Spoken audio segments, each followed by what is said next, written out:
I like how you're trying to use Luthien now. I don't care who the producer is.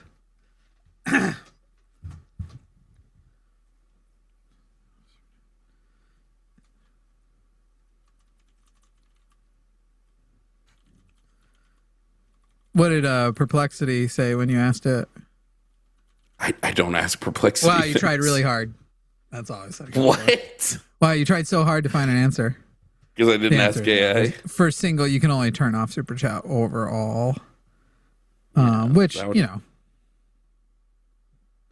But there you have the perfect ADHD back out of like, so then I have to remember to turn it back on? Sounds great. I'm going to write, thank you for giving me an out. Yeah. I also would accept it. Do you know how many of you people, and by that I mean YouTubers, have ADHD that I work with? It's fucking people. Insane. Yeah. By the way, my most bigoted absolute position that is full, I don't even know if it's bigoted, but it's biased position that I will stand by. I will die for it, is that virtually all, there's going to be a couple of exceptions, but all trans people have ADHD because every single one of them I know does. I would just argue that there's something in the water where people like our generation and below, ADHD just cooked. It is one of those biased things. Is it TVs? Here, let's go ahead and fade on to the actual show. Was it TV? Here is the show. Welcome to the show. I bet you're wondering what we're doing. Well, we're doing a show. And then you get a show. And here is the show with Jimmy and Jovan. Suck our nuts. You didn't bother to rhyme Jimmy Snow with show. And here is the show with Jovan and Jimmy Snow. No, the whole bit is that the last part doesn't rhyme. Oh. Well, how would I know that? By listening to the fact that it didn't rhyme the last bit with any part of what we were doing. Hi, everybody. Welcome. This is both Calling It Now and Sunday Show After Dark, even though the sun is still out. Forrest had to cancel. Basically, we're just going to do a long-ass stream. So you are seeing us right now horizontally on the line, vertically over on Jimmy Snow and the line. And both phone numbers are functional. We do have the one on the screen right now, 720-619-2288. We are here to take questions about God, to debate about God, to debate about politics, whatever.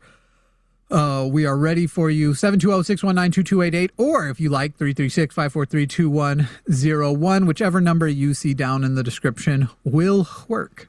So it is one of those biased things too, where it's easy. So I was pitching a video idea to Jovan earlier. I was like, what if we go, I might still do it, even though I'm going to tell everybody. What if we go to anti-gay protests and we ask the men there? Because I went to one yesterday. I went to a protest at Pride. There weren't that many people. You can see I only have put up the first minute so far on my Instagram, but I did argue with some protesters yesterday. And by argue, I mostly mean troll. I kind of want to do a video where, by the way, when the whole video is out, I will now have definitive proof. People talk all the time about how I wouldn't talk that amount of shit in public. We literally had, toward the end of this video, there is a veteran putting his arm between a guy and me, and police officers are seen coming toward us because they all thought the other dude was going to swing on me. I don't think he was, for the record, but people always were like, you wouldn't talk that kind of shit in public. I now have the definitive proof that I say the exact same shit in public. I asked about their erections. This is so true. I asked about their height. You didn't say you'd fuck their dads though. No, not in the first minute. You're right. Actually, I don't think I said it in the. I did ask one guy. I was like, by the way, I was on Grindr and I'm supposed to meet a dude who was going to be holding a gay Jesus sign. Was that you? Did we meet on Grindr? So I asked if he was trying to fuck. Anyway, CJ says I'm 65 and trans and don't have ADHD. CJ, I have terrible news for you. Yes, you do. I'm sorry. You do. But I do think, and chat will agree with me, yeah, that me and Jimmy should do a Steve Crowder style public debate where we get a table and we pick a topic and we try to debate randos. Look, I've been saying for a long time, this world is not so, I don't enjoy being in this world so much that I would try hard to not die. So let's definitely set ourselves up for our political assassination and do that. I think that sounds like a bucket of fun. What does Aaron call it? A bucket of chuckles? Chuckle bucket? A chuckle bucket. Chuckle fuck it. Anyway, we're leftists and we're atheists. You want to debate us on either of those topics, 720-619-2288, 336-543-2101. Either of those phone numbers will get you on. Phone numbers are in the description. Phone number, at least one of them, is on the screen. We've got one person queuing up, and we're going to be here for a while. The video I suggested to Jovan, and this is like the ADHD thing, it would be unfair but very funny. I want to go with a tape measure to one of these protests, and I want to ask them first. The first question I want to ask them is, do you believe queer people should get all the same rights as straight people? And inevitably, they're going to say no. And then I want the next question to be, how tall are you? And then they're going to say it. And then I'm going to ask, can I measure your height?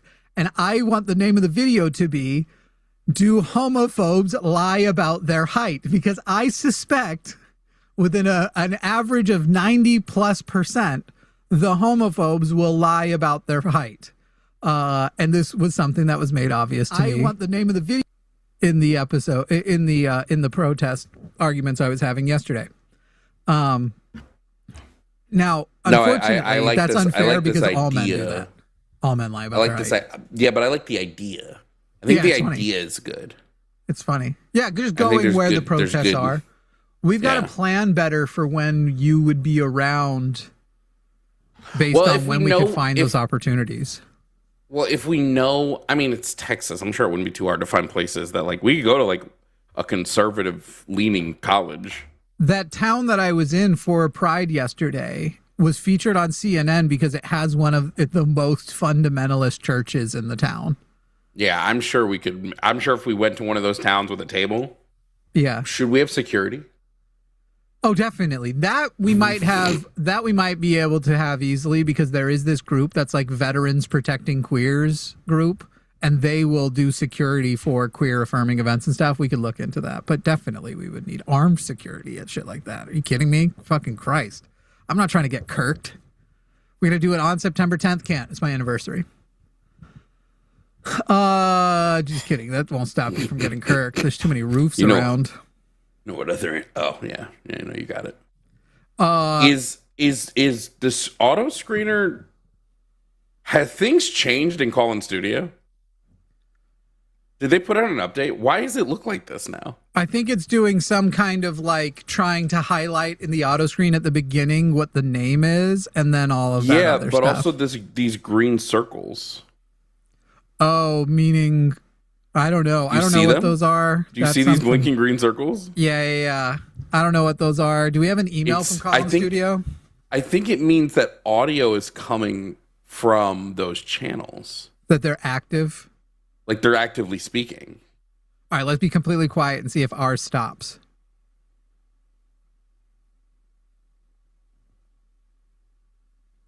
Watson. Whoa.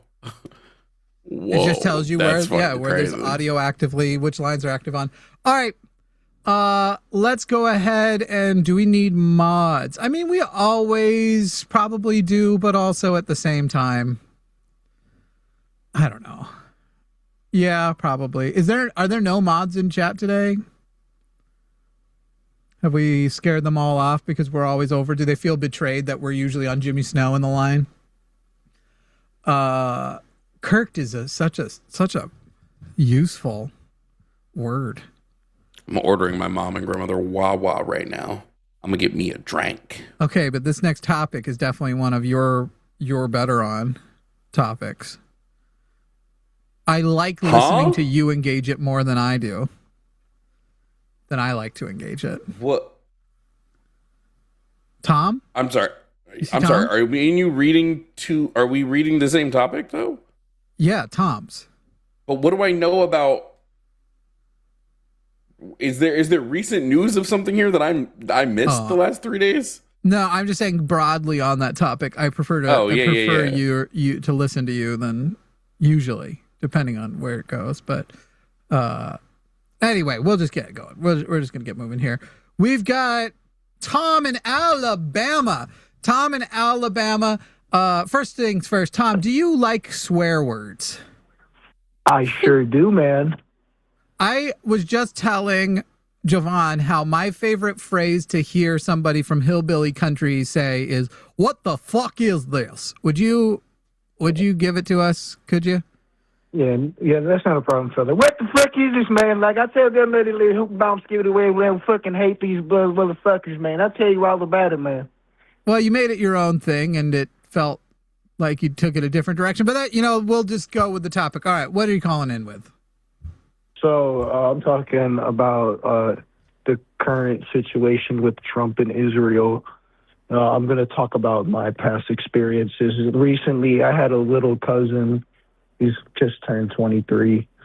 And he took a trip to Israel, man. And when he came back, he hasn't been the same. Just when he came back, he started stealing my stuff, saying that it was like promised to him like 2,000 years ago.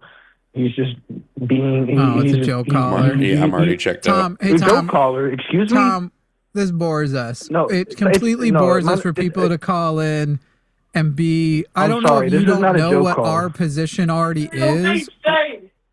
The deep state beside. Yeah, there's no point to this. Did you walk away from the phone? Bro, I want to gas the Jews. Like they already. Okay, Tom. Hey, Tom. Can I give you a little advice? Can I give you a little advice? Yes. Work on being actually funny, and you won't have to worry about this perpetual I'm very virginity. funny. I'm. Not really. Boring. Are you? Boring. Somebody's calling in from an 888 number. What the fuck is this? Yeah. Jovan took issue with me asking beforehand what his favorite white hillbilly phrase is. I didn't take issue. No. Because you didn't ask what my favorite white hillbilly phrase was. I said honky tonk, like it's meaningfully different. Yeah. I don't know what honky tonk means. I know there's honky tonk music. Come on, baby, let's go dance. My favorite white phrase is when a white person is trying to move past you in the movie theaters. And they're like, or no, how do they say it? How do y'all be saying it? It's so funny. Excuse me. Oh, can I just get by real quick? Do you mind if I No, can y'all I just have a funnier one. Let me just squeeze through. I'm just going to squeeze by real quick. I can't remember. Give me a second. My brain is doing 15 things right now. I would have voted for Obama 3 times. I need to just order this food for my mother and grandmother and stop fucking. Fundamentally white phrases. I would have voted for Obama a 3rd time. I wouldn't have. Not fundamentally white phrases. Fundamentally white phrases. I would have voted for Obama a 3rd time. Do you know any others? Here's one. Hey, let's circle back to that. I've never heard anyone but a white person say that phrase. Wait, can we circle back? Let's circle back to that. Circle back to that, guys. Let's circle back. In chat, all right. Sean, you can have mod privies. We're pretty laid back. Don't let people objectify the hosts, but we don't, with us. But if there's I can be objectified. Yeah, well, I don't really care about us. But people, obviously women have a different experience as creators and shit. And so, if you're on another show and people are talking about things they want to do, and the like, don't let that through. Oh, Sean, are you over on the line though? That's where I'd want to put you. Jimmy Snow in the line. I'm not signed. I gotta sign in over here. All right. Do you see Luthien trying to get our back at 4:02? It was like, you're live, right? We knew the whole time. That backstage banter is for everybody.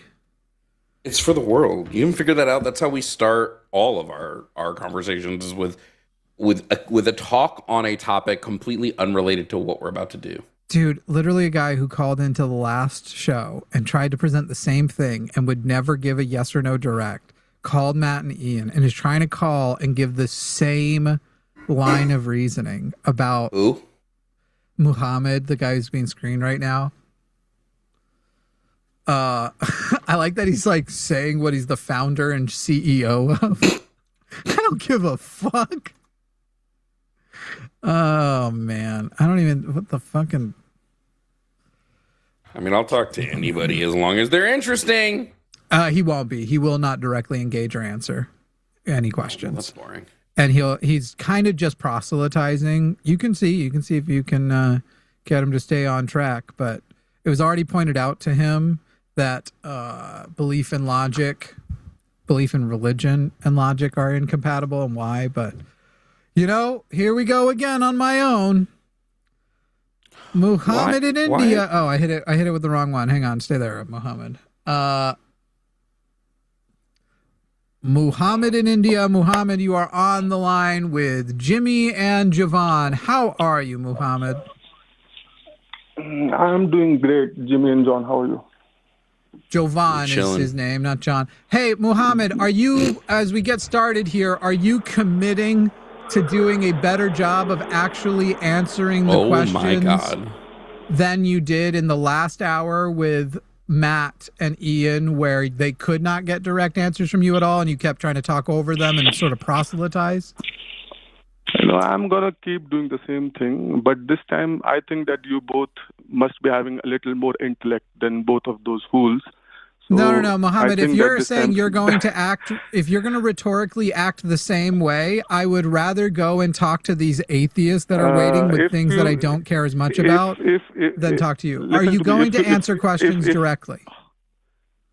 Are you going to ask me questions that are relevant to be answered? Clearly the answer is no. It won't matter whether you think they're relevant or not. It's our show, so the relevant questions are any questions we feel the need to ask. We determine relevance because it's our show. And the relevant answers will be the answers that I think are relevant. Nope. All right, Muhammad, if you are saying you will not commit to answering our questions, regardless of if you like them, then we're going to move on. With me, so that is totally fine. I think that you don't want to debate with me. So goodbye, Muhammad. Bye, Muhammad. Okay. I don't care. If you're going to call and be like, no, I'm going to decide what a relevant question is. You are calling our show. We determine what questions are relevant. I was going to ask him how tall he was to hear what lie he tells the ladies. Like the fact that he couldn't. It's so bad faith when you can't even stop yourself from talking in the first 2 minutes of the call. Yeah. All right, brother.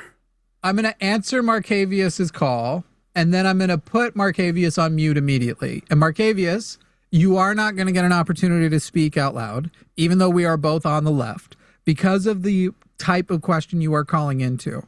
You are calling a show that is fundamentally politically aligned to a message and is a delivering mechanism of that message. And you are trying, perhaps in good faith, perhaps as some sort of op, perhaps as some sort of person seeing if they can get our channel deleted. You are trying to take the question to places of violence when we would accept violence, when we would accept executions, and start talking about a hypothetical that endangers the very purpose of this channel, which is to act as a messaging medium. The moment that we have passed the point that a messaging medium is any longer useful, and all that is left are the hypotheticals you want to engage in, I assure you we won't be doing call-in shows. But whether you are on our side or think you're a clever right-wing person that's about to get a clip of us saying, yeah, let's go and execute so-and-so and such, I don't care. Because you should have the self-awareness on our side or not to know that that would be an insane hypothetical for us to engage on a public platform where there are terms of service. This ain't Rumble. Any notes? No, I like that. That was pretty good. Thanks. Do that again. I forgot what I said. So why is it that the last time I ordered Wawa, I got hyped because I was like, oh, I can order finally on Uber Eats from the Coke Freestyle machine. I was like, that's great. Phenomenal. All of a sudden, I can't do it again. Now it's not there anymore. I didn't even know there were Wawas in Florida, to tell you the truth. Aren't Wawas like originally a New Jersey thing? Yeah, that's why I didn't know. Oh, yeah, they're all over Florida. Let me check these banners out. Okay. I have conservatives, Christians, and capitalists all have terrible beliefs. Debate. Which is true. Oh, yeah, big time. Muhammad, you can call back, by the way. All you have to do is acknowledge that you are on our platform, and therefore we decide that which is relevant. We are the determining. We are your God for that short period of time. We determine the relevance of what you're calling in on. Orange high C. Orange high C? That's all. That's all I wanted. All I was going to order myself was like some mashed potatoes and an orange high C. And I can't even do that. And you know why? Probably because of conservatives. This is probably their fault. Thanks, Obama. Thanks, Obama. 336-543-2101 or 720-619-2288. We are leftists. We are atheists. We are queer affirming. We like trans people, and we don't care who knows. You can call us 336-543-2101. We are still in Pride Month. We don't care who knows. I believe Pride Month is good for America. Pride is good for America. True. Hell yeah, Pride. I want a yoo-hoo. W Pride. Why? Trans women are braver than our U.S. military. Do you want a yoo-hoo the way, like, I want a Totino's pizza, where you're like, I know this isn't good pizza, but it's a childhood craving that I'm trying to hit? Yoo-hoos are delicious. Okay, so that's what I wanted to know. Like, legitimately, they taste delicious. Do they? Yes, but you have to drink them immediately. Yoo-hoos have, like, a 2-minute window of drinkability. The minute they hit under a certain temperature and they're not ice cold, they're terrible. Okay. Yeah. They have to be at a perfect temperature. Otherwise, they are dog shit. I got to tell you, it weirds me out. It weirds me out that they are sold not cold. Oh, yeah. Well, there's nothing in them that, I mean, there's no milk. And it's just a chocolate drink. I think I don't like that. Soda isn't sold cold. That's fair. I don't drink soda either, though. Neither is most juice. But they're not milks. Yes, neither is Yoo-hoo. That's what I'm saying. It bothers me that it's presenting itself as a chocolate milk drink, but in I don't know when the last time you've had one is in like taste wise. Yeah, YouTube would be more akin to like a chocolate and shore, like a Pediasure or something. Yeah, that's what I would relate it to much more than like a chocolate milk. All right. It's a bit thicker than a chocolate milk, but it's so good. Yoo-hoo's so good. You guys have a lot to look forward to with the podcast launching this Thursday. Conversations such as this. It's a news podcast too. So just so you guys know, if you haven't known from The Line is a podcast, is also getting a refresh. Jovan and I will be leading that refresh. Alyssa will still be a part of it when she can, probably once a week, and we'll be bringing in other guests, both from The Line and from outside of The Line, people that we like and know, and we'll be discussing and recapping the news each week. That is The Line has a podcast. Follow on YouTube if you haven't already, or where you get podcasts. Patrons get bonus shows at patreon.com/calltheline. Patreon.com/calltheline. All right, let's see. What's the call prompts looking like right now? We got anything good going? I don't know what.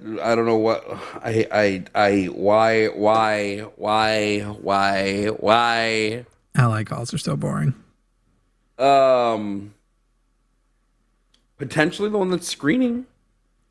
We got something. But I gotta be honest. Like,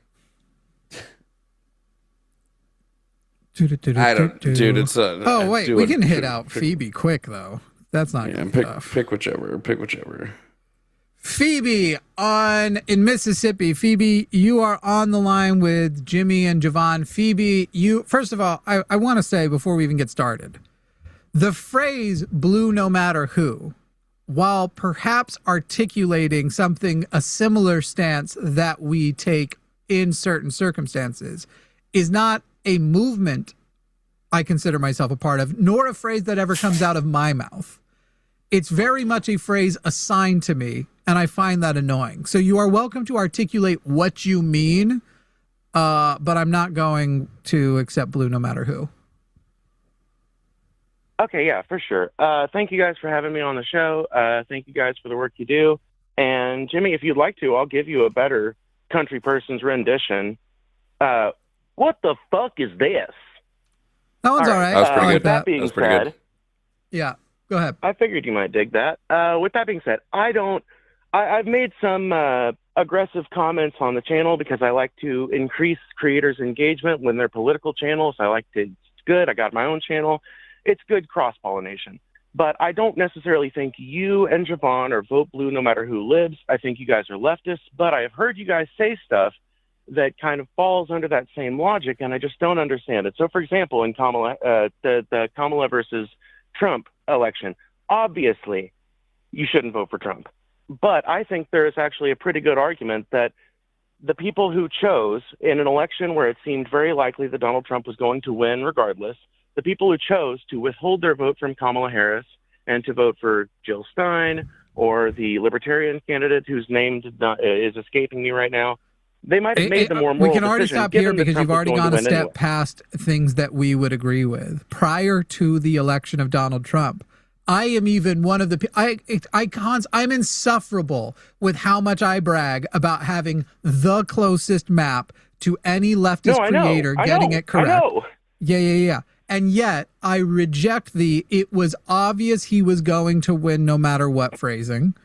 And we also cannot measure how much that attitude had to do with people giving up and taking the actions that you're describing, while I still put the number one bit of blame, because it's really annoying. It's really annoying where if I go, yes, of course I blame third-party voters, that people will go, shouldn't you blame the Kamala Harris campaign? I'm like, you mean the people I blame the most? Yes, I can blame multiple people.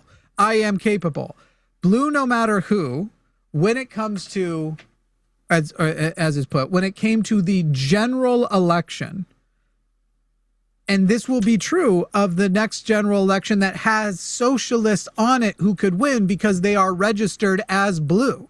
So I will be saying to moderates, that DSA candidate that got your Democratic nomination, you must vote blue no matter who, because the Republicans are too much of a risk to have in power. So I reject the initial phrasing of knowing already that it was inevitable he would win. That is not an attitude anybody should take up prior to an election. And no, I definitely, first of all, I have plenty of issues with Jill Stein outside of the rest. Jill Stein is not what I would describe as morally consistent. She is an opportunist, absolutely, and I don't think she has our best interest in mind.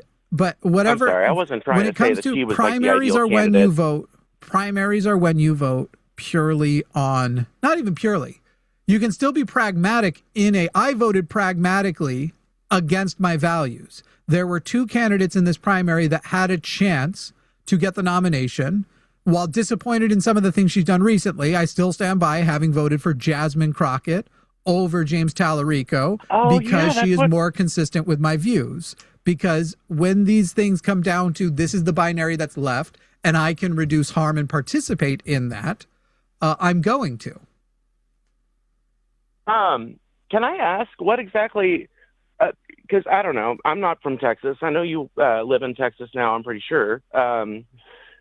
What exactly was it about Jasmine Crockett's platform that aligned more with your politics than James Tallarico's? Because it seems like they're both for all. Religious people. Medicare for all. Wait, James Tallarico doesn't support Medicare for all? James Tallarico supports a public option. He calls it Medicare for y'all, which I actually think is a scumbag way of trying to confuse people. Oh, Lord. I didn't even know that, Jimmy. I'm sorry. Holy shit. I feel like a dumbass. Anyway, can you respond to the previous thing? Yes. The previous thing meaning what? I don't want to get too off track. I'm sorry. Everything before the Jasmine Crockett stuff. The evaluation of so the 2024 election. You're right. So the 2024 election.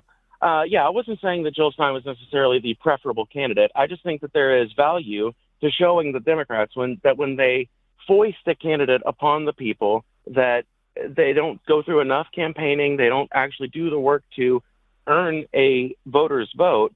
I think that it might actually be a moral decision to withhold that vote, even at the point of the election, especially in circumstances where it seems like I disagree with what message you think they sent was being sent. I think the message that was sent was, hey, we already forgot about 4 years ago, and we are too dumb for you to expect us to actually internalize the level, the weight of our vote. I blame far more dumb leftists, dumb Democrats, and dumb moderates than I do the group of people who were like, oh, yeah, and with like deep evaluation and hatred toward the people who are killing in fact, the people I blame the least are the people who couldn't bring themselves to vote for Kamala Harris because their families were killed in Palestine. Those people get so little blame that I basically ignore them and pretend I don't mind that they did it, that they didn't vote for them.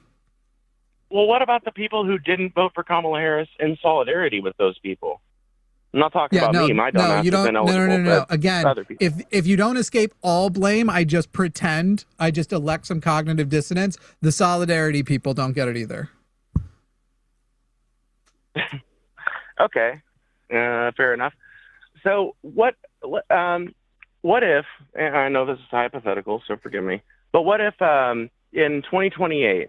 There is like what if the movement on the Democratic Party is coalescing around Mitt Romney? I will campaign for Mitt Romney against fucking JD Vance. What if? But hold on. What if there was? Well, okay, against JD Vance. What if these things that, by the way, aren't going to happen? It's going to be Newsom or further left. Since we have a primary, they're going to get a leftist challenge. That's what I was about to say. But if it was literally Mitt Romney, I would be out campaigning for Mitt Romney.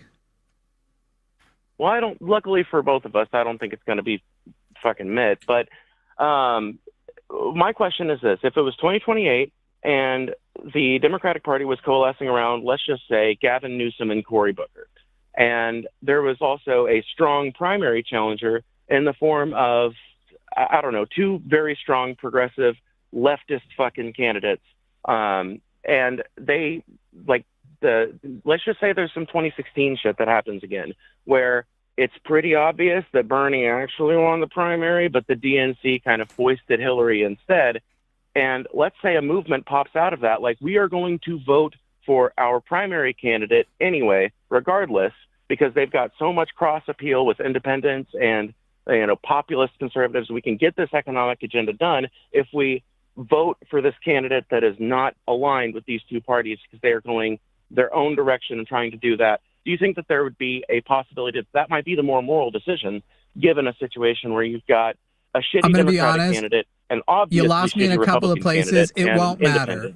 Whoever the anti-MAGA candidate is, I will vote for. We will have two choices. Whoever it is, no matter what the lead up is, I will vote for, as long as they are anti-MAGA and to the left of MAGA, not if, fucking Nick Fuentes somehow got the nomination. Is he even old enough? I genuinely don't know. But this is what is so fucking exhausting about debating leftists on shit like blue, no matter who. They call in and they're like, okay, what if things got so radical and crazy? And by the way, this hypothetical is nowhere near the level we actually just were in 2024, 2020, or 2016, and I still voted against them. But what if it got so crazy? What if Tucker Carlson pretended to be a leftist? And it's these things where it's like you can already probably call who amongst 5 people who the nominee is going to be if you think it's not going to be Gavin.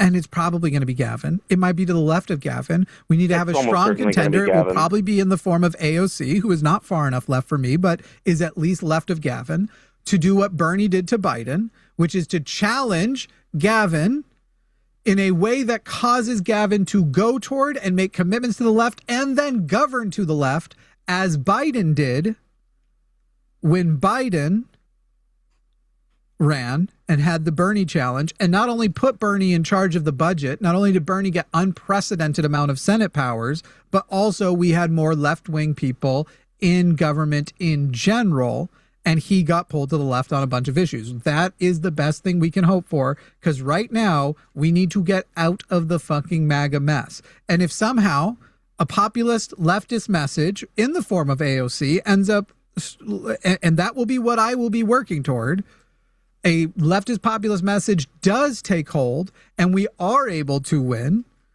the way Bernie almost won in 2016, and we actually do win, then it will be shifted completely to them. And just like they do, where they go, it's time for you to fall in line. Now that we have our general, we will do the same thing back to them. Right. And I want to say, like, as far as lesser of two evils voting goes generally, if the lesser of two evils is lesser enough, I think it's fine. Like Graham Plattner, for example. I don't think anybody should vote for fucking Collins over Plattner. It's just obvious. But we don't need to change this that he was a topic. We fucking can just stay mercenary, stuck with you what know? we're describing. Was Kamala I'm Harris sorry, I to was you just trying to give an clearly a example. lesser evil enough to be worth? And remember, when you are electing the president, you're not only electing the president, you're electing the, what's that? I have to use the bathroom. Yeah, Jovan opportunistically taking the bathroom break during this call. He didn't want us to take in the first place. No, it's fine. I just like it always feels like there's no like my stance is like there's well, it's not even that. It's just my stance is there's nuance. Like I'm not willing to let my people die because like we don't want another liberal in office. Like I more of my people die when liberals are not in office than they do when they're not. So like I don't know what people want me to say. I'm gonna vote the liberal over the conservative 100% of the time. It's legitimately, hey Mero, then just leave. If that's a problem for you, just fucking leave and literally leave forever. Don't come back. It's fine. Not you to the person. I forgot your name. Phoebe. Yeah, you're fine. I do streams too. I get talking to the chat. Yeah. So, I mean, Jovan just put it there. Like it's clearly you are voting for a veto pen. First of all, if the other side has a shit ton of power, you are voting for a veto pen. You are voting for Supreme Court nominees. You are voting for budgets that the Congress are going to pass. You are voting for this president. And if anything, we have to find out what the legal lines are, where they are, that Donald Trump passed, and what was actually illegal. And whatever the new lines of authority are after Donald Trump, the left needs to be as aggressive with as the right was. Because as soon as the left gets in, or as soon as actually the Democrats get in, they are suddenly like, and now we have to return to norms. Fuck norms. You cannot fix I'm fire actually really glad with to hear norms. you say this. Yeah. Oh my God. Yes, Jimmy. Okay. Calm down. Okay. All right. Chill. No, I'm sorry. I'm excited. Oh, you just said something I can really fucking latch onto. That's great. I have heard so many people with stances similar to yours say that, well, we have to be the party that doesn't push the line, that doesn't do what the Republicans do when it comes to abusing power or whatever. Because I'm of the opinion that if you're abusing power for the benefit of the people, you're not really abusing power now, are you? Like if it's to the benefit of it's to the evidenced benefit of the people, then how is it an abuse of power? Sounds like it's a perfectly just use of power. If you elect me president, I promise to have a lower. I promise to be worth less money at the end of my presidency. We need that guy to run. I agree. Do you mind if I ask you one last question and we can? Yeah, and then we've got some debate calls lined up, so we're gonna move to those.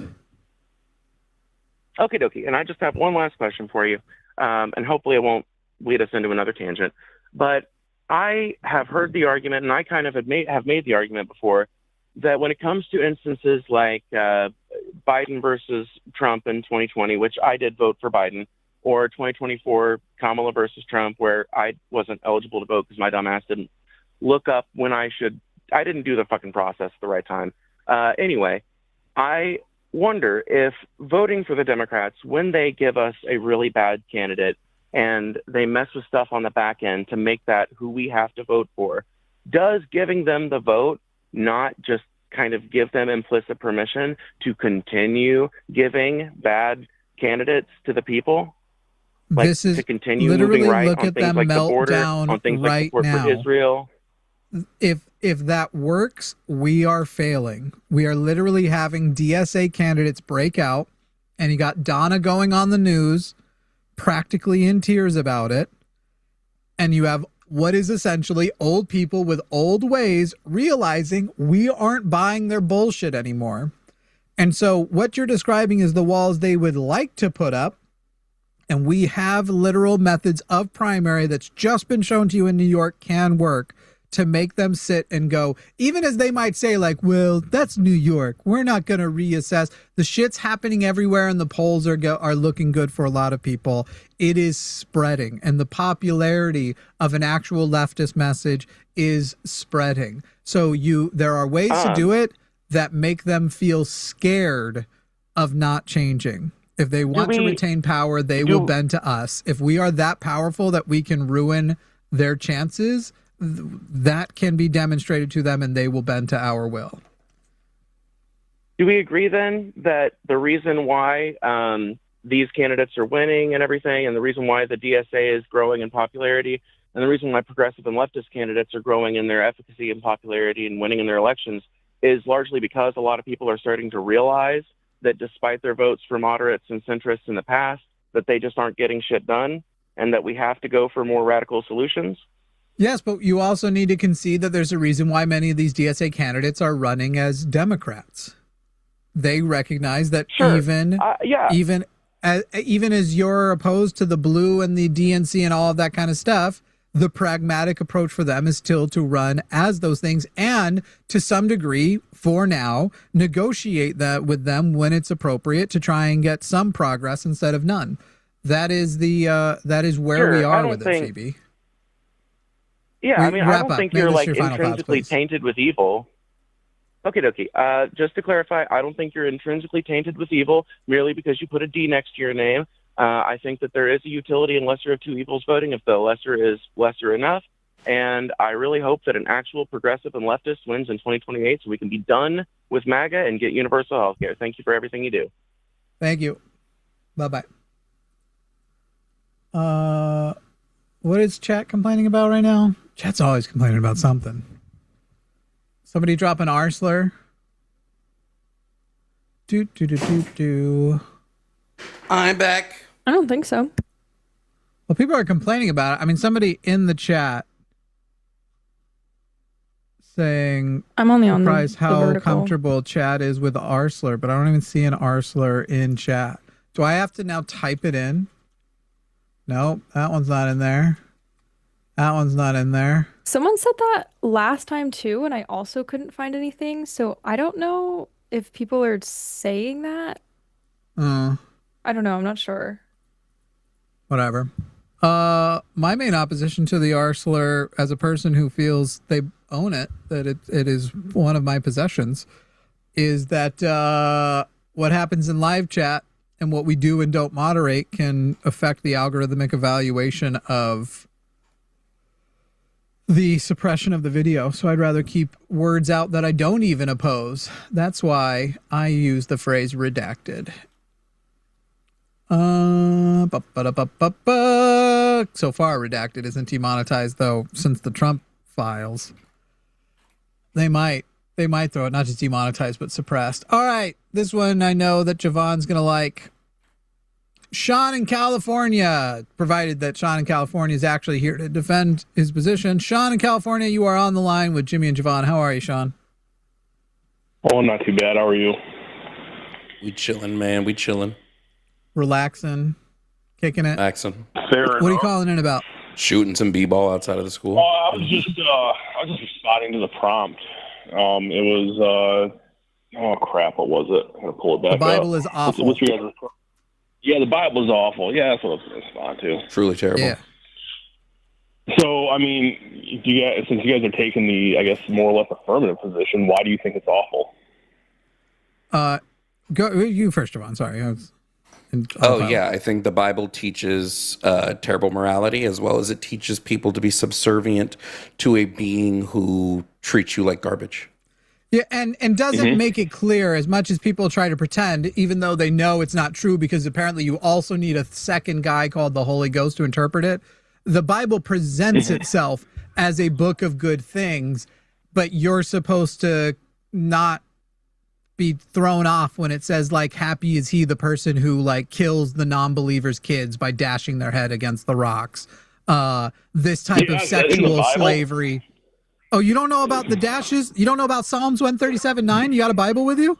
Psalms 137:9? I don't have a Bible with me. I'm at work. Let me take a look shall they at be it. who take your little ones and dash them against the rock. The rocks. Psalms 137. No, well, mine has the rock. 9. Let me take a look. And this is from the people who claim that abortion's bad. These are fully alive human babies. Fully. Blessed is he who takes your little ones and dashes them against the rock. It is reflecting grief, trauma. It's a song about grief. So what? It's poetic language about grief, dealing with the culture of the time. Okay, great. Poetic language, so it's open to interpretation. Interpret it for me.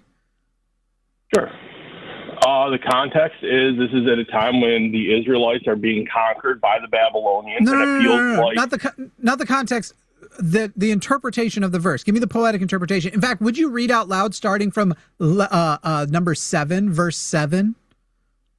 Well, so here's the thing. I don't actually have a Bible. Okay, I'll read it to you. All right, so let me...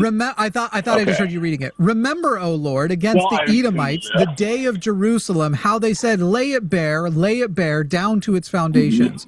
O daughter of Babylon, doomed to be destroyed. What is a daughter of Babylon, real quick? Daughter of Babylon, I want to say it's the Assyrians, but I'm not positive on that one. What did you say? After Babylon came the Assyrian Empire, but I honestly, off the top of my head, I don't know. I mean, it's the Babylonian Empire, for the record. Anyway, O daughter of Babylon, doomed to be destroyed. Blessed shall be he be who repays you with what you have done to us. Blessed shall he be who takes your little ones and dashes them against the rocks. So I see some poetic imagery, and I've been seeing it reused by Israel supporting individuals, Zionists, when describing killing the children of Gaza. And I see this as a poetic representation of even the children aren't innocent, therefore they also deserve to die. If you think my interpretation of that poetry is wrong, I'm going to need well-sourced interpretation of why I should read it differently. It's hyperbolic. It's hyperbolic language. We say the same thing today. Of like, we're going to kill that team. Well, we don't mean literally. No. We don't say we're going to kill that team's kids. We don't say, hey, that team is not my team. Kill their kids, because that's what this is saying. That Babylon, which hyperbole do we say that in? Your empire was so shit to us. Blessed are those who kill your kids. Right. So here's a question, I guess. In what Christian nations is infanticide considered a good thing? I'm sorry, are you going to answer the question, or you're now trying to sort of like wiggle out of it? Well, look, we can go back and forth on the interpretation, but what depends is the application. Do you think that that's a fair statement? No, because we talked about the Bible being awful. The fact that excuse me, hang on. I'm answering. We're talking about the Bible being awful. The fact that the Bible has had now 2,000 years for our humanist natures to win out, and for us to now say that infanticide is terrible, though we committed a lot of infanticide using, in America, biblical justifications when we were breeding our slaves. Yeah, no. Yeah, I don't know why I would look at how people. Hold on. Oh my God! Let me know when you're done talking. Hold on. Will do. Jesus. So yeah, I would say, much like Jimmy has said, I don't care how people interpret or use the Bible. I care what's written, and I care what was intended. And what was intended by Christian beliefs is much different than how Christians use the book now. What was intended was for Christians to be ruthless, heartless heathens. That's what was intended. That's what was intended, was for Christians to be ruthless and heartless heathens. So at the time Psalms was written, how many Christians existed? None. Psalms was written in Old Testament, thousands of years before Christianity. Shit, you're not an idiot. So I'm sorry. Did you walk in? Did you think that little gotcha was going to be like? I know. What did you think was going to happen there? Dude, you'd never heard of Psalms 137, which is like one of the most obvious examples that people usually have better apologetics for, and you're celebrating that we're not idiots? I wonder if there might be a second part of the Bible. I wonder if there might be a second part of the Bible that justifies Christianity, in which it directly tells Christians to obey the laws of Moses, which would be the horrible, terrible things written in the Old Testament. I'm sorry, do I need to read it for you verbatim? Did you not read your book? Did you not read your book? I do. No, in fact, I actually know a hermeneutic on how that's applied. Great. Give us which verse is the tittle verse? Which verse is it? Which verse is the tittle verse? I'm giving you a huge hint. Tittle. The what verse? The tittle verse. It uses the phrase tittle. I have no idea. Jesus said it, by the way. We're talking about some words out of Jesus' mouth. Okay. I don't know. I don't have a Bible in front of me. Because you didn't read your book. Because you didn't read it. I didn't memorize the book. What's your favorite Bible verse? What's your favorite verse? My favorite Bible verse? Oh man, where to start? I'm a big fan of Isaiah, the 53rd chapter of Isaiah myself. Sure, read it. Verbatim. Recount it. Verbatim. Not read, because you said you don't have a Bible, so recount it. Oh, recount it. I mean, I can give you the it's a passage about the suffering servant and how he takes on the sins of mankind. You can't recite it verbatim? I can't recite it verbatim. I can recite my favorite verse verbatim. Oh yeah, what's your favorite verse verbatim? Your male and female slaves are to come from the nations around you. From them you may buy slaves. You may also buy the temporary people living among you. You may own them as property and pass them down as your children as inherited property, and they will remain your property for life. I can see why you would like that. Yeah, I like it because it shows that Christianity's beliefs are fucked up. How come Christianity? So if your interpretation is the correct interpretation, how come Old Testament books and he literally went with Isaiah? Can I ask you a two-part question? Well, you're not giving two-part answers, but go for it.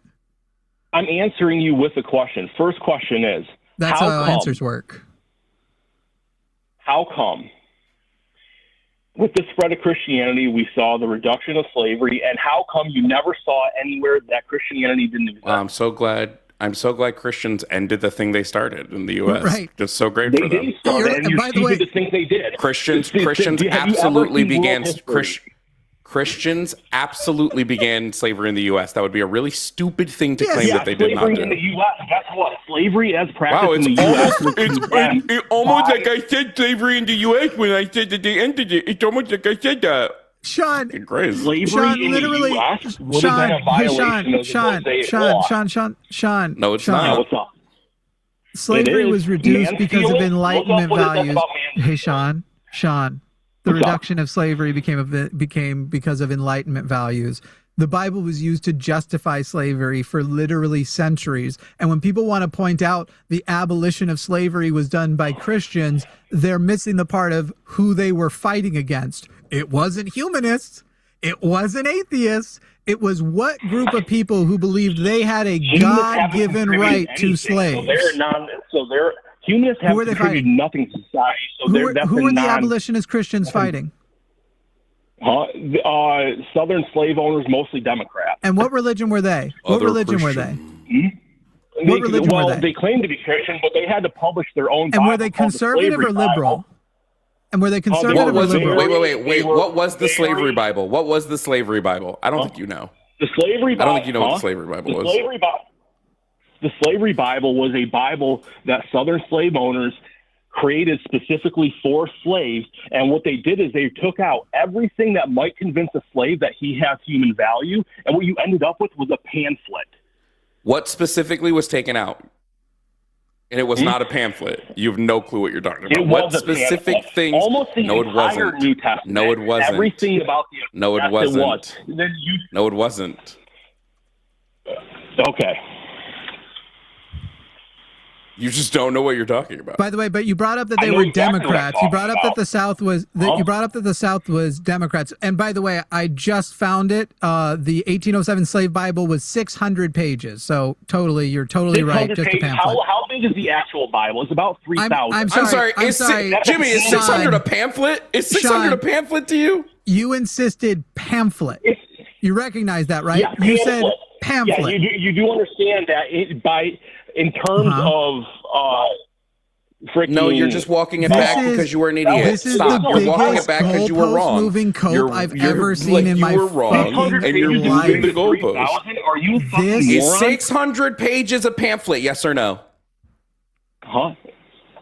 Is 600 pages a Basically, 'cause it's all pamphlet? relative, right? No, not basically. Yeah, You're it's such a relevant. fucking dumbass. It's literally 1/3 the size of the regular If the Bible. Bible is such an awful book, what was the need for it?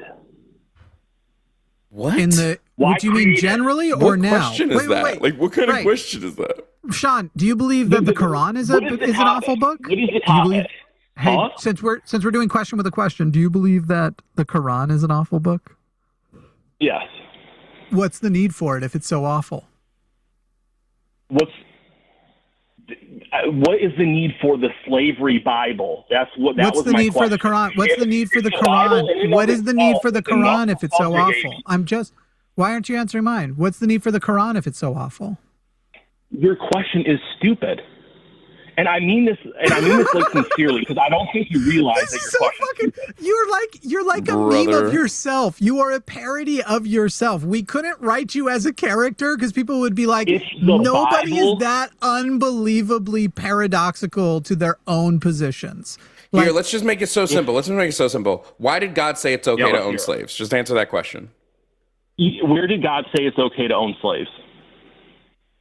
Your male and Yeah, female yeah. slaves may come from the nations Did he say around it's you. o- From them, Did you he say may it's own okay, or did he slaves. put restrictions on slavery? What does the This word is actually may? interesting. What when I say the phrase "you may do something"? What's that mean? Allow. To allow Oh, something okay. is not the same as condoning it. To allow something means it's morally permissible by God. Means it's okay. That's what allowed means. You No, would that's not not be what it means. punished. That is not what Yes, it it means. The Bible- is. Have, Yes, you not read the Bible? It makes it very clear there were Yes. things in the It past is. that God allows This without is fucking condoning. wild. You just have are never a read your parody book. of yourself. If God created rules by which, by the way, and it's understandable, Jovan usually goes. Jovan's often talking to you people about like chattel slavery versus you like indentured servitude. I think the number one most prolific institution of slavery in the Bible is very clearly the slavery of women. The marriage system that is in place that True. bypasses the woman's consent and transfers the property of women from the father to the daughter, which is a commandment, is commanded by God how it's done. So there you can't even hide behind. You can't even hide behind like he's not telling us to do when he's saying this is how marriage happens. This is how it must be done. By the way, when you have slaves otherwise that are prisoners of war, here is how you can rape a woman after a month, after you've killed her whole family, give her 1 month to grieve, go in and fuck her. And if she pleases you when you fuck her, she's now your wife. If she doesn't please you, you may now set her apart to go live in isolation amongst the people for the remainder of her life. What verse is See, that? this is the guy who just said we didn't read the Bible. Before we get too far away from it, I just need to know why God told the Israelites it was okay to own another person as property. Because that he didn't say it was okay for one, but what would you prefer? Yes, he. kill them Okay, I'm after sorry. war? I'm just gonna read the verse. Wait, no, we're not moving away from this. This is so stupid. There's no way we're moving away from this. Your male and female slaves are to come from the nations around you. From them, you may buy slaves. You may also buy some of the temporary residents living among you and members of their clan born in your country, and they will become your property. Right. So If you're over at would my you house, prefer if you're over at my house, and yes, I much like many fucking Africans who are property before me, would have probably jumped off the ship because we preferred death to a system where we were chattel. Yeah, I know your dumbass can't fucking think of that. That By the someone way, may the prefer perfect to be loving dead. God, the perfect loving God couldn't come up with a third option, kill or slavery. Perfect loving God, all powerful. working within the culture. Those So were the here's only two another he question. could work with. He's Also, willing this to harden idea- the heart of Pharaoh to make sure that Pharaoh kills more Jews. He's willing to change Pharaoh's heart to make sure bad things happen, but he's not willing to soften the heart of the people who are only picking between murder and slavery. Jesus Christ, what a man! But also this idea that all the slaves in Israel, in ancient Israel, were war criminals is fucking bullshit. We have the fucking records to prove that that's utter bullshit. And Israel engaged in active slave trades in the area at the time and would just buy slaves. Everyone this is such a dumb slave trade. Oh, I'm sorry. I didn't know God's that. people. Yeah, it's literally like God said, "Oh yeah, guys, it's okay to do that. Don't eat shellfish." Right. I can tell you definitively, don't do that. But I won't by tell the you way, definitively not to own a human being.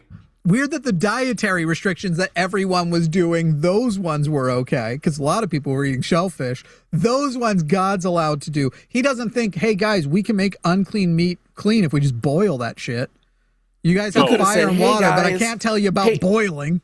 Hey, Israelites who I just freed from servitude, don't own people. Super simple. Could have been super easy. Hey, you guys know how you were just property? Israelites. Like it would have been one of the easiest commandments in the world. Hey, now that you're free, don't own other people. But Jovan, have you even read the Bible? Apparently not. not. What would your alternative be if someone owes a debt that they can't repay? Whoa, stop. We're not talking about indentured servitudes. This is not about indentured servitudes. This is what people like you who've never read your book. The only people that were allowed to be indentured servants were other Israelites.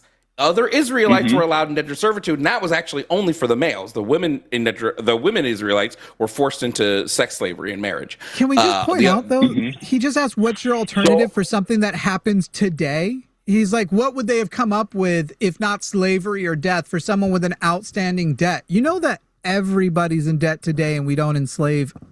We only enslave the black ones that we put in prison. But also, Jimmy, I hate to be this person, but like, indentured servitude is also bad. It still is. Yeah, it's still also slavery. Terrible. It's still slavery. Did you just say how is it working out for us? Better than slavery or killing people? Should we go back to slavery, Sean? Sean, do you think we should go back to indentured servitude? Do you think we should go back to indentured servitude, Sean? 1,000%. What a piece of shit. And you can work on this a couple years rather than being in debt for the rest of your life. I actually am glad you called. I'm glad you called, and I appreciate callers like you, because this is where it doesn't matter what we don't have to now go through. Oh, Sean ran? We don't have to go through the facts of what's in the Bible, which you clearly haven't read, Sean. We don't have to go through any of that shit. We can just sit here and go, Sean believes slavery, as defined in the Bible, should make a comeback after saying it's Christians who got rid of it and was trying to celebrate how Christians got rid of slavery.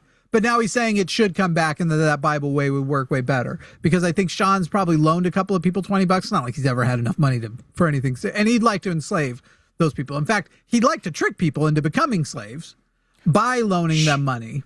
And then Sean did the thing that Scrooge did at the start of A Christmas Carol, which got him visited by 3 ghosts, by the way. There you go. Which is being like, why don't the poor just go to workhouses? I'm like, so we don't even have to now talk about, like, we could all day. Sean gave up. Sean bailed, right? Sean gave up. Sean was scared. It is what it is. It happens. But we don't even have to worry about any of that. We can just go, hey guys, if you are on the side that slavery should remain illegal, you're on our side of this issue. And Sean is calling in advocating for that in his defense that the Bible is pretty cool, guys. It's actually a pretty good book, guys. That Bible, that's a pretty good one. That's what he's calling in on to defend. And it's ending with, yeah, biblical slavery should make a comeback. I prefer that to the system where literally working class people, by the way, are in debt. And those debts are coming from predatory practices. It is legitimately more rich people's fault that poor and middle class people are in debt by a long shot than it is those individuals' fault. And our economy is built on it. Our economy is built on, if suddenly all of these people are like, well, live inside your means, the way they want to say it. If suddenly everybody did start doing what they're describing as live inside your means, the economy would collapse because our economy is dependent on it. And all those rich people, you almost wish people would do it because all those rich people would lose their shit. I don't know if you guys know about some of the outcomes that happen when the stock market takes. There's a certain thing that happens whenever the stock market takes a huge hit. I'm not going to say what it is, but I will say I used to think it was a bad thing. Like, wow, that's a rough, they really felt like they had no choices when they lost, when all that money got knocked out. And now I kind of feel like it's like, well, it makes sense. It makes sense that you would think, oh my God, I've lost all that money, meaning I'm returning to the position that I have put so many other people in, as having to live within means that are much more restrictive, no matter how hard I work. And that, I'll just give you guys a hint about this thing that happens. Having to live at a poor or middle class level when rich people are suddenly foisted into those positions, they disproportionately turn to hard drugs and other solutions because they would rather not do that. They would rather not live poor. There are two things I'm really sick of white people doing. Yeah. One, patting themselves on the back, and Christians for ending slavery. Yeah. Like, brother, imagine, Jimmy, I came over to your house and I started beating the shit out of you. And then I stopped and was like, hey, don't I deserve the credit for stopping? And then two... But also you didn't actually fully stop. You were still like on the side, I didn't fully stabbing me a little. Yeah. But then two is fucking being like, but isn't slavery better than death?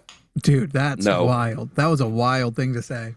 I would rather be dead than a slave 100% of the time. Rich people often end their lives if having to live merely a middle class life again, or having never before. So they don't even think non-slavery, or what they would call, look, I mean, I'm a leftist, so middle class, you can describe some things that happen in the middle class and certainly poor class as slavery, wage slavery and the like. They don't even want to stay alive through that. It's fucking this guy. And that's the kind of guy who, like, let's say I was just witnessing that argument and then I have to walk away with him because he's like a family member or something. And we're like walking away and I'm like, hey, we never finished. Like, we actually didn't actually end up freeing the slaves. We just kind of like changed their position and started exporting a lot of slavery. And then like in America, we literally kept an amendment that under this specific thing, we can still have slaves. And we've been increasing every year how many people we can send there. And now we let corporations profit off of those slaves. Like, I don't know why you think slavery ended in America, because it didn't. But there's less whippings, not none, but less. So you're patting yourself on the back because modern day slavery has less whips. Goodness sakes. Goodness sakes. Which one do you like more, Snoopy or Zonius?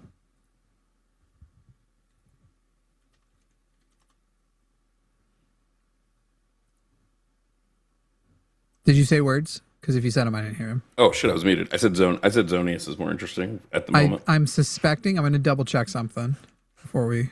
We can take Snoopy first. No. It's probably fine. It only takes me a second. Zonius tried to call in on like a random IP thing and then was told they must call back on a regular phone. Okay, good. They did. It's not another IP thing. Zonius in Tennessee. Zonius, you are on the line with Jimmy and Jovan. How are you, Zonius? Hey, I'm doing well. I'm blessed. How about yourself? You blessed? So blessed. Blessed by circumstance. Indeed. Blessed by luck, birth, position. Blessed by the spirit of atheism. Yeah. Oh, great atheism. What's up? Atheism. Not much. I was just coming to kind of just talk about that the Bible isn't awful. What is it? I think the Bible's pretty cool. Why? Which part specifically? I think that, well, of course, me as a theist and as a Christian, I think that it's true. But even if even understanding your position that it isn't true, I still think that it's still really dope on just like a literary standpoint. Oh, don't get me wrong. I think it's cool in the sense of like the history of religion is an interesting topic. I actually love studying the superstitions, which this is, of the past. My problem with the Bible is those superstitions have persisted, and people like you believe that God put down into paper, as Charlie Kirk put it, God's perfect recipe for love in the parts of the Bible where he said queers like me ought to die. My favorite, you know what I think is the coolest part of the Bible? The utterly coolest part of the Bible. Just all the incest. Tons of incest, yeah. It's like Game of Thrones. You guys probably worse. Well, is there is there actually like any part of the Bible at all that you guys feel is like actually like you do resonate with in? There's only one of the 10 commandments seems to have a little bit of depth beyond it, because almost any of the 10 commandments that are commandments we agree with, every society with written language prior to the Bible had already figured out those same things. Don't kill, don't steal. The Sunday thing is stupid. The coveting thing is stupid. In fact, nobody actually believes in the coveting thing. Certainly not capitalist Christians. Capitalism runs on coveting. I want more than I have, and I know what that looks like based on admiring what I see other people having. Despite the fact that I have adopted a more minimalist set as I've become more successful, and Jovan's set is just very covetous. I'm very covetous of his set, and so I may pursue more. Yes, there are things in the Bible that are admirable. They get, for every one admirable thing, they have 1,000 horrific things. But not bearing false witness was kind of a dope thing to put in the commandments. I think though, don't have slaves or don't rape would have been a higher priority. Anything about consent, really. I would also say, like, the parts of the Bible, like, less that I resonate with, that I just think there are parts that I think are interesting stories, where I'm like, oh, these are interesting as, like I don't necessarily care for the way the Bible describes it, but, like, I think the story of Jesus, in the way that I see Jesus as a read in the Bible, is an interesting tale of a dude who gets swept up in mythos, who's not really a mythological being, who has to contend with the fact that his friends betray him and he's sent to death. That's an interesting tale. But that's all it is. That's why I liked it when I read Harry Potter. Back before my literary tastes were any good, I thought Harry Potter and the Bible were pretty good. I like Jesus Christ Superstar. Yeah. I think it's a dope musical. Also, in fact, that's the best thing the Bible gave us. Jesus Christ Superstar by Angela Look Weber. at my face. Look at my hair. Clearly, unfortunately. Well, I assumed you have the stream up. Clearly, I also admire the Jesus aesthetic, especially as described by white people. White Jesus. White Jesus. But yeah, I also resonate with just Jesus' story overall, and you know, just his example. Well, hold on. Let me, I don't resonate with Jesus' story, like, in the slightest. I resonate with the version of Jesus' story that I clearly see in the text, which is that he was a normal man who was swept up in mythos that he had no control over, and that he was sent to death because people were afraid of him, essentially converting a bunch of other people to a religion they didn't like. You don't think that Jesus had control over his story at all? No. Really? That's an interesting. I mean, take. when he's in front of fucking King Herod and Pontius Pilate, and they're like, "Aren't you the king of the Jews?" He's like, "That's what you say I am." He had no control over any of this shit. He was sent to them by Judas. I don't believe Jesus could see the future. I don't believe he had any magic powers. No, he had no control over almost any part of his story. All he was doing was preaching things that the Buddha preached fucking years before, and people went fucking apeshit. Okay, I think that's an interesting take, since you know, he did make a decision to go into ministry and be a physician of sorts. Even the take that people who are atheists Don't you believe Jesus is God just in a human form body? He subsists in both a human nature and he's fully God. So what do you mean he chose a ministry? God doesn't have free will. God simply acts and is. He's always the same every day, today, and forever. He's incapable of changing. He didn't choose to do ministry. According to your book, he just did what he did. Well, if he was to embody the be fully human, that does require him to be able to choose. Just like how here's an actual worse question. Wait, because this just made me this put me on a tangent that I'm actually now really curious of based on your belief. Okay. If the belief is that Jesus is God in human form, does that mean there was no God in heaven when Jesus was on earth? That does not. That's not what that means. So why wouldn't it in be? Christian theology, we because God subsists as in his essential nature, he is three persons in Christian theology. Why don't you think so? Because are you Mormon, Zonius? No, I'm not Mormon. Well, because you're not describing mainstream Christianity. The majority of Christians are Trinitarian. They believe that God is one thing, the way you could say hydrogen, dihydrogen monoxide is one thing, but that he takes on three forms. So he can be dihydrogen monoxide can be water, ice, and steam, or vapor. Actually, steam's different than vapor. Water, ice, or vapor. God can be himself, the omnipotent whatever, and he also takes on the form of a human, and he uses the Holy Spirit is like his cell phone. But all three are him. There's no distinction between them. That's actually not. I think that's more so modalism, or some sort of That's describing modalism, which it's describing Trinitarianism. No, Trinitarianism.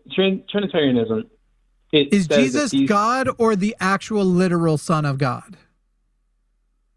He is God by nature and the Son of God by personhood. So he is a separate entity, correct? In what you're describing, he's distinct. A separate entity, in as much as I am a separate. Is he as much a separate entity from God as I am? No, he has to be, because Jesus this dude is muddying up Trinitarianism separates so much. himself from God all the time. He literally separates himself in such a way in the Bible that he and God are two complete distinct beings with different wants, different wills, different desires. He prays to him. He says that when I go to heaven, I'm going to be seated at the right hand of God. If he was God, he wouldn't say this. He would be I don't disagree that the Trinity is nonsense, but the Trinity does believe they are the same guy. Not that they're the same. You're saying guys that they're the same person. They possess the same nature. As in, they have all the essential properties of what makes God. Every Trinitarian I've talked to believes what Jimmy's saying. Yeah, you are. This is not Trinitarianism. That they are literally. Otherwise, Mormons would be considered Christians, because Mormons believe Jesus is the Son of God, participating in the Godhood, but is an actual separate individual. And the rejection of Christians is that they are not Trinitarian. Yeah. They're not Trinitarian because they believe that the Godhead are three distinct beings. That's what I'm saying. God is one being, but in three persons. The distinction is in the three forms. Three forms. What does persons mean? Because you cannot say there is one being as three persons. Mm-hmm. Persons and beings are not meaningfully different, unless you want to say different species. They are, just like how who I am is kindred, or Zonius. I said my real name, my bad. Who I am is Zonius, but the identity of what I am of what I am. Here's what I think is happening. So I think you're just adding more words, and you are being faced with the fact that Trinitarianism itself doesn't make any fucking sense. And when you are actually in church, they use the metaphor. Trinitarians absolutely use water can be liquid, solid, or gas. God is God. The God is probably more the gas. Jesus is the solid. Holy Ghost is the liquid. That's how they teach it to you. But then when you want to get Philbro about it, as though Jesus and God are meaningfully distinct, and that you think it's something to say, well, they're the same being but different persons, is dumb. Okay, so the reason why I'm saying that they are the same being is because they have the same properties. They're all eternal. They're all I like people in the chat saying, I need to Google what the Trinity is, and then they say what I just said, not what the caller is saying. Okay, so what you're describing is modalism. Honestly, Zonies, I don't even care. I don't even care about the Trinity anymore. Let's get back to, because I just disagree with you, and I think you're Philbroing it. So I'm let's muted. get back I'm muted. to the No, wait. No. God. Wait. I was muted. I was trying to say something. Jesus and God, if we're saying Jesus and God have the same properties because Jesus is eternal, that means we and God have the same properties because Jesus is only eternal in such that he dies and goes to heaven, and then he's in heaven for all eternity. So do we. No. So that doesn't work. No, that's not what we're saying. Jesus is eternal, and Jesus is eternal in the sense that he was even before he existed before. So do we. The world. Per the Bible, so did we. God knew us before we were. Yes, he did. If I whispered something to God, would Jesus be instant? Could I whisper something to God and God choose to keep the knowledge of what I whispered to him from Jesus? To keep the knowledge, he would already possess that knowledge. Let's say that I say to God, I have 7 coins in my body. Mm-hmm. Could God choose to keep the knowledge that I just shared with God, the sentence that I just said to him? Could he choose to keep it from Jesus? They all three possess the same knowledge. That's not true either. Because they all share this is what I'm saying. This is what I'm saying. When you actually ask follow-up questions, they're three separate persons, but they're the same being. Completely falls apart. There is no difference between being being the same being and being the same person. There's also nowhere in the biblical text does it claim Jesus is omniscient. It's like saying me wearing a sports coat versus me wearing a hoodie versus me wearing a t-shirt are 3 separate representations of me, but underneath the body is just me the whole time. Excuse me. I've been here the whole time. You'll notice that people with Philbro shit never can make their stuff make sense like in normal language. And the reason isn't because you have to know Philbro shit to get it. It's because it's not explainable. It doesn't make meaningful sense. It's okay. So if I can try to explain a little bit. Did Jesus know whether God was going to forgive the other people on the cross when he asked God to forgive them? Or was Jesus declaring as God that he would forgive them? Do you not think that both can be true at the same time? Correct. Those are two contradictory statements. If I am God and I'm saying the phrase, forgive them for they know not what they do, and I am saying it as myself, then I am declaring them forgiven. Therefore, I cannot not know whether or not other me in the cloud will or won't do it. Hey, cloud me. This is where like the magical thinking shit comes in. And I'm loving now all those people getting real quiet about how I don't know the Trinity when I'm literally asking this guy questions that are the basics that show no one knows the Trinity. It doesn't make sense. It's magic. That is but Zonius won't admit when he's hitting the points of, I don't get it. It's magic, man. It's fucking magic. I guess. Did Jesus know whether God would forgive them or not? Magic. I don't know. It's magic. Like, could you just admit it's magic? Yeah, it was in a young girl's heart, Zonius. It was Jesus' prayer to the Father and petition to the Father to forgive them. Why would Jesus need to pray to himself? It's not, because it's a different person than himself. That's what I'm trying to say. But why would he need to pray? But they are. Excuse me, you said earlier. It's not only Jesus was exposed to people that he felt compelled to forgive. They shared the same knowledge, so God already has that knowledge and would have the same compulsion.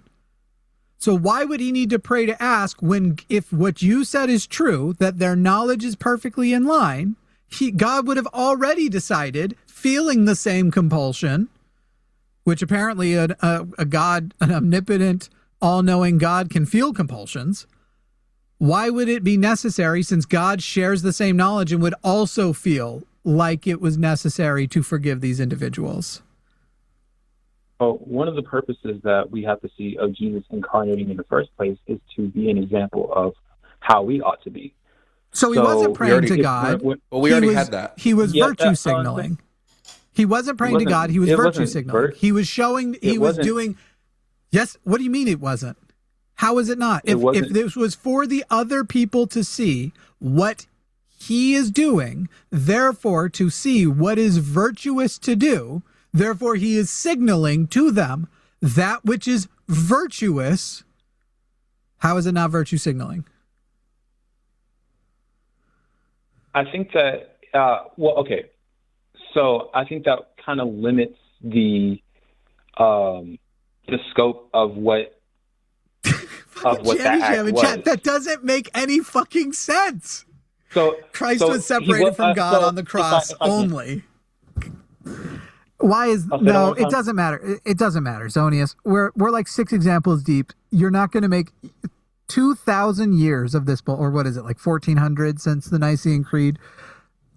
However long it's been since the Nicene Creed defining the Trinity and how they work, it has never made sense to anybody. There has just been people who've gone, here's where I'm willing to stop thinking about it and just accept. And God will explain it to me one day.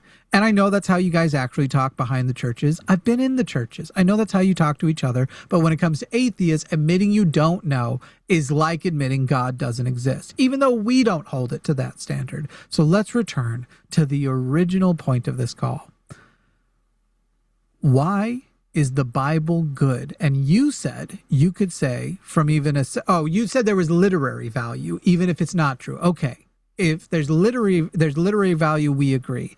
If the Bible isn't true, is it a morally good book? Would a person following that book, even if it was untrue, be a good person or a bad person?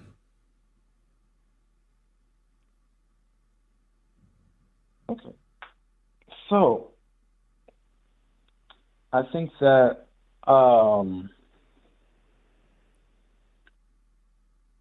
when it comes to the scriptures in general, Jesus points to 2 laws for us as his followers. Are you answering my question? Because it sounds like you're trying to now preach. What is my question? No. Your question is, would they be a good person? So I know you hear it. So No. If someone were to follow what was in the Bible as a moral person, would that be a good thing, or would they be good? No. If the Bible isn't true is the first part, and that's very important. If the Bible isn't true, would a person still be a good person if they followed the Bible? I'd say yes. Great. So let's say the Bible isn't true, and I read the part how Jesus says, I'm not changing a tittle, the old law still applies. And then I go, and you know what? I want this woman to be my wife. She is not currently promised to anybody else, and I have enough money. Therefore, I'm going to go and rape her and take her as my wife by raping her and then pay her father. According to you, that would not eliminate me as a good person because I have followed that which the Bible lays out as a virtuous way of living my life, correct? Incorrect.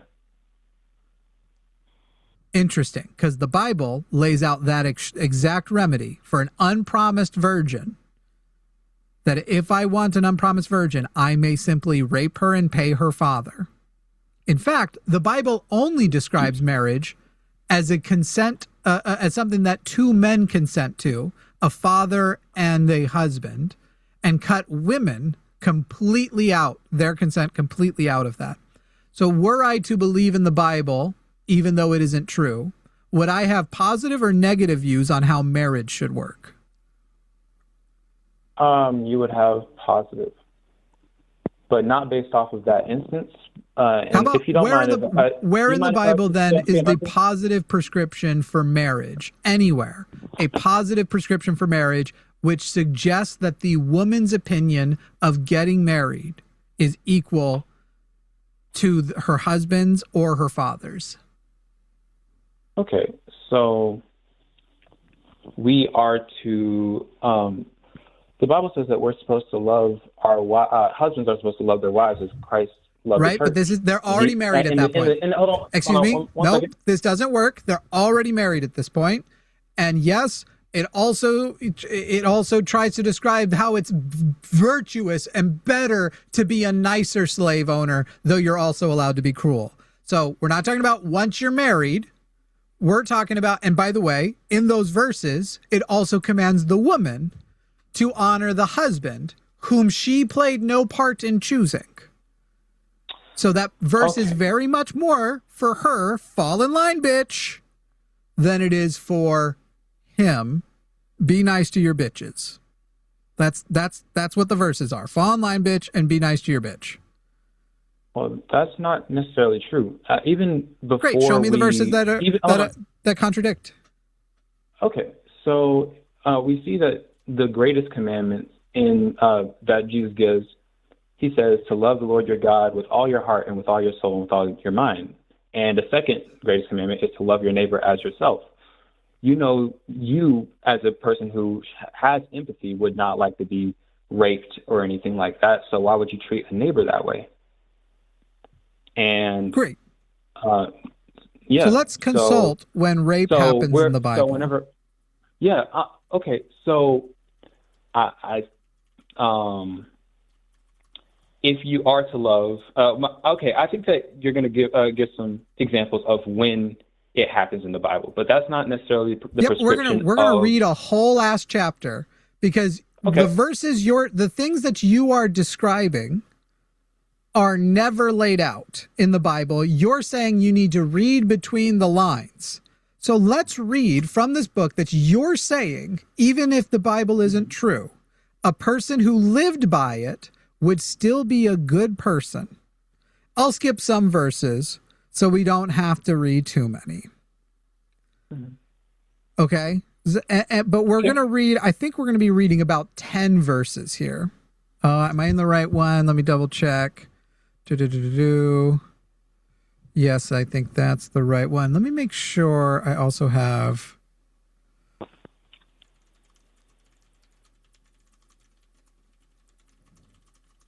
the right verse. I think it's still in here, but I can't remember which ones. Okay, it is. It's just a little bit further. All right, let's read the laws concerning sexual immorality. In Deuteronomy 22, if any man takes a wife and goes into her and then hates her and accuses her of misconduct and brings a bad name upon her, saying, I took this woman, and when I came near her, I did not find in her evidence of virginity, then the father of the young woman and her mother shall take and bring out the evidence of her virginity to the elders of the city gate. Already already off to a great start. And the father of the young woman shall say to the elders, I gave my daughter to this man to marry, and he hates her. And behold, he has accused her of misconduct, saying, I did not find in your daughter evidence of virginity. And yet this is the evidence of my daughter's virginity, and they shall spread the cloak before the elders of the city. Do you know what the cloak refers to? Clothes. No. But what the cloak is in this case? Their clothes. Well, it's not just random clothes. You know that there is a do you know what the ritual for marriage back then was?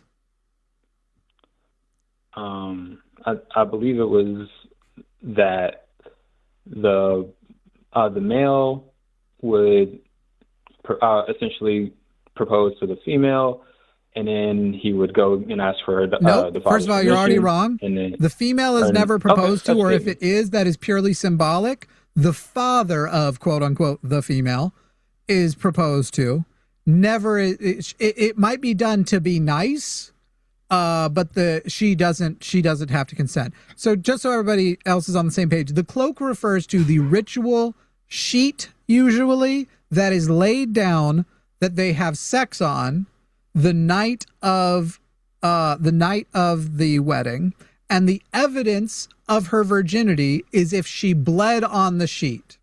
This is the perfect, wonderful moral law from God that already back then didn't take into account that not all people who are virgins have a hymen or break a hymen or bleed the first time they have sex.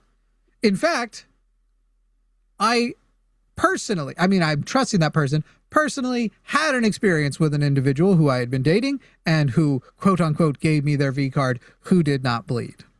It was in Wyoming, a lot of horse riding. I mean, like let's just no, because others did bleed. Shut up, Jovan. Okay, so then the father's bringing out, the father and the mother have the sheet with the hymen busted blood, and they come out and they go, he hates her, and so I did not find in your daughter evidence. And the father of the young woman shall say to the elders, I gave my daughter to this man to marry, and he hates her. And behold, he has accused her of misconduct, saying, I did not find in your daughter evidence of virginity. And yet this is the evidence of my daughter's virginity. And they shall spread the cloak before the elders of the city. Then the elders of that city shall take the man and whip him. And they shall fine him 100 shekels of silver, and give them to the father of the young woman, because he has brought a bad name upon the Virgin of Israel, and she shall be his wife. He may not divorce her all his days. So this guy who's just done this to the woman, she doesn't even have the option to leave him. She still has to stay with him. But if the thing is true, that evidence of virginity was not found in the young woman, then they shall bring out the young woman to the door of her father's house, and surely they will do the same thing. They will whip her. Nope. The men of the city shall stone her to death with stones, because she has done an outrageous thing in Israel by whoring in her father's house. So you shall purge the evil from your midst. So we're only to verse 20 through verse 21 so far. And remember, and Zonius, I am going to let you reply once I'm finished with the whole thing, but you've basically told us we need to read between the lines of other verses that this is not the verses that are explicitly stated that we should take as gospel, even if the Bible isn't true. Going to finish up here. If a man is found lying with the wife of another man, both of them shall die. The man who lay with the woman and the woman, so you shall purge the evil from Israel. So this basically being, if two people have an affair, they both die. This completely disregarding also things that we've learned modern day. A lot of affairs happen, not all, but a lot of affairs happen as amongst people, especially women, who could not escape their relationship because abuse that was present. And those affairs that are happening are literally their only escape from abuse because they feel they can't actually leave the man. But nope, she's dead. They die. There is no nuance. They die. If there is a betrothed virgin, this means that a man has already promised the woman to somebody, and a man meets her in the city and lies with her, then you shall bring them both out to the gate of that city, and you shall stone them to death with stones. The young woman, because she did not cry for help, though she was in the city, and the man, because he violated his neighbor's wife. So you shall purge the evil from your midst. So that leaves a rape exception open only if the woman who is being raped screams and that is heard by somebody else in the city. But if in the open country, a man meets a young woman who is betrothed, and the man seizes her and lies with her, then only the man who lay with her shall die. But you shall do nothing to the young woman. She has committed no offense punishable by death. For this case is like that of a man attacking and murdering his neighbor, because he met her in the open country, and though the betrothed young woman cried for help, there was no one to rescue her. So if you're in the country and you say you screamed for help, you will be considered raped. Nothing will happen to you. Mind you, one of the things that isn't mentioned here is your betrothal will end because you're still now considered, quote unquote, humiliated, and you only marry off virgins. If a man meets a virgin who is not betrothed and seizes her and lies with her, and they are found, then the man who lay with her shall give the father of the young woman 50 shekels of silver, and she shall be his wife, because he has violated her. He may not divorce her all his days. That is the last verse that's relevant, because the next one's about banging your father's wife. That is, if you bang a person who is not betrothed, whether it is rape or not, she is now your wife, and you owe the father the 50 shekels, essentially as your dowry. So those are the explicit verses, Zonius, in God's perfect book for love, that I would suggest the Bible is not a good book for people. The Bible does not teach good values, and that if the Bible isn't true, you would not be a good person if you lived by its values. So, Zonius, as you respond, I want your overall response of where in the Bible you feel would counter this, but also I want your response of how a person would live verses 28 and 29 modern day, following the words of those, and be a good person. So,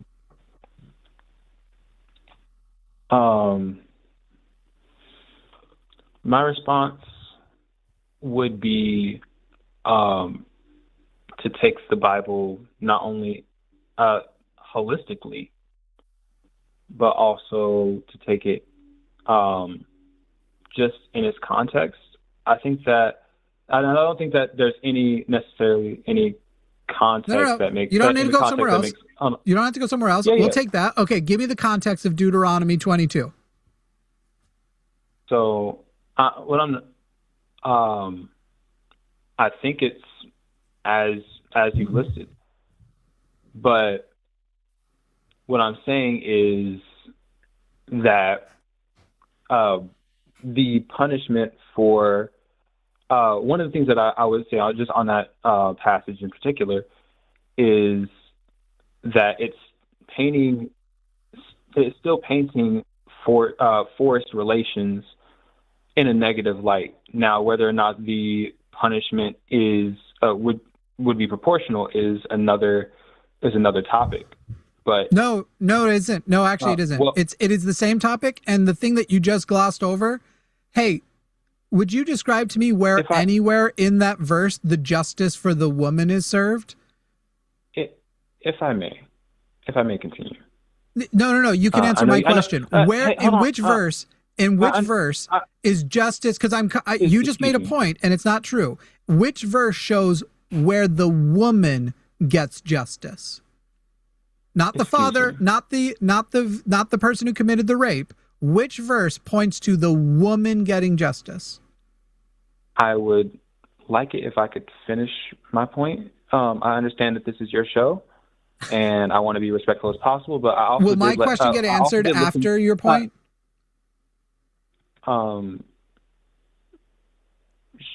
Sure. I mean, I'll be more than glad to answer, but I'm pretty sure you'll have some more questions following the point that I'm about to make. Okay, in that case, then answer my question first. If you're saying we're going to want to go other places when you finish your point.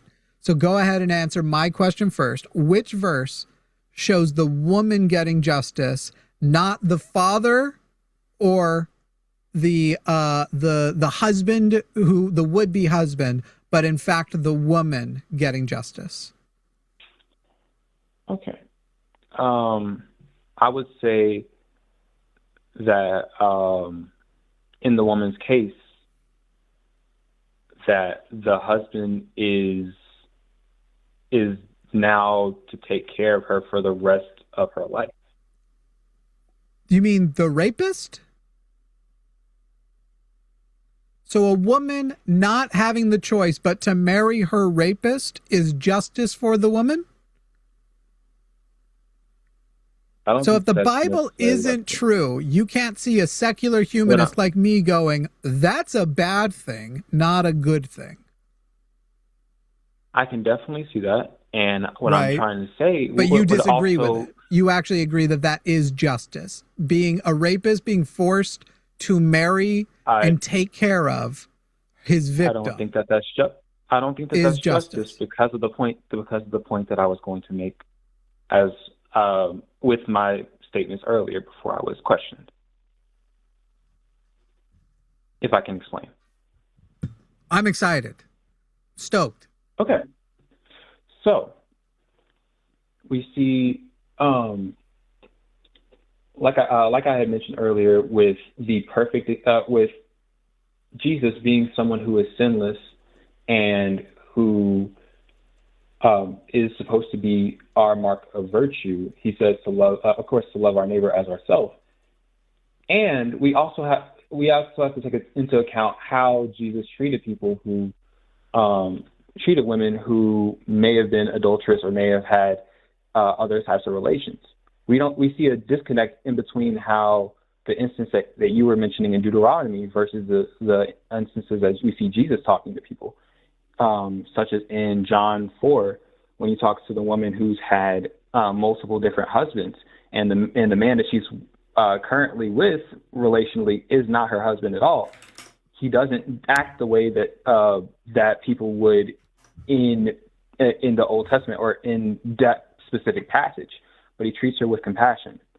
And, so you believe, to put it short, you believe that Jesus' example, where he doesn't say Deuteronomy was bad, he's actually proving that Deuteronomy 22 is evil by the way he treats that woman at the well.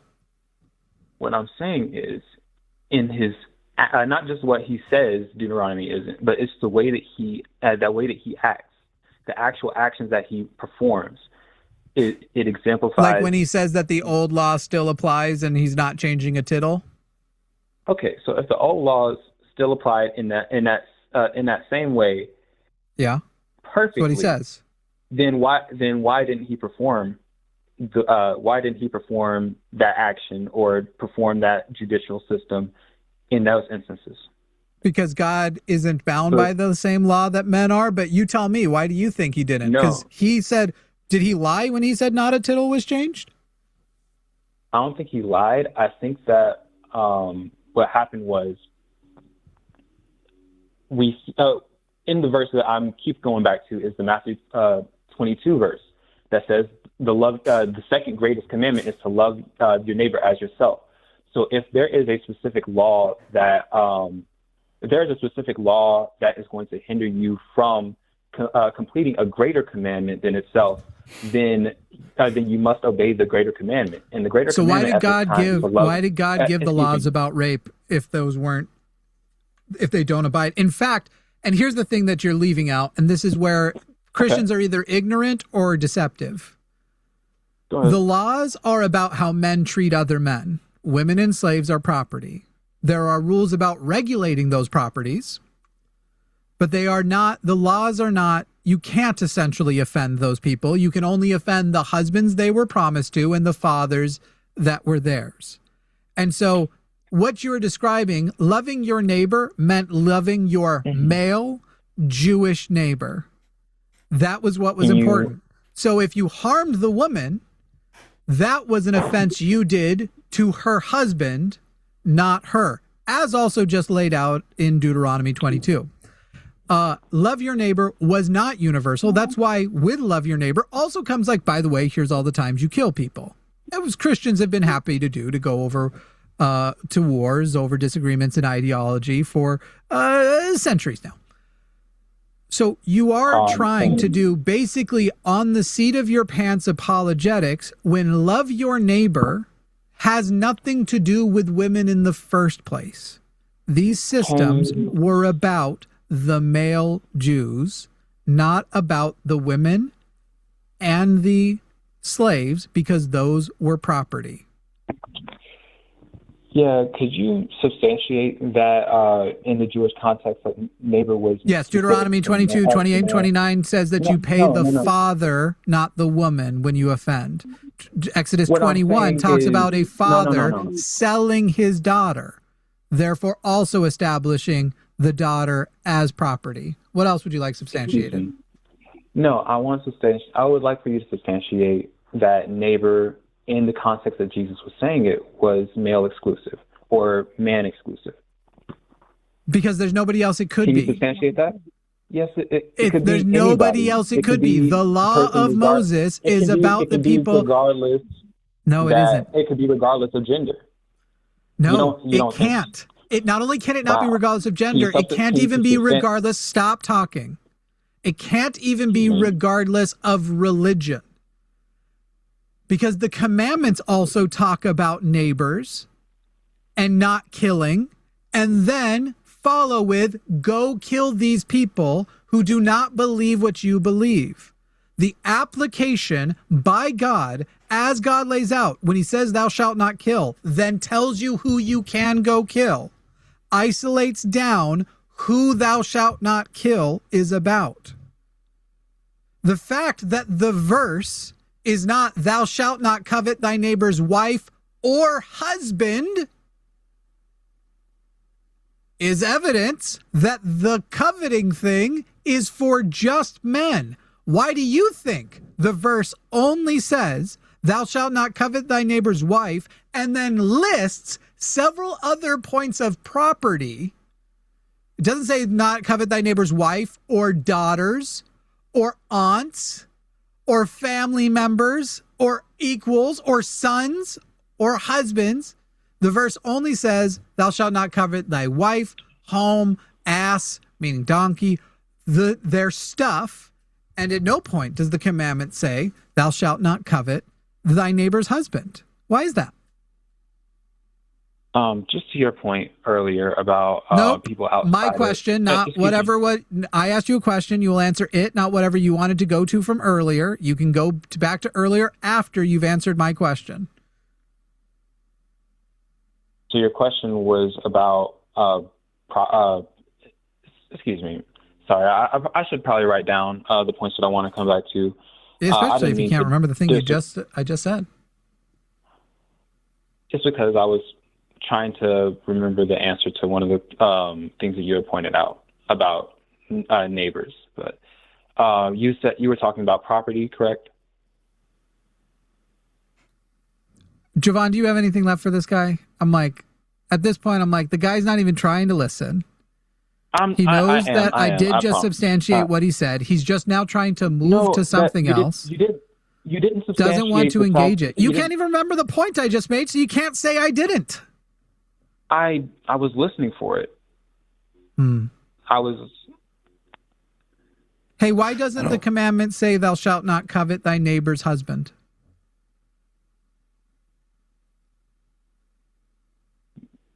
It says that you shouldn't covet your neighbor's husband. When? I don't know. I said it doesn't say that, but what does it say? You shouldn't cover your neighbor's wife. What else does it say?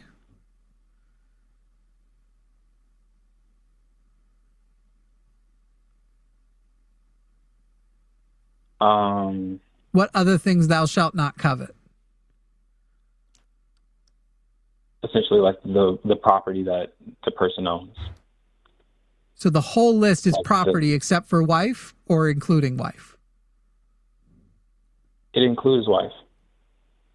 Wives are property. In the old... In the old book, God wrote about how shit works, and that Jesus said, I'm not changing a tittle. Live by the law until all things have been completed. God didn't write that, but... I'm sorry, Jesus is God, so yes, he said it, if you believe that the words given by Jesus. What I'm saying is, I personally hold to, I don't hold to biblical inerrancy in the fact that, or right, I'm done. Jovan, you got anything for him? As soon as when you lose, now it's but those words in the Bible aren't true. Jovan has nothing for Zonius. You have a great day. Call back when you can actually stand on your 2 feet with the shit. Done. Can't do it. Well, Jesus, God didn't. But whatever. You pick the call. I'll shut up. All right, let's see what we get. I made it so far in this game and then lost.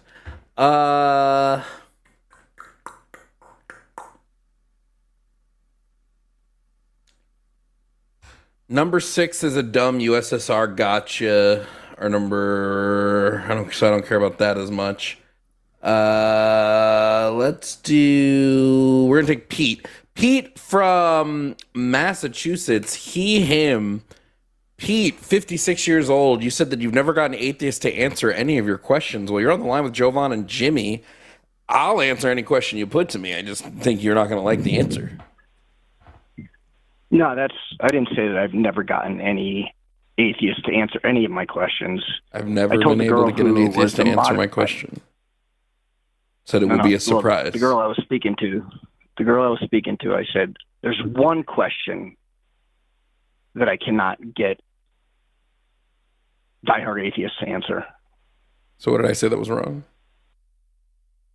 Well, you said, I can't get atheists to answer any of my questions. And I said, no, that's not true. It's just one question. Okay, what's the one question atheists can't answer?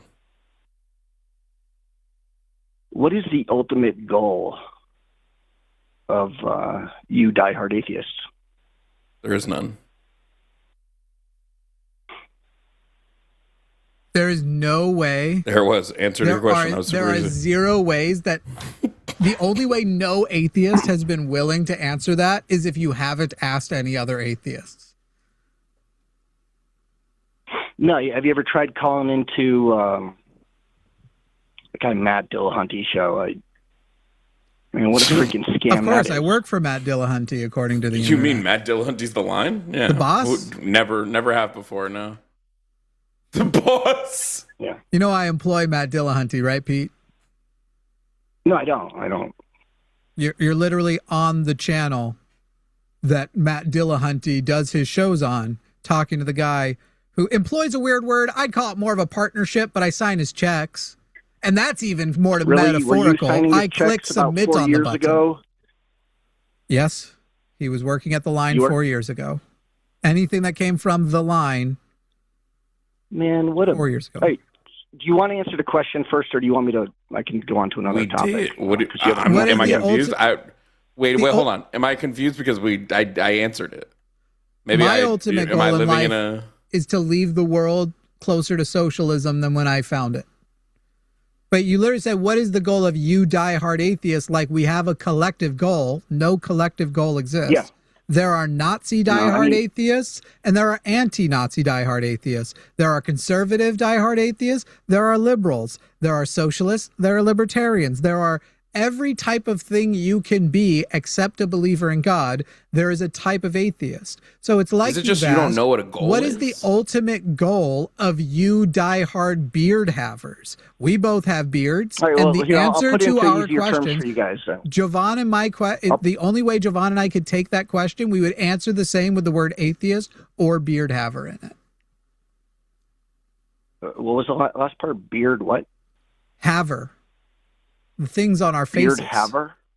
Yeah, we got beards, the two of us. You could literally, what Jimmy is saying is you could sub in anything for atheist there, and the question would make as much sense. Right. My answer wouldn't change if you changed the word atheist to beard haver. Let me help you with it. Let me help you with it. Thank you. We're not the ones that need help. We need that. Thank you for your help. Okay. Is the ultimate goal of a diehard atheist to prove to the world once and for all that no God exists? I mean, like to make a case. Almost like I answered this and said there is no goal. We've already answered this question. No, it's almost like we've already answered this. That's exactly what it is. Because we've answered this question. Hold on. I really need to. When you asked me the question the first time, what was my answer? It was a very, very short, thoughtless answer, and I think what was it specifically? Perspective. What was it specifically? What was it? It was such a bad answer. I don't remember. because you don't listen. You weren't listening. We went off your script, and so you fucking flummoxed. You weren't even listening to us. It's already been explained to you, Pete. There is no collective. Diehard Atheist does not describe a collective with a unifying goal. Motherfucker, you did ask it, and you've answered it.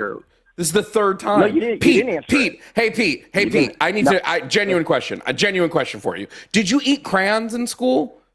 Was glue your favorite food? Because I answered it. I said there is no goal. Whatever way you frame the question next, my answer will be there is no atheist goal. Now, Pete, you can phrase the question however you want. Okay, then Pete, would you be able to answer the third part of this Pete, question? would you like me to help you fix your question?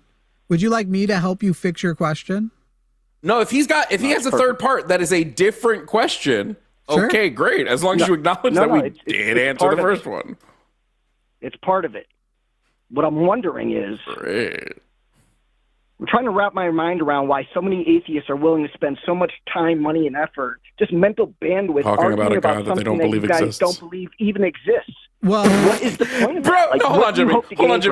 Hold on, Jimmy. I just think it's so funny. I don't know if anybody heard me say under my breath, but I just think it's so funny that like he acts like these are new questions, and I was able to predict the question before he even asked it.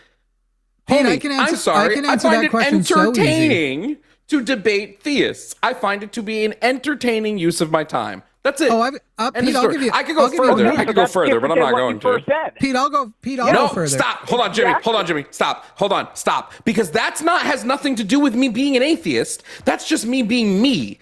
That's not a goal all atheists share. You asked what's the goal of atheists. Right, you diehard atheist. That's my goal as me. I find enjoyment in that as an individual. I've always been an atheist, but there was a time where I didn't find enjoyment in debating with theists. Then I did, because I personally like it, Pete. Maybe if you phrased your question to say, what is your specific goal? Then you would have gotten what my specific goal is. But that's not how you phrased your question. Now, please eat paste somewhere else. Go ahead, Jimmy. The funny thing is, too, Pete will now take that answer you just gave, Jovan, and tell other people. Pete will take it so sensitive. Pete. Oh my God, Pete! The only person sensitive is your wife when she saw how small your dick was, Pete. Pete, I came Nobody in here your is Lord's sensitive. mouth. You're so stupid. I left my semen in Jesus Christ's mouth. I just want you to know that, Pete.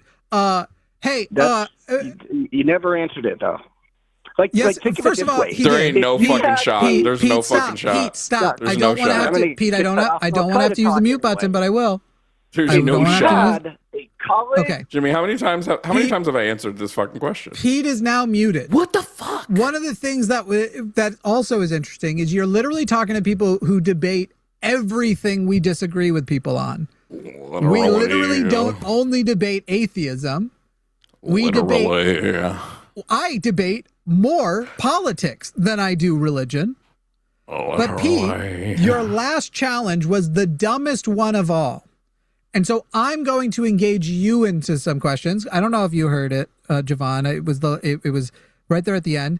Why would you debate against something you don't believe in the first place? Pete, I'm going to ask you some questions. You're going to answer directly. If you do, this will go well, and you'll have time to make your point. The beep will mean you're unmuted. Your first question is, Pete, do you exist?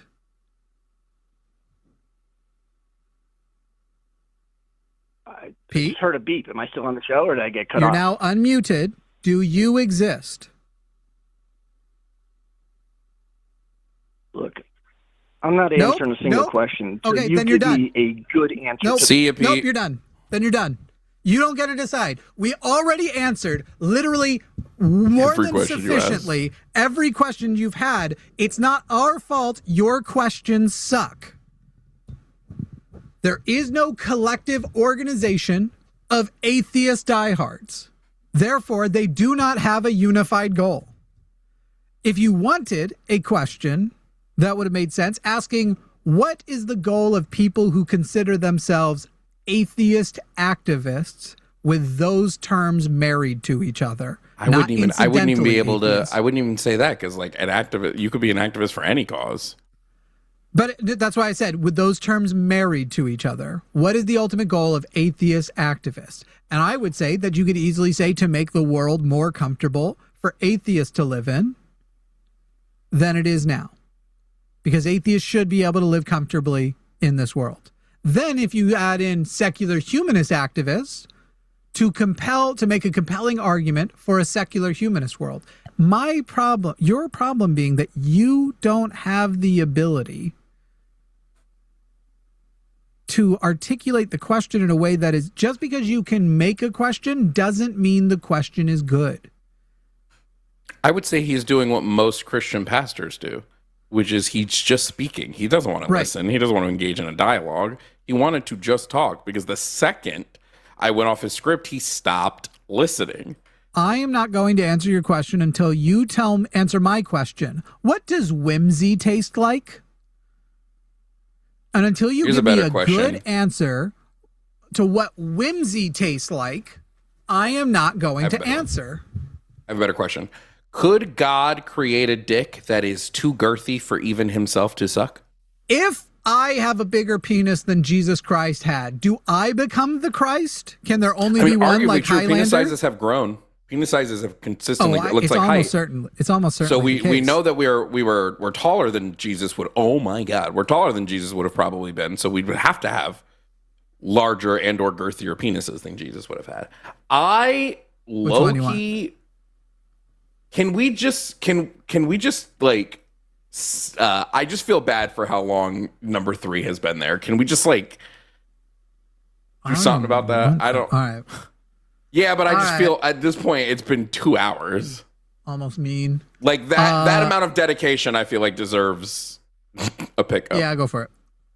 Angel Angel in France. You're on the line with Jimmy and Jovan with a question for Jovan. Go for it.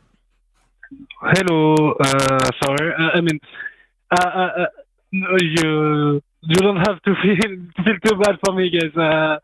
I'm just enjoying listening to the show. But anyways.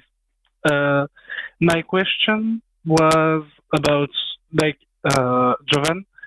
When you say you're a communist, do you mean like in the ideal of a classless, stateless, and moneyless society? Yeah, I could be convinced to keep a state, but I just believe states are going to be class protection tools. So I tend to say no state. But definitely classless. I want an abolition of private property and abolition of class. So that's essentially my communism boiled down in a nutshell. Okay. Yeah. I mean, I agree. My question was like more of because it's from like debates I've had. I'm not a communist. I consider myself more of a socialist, but I could be convinced to move. Let me just cut it on for just a split second. Every socialist at their core is a communist. Socialism and communism want the same thing. Socialists just believe that the state is necessary to maintain class unity, essentially. Communists just believe that eventually the state would fall away because of just like no longer having a need once everybody is a part of the same class. So every socialist is really a communist, and every communist is really a socialist at like the end of the day. Okay. Yeah, I see. I see what you mean. My question is a bit about the least interesting thing, I guess, about the definition of communism, or at least the least talked about, but the one I find typically most not interesting. But anyways, sorry, I'm scatterbrained. It's the moneyless part. I wonder if trade will occur, and if so, how? Same way it used to. Do you think you probably wouldn't see much of a difference in trade if you have something I want and I have something you want? Like, hey, I'll trade you 10 of my apples for one of your crates of blueberries, and then we just give them to each other. You know, trade largely wouldn't change. It's just the value. It's the our relationship to labor that changes. So that's the thing I think a lot of people are miss when they have the conversation, is it's more about the relationship of labor to social value and wealth and things like that. Okay, so when it comes to not like, so I assume what you said about trade applies to like a not immediate compensation, for example. Like imagine you have the ability to make like a couch or whatever. I have a farm. I trade the food. I give you some food, and when I need it, you give me a couch. Basically, would be the. Yeah, but the thing is, you wouldn't really need to trade people for that, because the community would already have the couches. So you would just say, "Hey guys, I need a couch," and the community would be like, "All right, we'll deliver you your couch when it's ready." Right? Like that's one of the big things is like realistically in a society where our needs are met, the things that you're going to be trading for are going to be more like, I mean, I guess you could have like, if somebody like makes like, it's going to be more art stuff. Realistically, it's going to be like artistic things and stuff like that, because crafts are going to be used, time as well. Yeah. Crafts are going to be primarily dictated by the state, right? They're going to be handling needs in that way. It's like, okay, well, we have needs for couches, so some people are going to work and make couches, and then when people need a couch, we'll give you a couch. Now, if somebody makes a specialized couch, and you're like, oh, I really want a couch with XYZ, so I'm going to trade Billy for a couch because he can make this for me. Sure. But Billy can't then, like, the problem is then you all you're doing is you're recreating. Once Billy starts scaling that, you start to recreate capitalism. So you have to be like, Billy can't do that as his primary form of labor for the community. He can't be using his primary form of labor. Can't be, I'm going to give you couches and I'm going to benefit from it. Right? It needs his still primary. Now, if he decides, hey, I'm going to do this for the community and I'm going to make specialized couches and everybody gets one, then bada bing, bada boom. But he's not paid for that, because that's not where you can't then bring back in the relationship of labor with capital again. Yeah. Okay. I get it. I mean, one thing jumped at me. It's minor detail about what you said, but you said the state would manage the capital, the property, who gets what. The community would, yes and no. So the community would essentially work to decide what's needed. And you can do that through a lot of different ways. Like I used to be a council communist. I don't necessarily know if I still am. I might be more of an anarcho-syndicalist now. But like the community you could elect worker councils, and they lead everything. You could do it via a whole litany of ways. But like I'm in the sense of like with a labor union, you have somebody who's the head of the labor union. You make sure that you have appropriate methods to make sure you can recall this person if they do a bad job, things like that. But when it comes to needs would be dictated by the community. There are tons of ways that socialist theorists have thought about, and like as technology advances and communication advances, it becomes easier and easier, right? Like it's super easy. We could send an alert to everybody's phone, and it's like, hey, it's time to vote on the next needs of the community. Enter your vote here, things like that. So it just becomes easier and easier.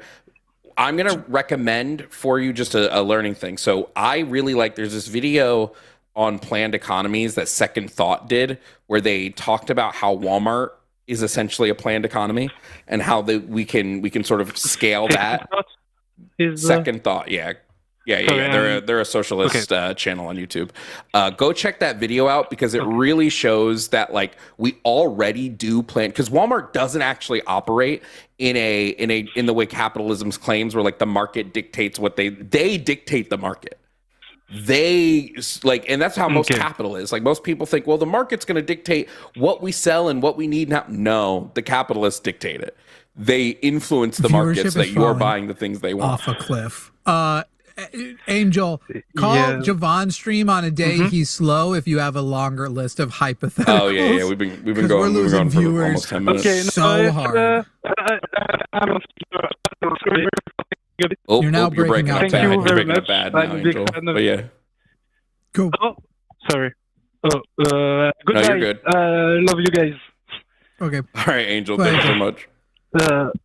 You can still drive. You can still like be in charge, but the topic of like, and how would you do this in the comments, and how would you do that? Yeah. It's so hyper specific. Let's grab Javier. Javier from Connecticut. Him is going to tell us, not from Connecticut, from Washington. I see what the con means now. Okay. Javier from Washington, he's 32 and is going to tell us why Christianity is necessary to preserve Western values, because that's the thing I want preserved. All right, Javier, go ahead, you're on the line with Jovan and Jimmy. Why don't you give us your thesis statement? How's it going, Or I guess you gave us a thesis statement. Why don't you give us a reasoning behind it? Can you hear me okay? Yeah, we can. Oh, sorry about that. Just wanted to make sure. So I did hear you guys were doing a pretty good inquisition on scripture earlier, and I was wondering maybe if you'd prefer to do a more political topic instead. After hearing what I heard. I enjoy the Bible talks. I enjoy the whatever, but just I'll say this, and maybe Jimmy will probably agree. Yeah. If you don't have like a really concrete understanding of the Bible, which it's okay, most Christians don't, and they don't need to. You might not want to debate theological stuff with me and Jimmy, especially if it's about the Bible, because we have a very comprehensive understanding of the Bible, of verses, of the history of it. So if you would like to have a more political discussion, I know you're a conservative. I know me and Jimmy both love debating politics. And Jimmy might enjoy more political-based discussion, especially because we've got nothing but... Javier's topic isn't necessarily biblical. I like the topic you called it about. It's both political and religious. I would suggest you at least try, but if you think it would have to take on a biblical thing, it's not like we're going to sit here and say, and we're less well-versed on political issues. Arguably, I'm much more well-versed on political issues than I am Christianity.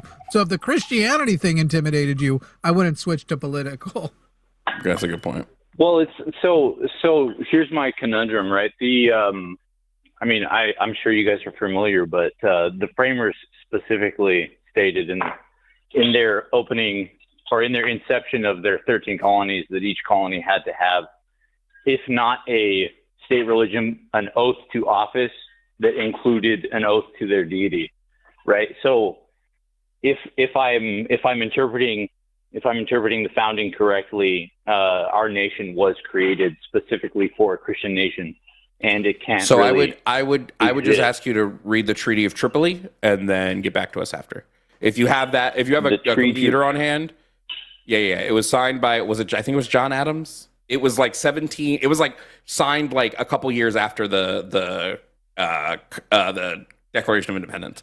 But your own words didn't even follow the conclusion you made didn't follow the supporting terms. You said, well, that's why I want him to read. Hold on, let him read the Treaty of Tripoli first, because I think that will I want to see if he can. I want to see if he reads that, and if I'm not even at the Christian part in that way. Oh, okay. Where were you at? I'm at you said the 13 colonies required a promise to your deity, therefore setting us up as a Christian nation. Where does the promise to your deity, where is it established that deity must or should be Christian? And why would somebody like Jefferson, who wasn't himself anything more than a deist, establish the country as a Christian one? We were essentially in the same place.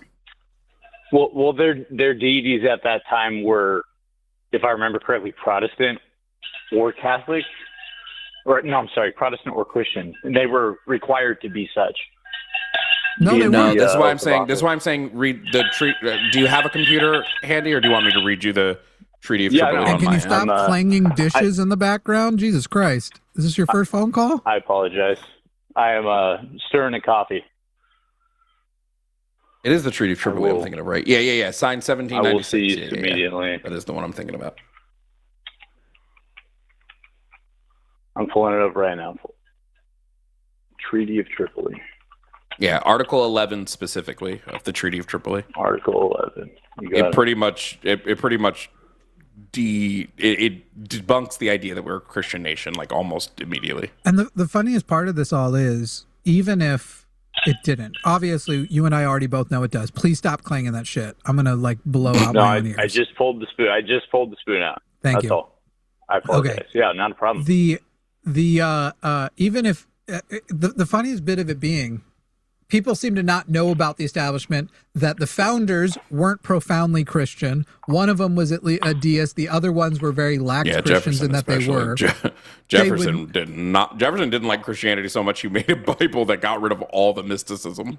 But the modern conservatives would reject them as Christians, a lot of them as Christians, because they were so hostile to Christianity. But even if all that wasn't true and they established even if it established us in the Constitution as a Christian nation, I wouldn't be sitting here going like, and that's a good thing. We shouldn't be a Christian nation either. And what you describe as Western values will matter to me. When you say Western values, are you actually limiting Western values to Christian American early establishment values, or are you talking about Western values post-Enlightenment and that which is evolving and producing things for us like science? Because that ain't coming from that Christian shit. Well, yeah, I think. Well, hold on. We'll answer Jimmy's question, but first, I just want, if you've pulled up Article 11, I want you to read that out loud first. I did pull up Article 11. It says, as the government of the United States of America is not in any sense founded on Christian religion. And there's a little bit more, but I think that's the part you're specifically referring to, right? Yep. Boom, boom. So there any argument that we were Christian? No, I think. Do you know who signed that?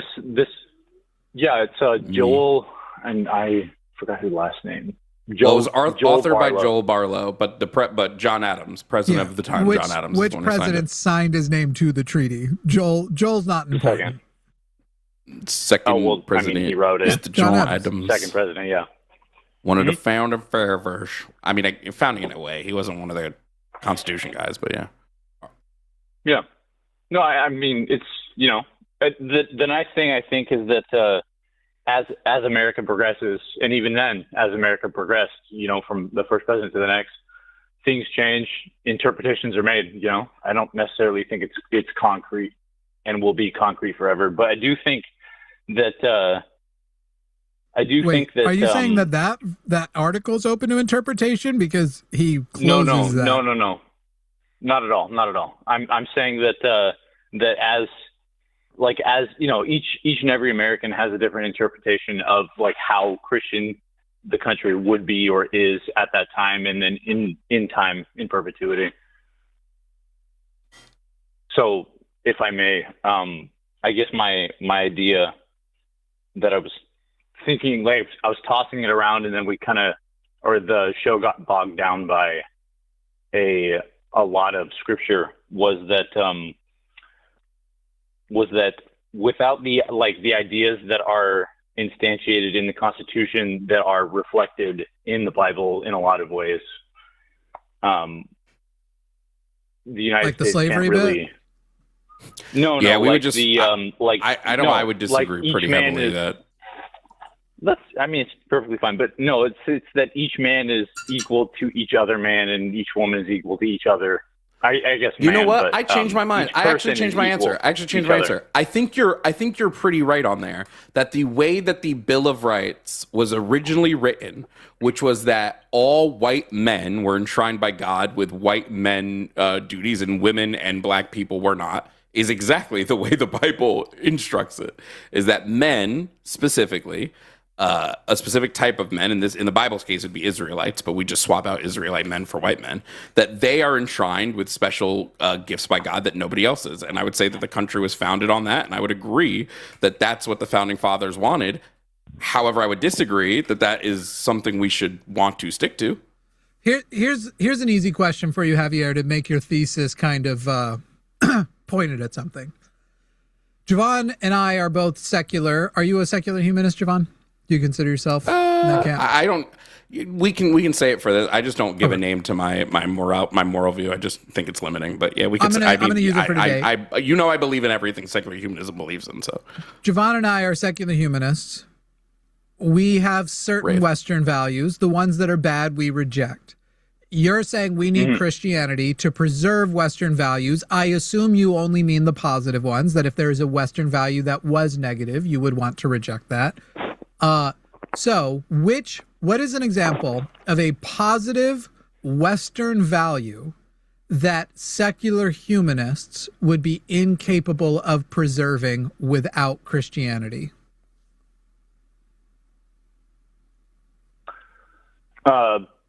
Probably the principles of self-sacrifice. I think. You believe if that? I'm understanding secular humanism correctly. Where would you say that principles of self-sacrifice are established as Western values?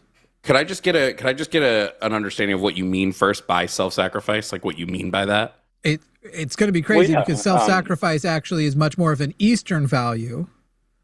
Because Eastern values often are collective values, and the idea is you may need to sacrifice yourself for the good of the collective. So please define self-sacrifice as Jovan's just asked, and then enshrine that into a Western value for me. Yeah. So when I say self-sacrifice, I just very simply mean sacrificing what feels good for you personally for what would be good for everyone in general. Or that's what not a Western probably, value. Which is a Western value? I would say that. Hang on. I'm going to prove it to you. I'm going to prove it to you. Sorry. Go ahead. Yeah. I'm going to say a phrase. You tell me whether or not this phrase is a Western or Eastern value, or you can say neither, I suppose. Rugged individualism.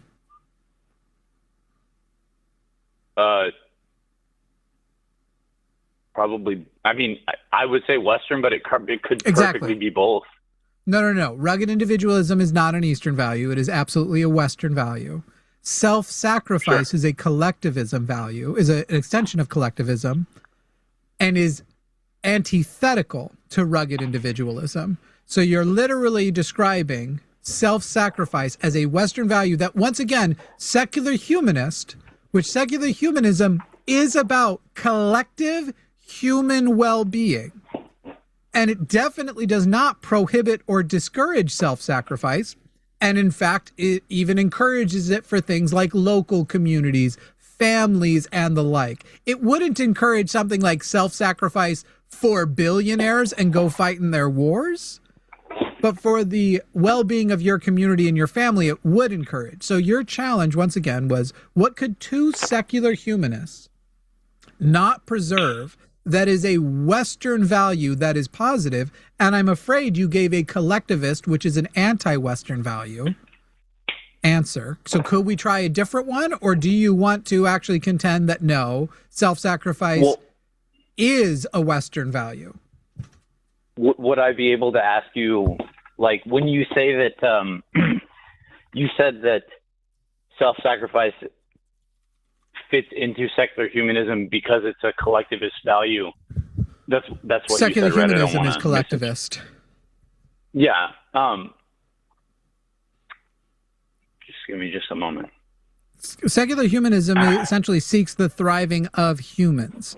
It has a way of treating that at the individual level and at the collective level. And it certainly is not a rugged individualist movement as I just want to make sure that I piggyback on what Jimmy said a little bit ago before we get too far away from it. I would say that, like, there is no sacrificing for the collective under Western, at least under American imperialist values. It's about sacrificing yourself for capital. Right. And that's just like, which I will say, super antithetical to the Bible, at least to Jesus, hella antithetical to what Jesus wanted. So like if we're talking about that, at the bare minimum, I would say that this country was never built on self-sacrifice for the collective. It's just how can me, my labor, my body, my time, my effort go to serve these really wealthy people that want to profit off of me? And by the way, Javier, I doubt you even disagree with that, because it seems like you, a conservative, have come around. Conservatives have come around and become more anti-war in the last few years because they've realized that those wars were never serving their safety. These people we were sending off to sacrifice their lives, being told they would keep us safe. It turned out they were keeping like Lockheed Martin and Walmart and Apple and oil companies safe. That seems to be something even conservatives have come around to understand. So even the people we perceive, the oil companies, even the people we perceive as very sacrificial. Where I'm at, yeah. Yeah, even the people we perceive as sacrificial, like the military, they're not sacrificing them for the collective. They were sacrificing them for Trump. Low-key, Javier, you sounding pretty leftist over here, Javier. It's true. I'm from Seattle, brother. That's how it is. So I guess I'm trying to circle back. It's hard to hold everything in my noggin. Sorry. I will say we do keep jumping. We want to address all the points made, but yeah. Take your time. It's perfectly fine. I can put us back on track if you want me to restate the question. I want to please, if you wouldn't mind. Yeah. Well, can we get a I just want to see what you think about that point that like the Western values have never been about self-sacrificing for the collective. Well, I think the idea of self-sacrifice for the collective is kind of like a little bit vague. If the collective is my family and like my town or like small community, that makes more sense to me than like the collective is in like the whole of the country, if that makes sense. Because like I think for a very long time, the big push in the West was to protect, like to self-sacrifice for family and community. But Javier, and that's not a universal rule. You're only taking that as universal because you're a man. The principle of self-sacrifice for family as a Western value has only been directed at fathers. So it's not a universal principle. Don't lose the goodwill, Javier. Don't lose the goodwill. You've got goodwill from us right now. I'm sorry. I was only teasing. I didn't hear what he said. I apologize. He was like, oh, did I say I was a man? It was a joke. But I'm just saying, don't lose the goodwill. I was kidding. You did, though. You told our screener that your pronouns were he, him, which are the pronouns associated with men. I'm definitely he, him, and I was only kidding. I promise. Yeah. No, wait, I know. I'm just saying, don't lose the goodwill. Don't lose the goodwill. I might have said something like that in the right circumstances too. Anyway, even what you're just describing right now is only a value given to fathers in the Western. And by the way, only fathers in poor and sometimes middle-class families. Generally, if you're a father, you should be ready to sacrifice yourself for your family until you have enough money to buy other people's fathers and to buy other people's kids to sacrifice on your behalf. So again, this isn't a sacrifice for the good of the community or even your local community down at the level of the family. It's a very direct group of people and only the poor ones. Okay. If I may add to that a little bit, aren't mothers also called to self-sacrifice for their children and infants as well? I would say mothers sacrifice way more than fathers. Exactly. But they're not the ones. But they're not the ones. But that's the problem. Is you got to think.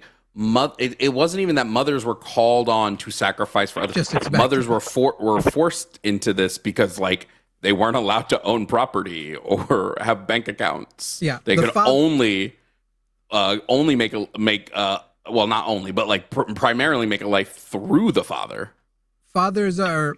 It's celebrated, the idea of father sacrifice, because we live in a patriarchal society that's trying to establish that. Mothers get none of that recognition and just actually do sacrifice, probably because mothers tend to, being left out of that patriarchy gives you room to actually embody values of actual self-sacrifice. So I would say the fact that mothers are doing that in a society that is shitting on them and not supporting them is not reflective of them having Western values. And so we return once again to the question, Jovan and I are secular humanists. What is, if you want to continue to argue that self-sacrifice is a Western value, you've already, I think, conceded that it's not only a Western value, nor is it a value that he or I would have difficulty defending, considering we are socialist, from each according to their ability, to each according to their need. We would have no problem defending those as secular humanists and as socialists. So what would be the value that we cannot defend and maintain, or what, I don't remember the exact word you used.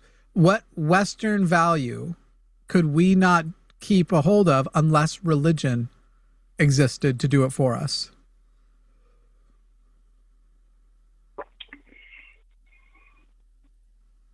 To be frank with you, I probably would have to dig a little bit more into secular humanism to know, because I'm not extremely familiar with it as a principle itself.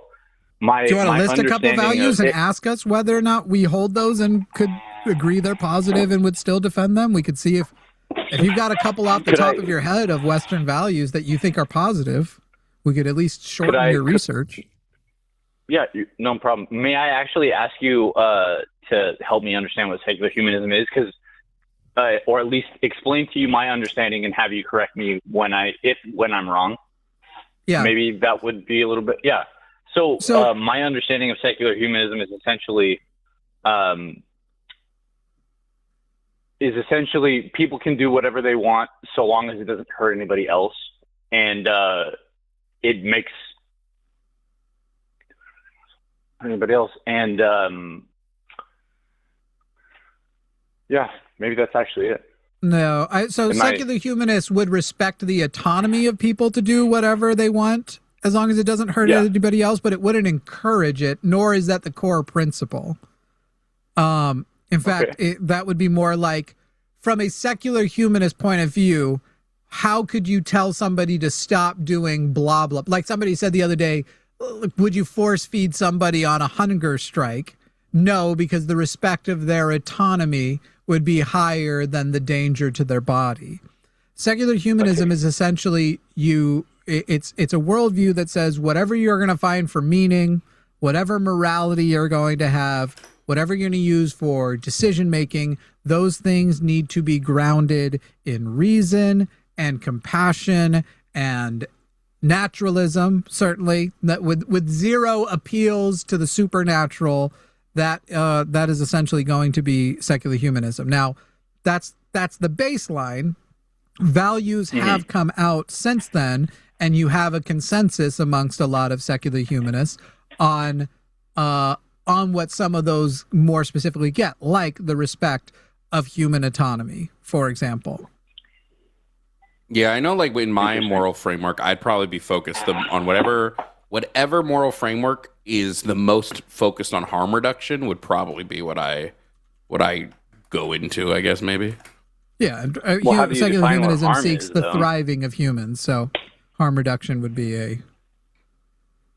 How does one define what harm is, though? Because each individual has a different definition of harm, right?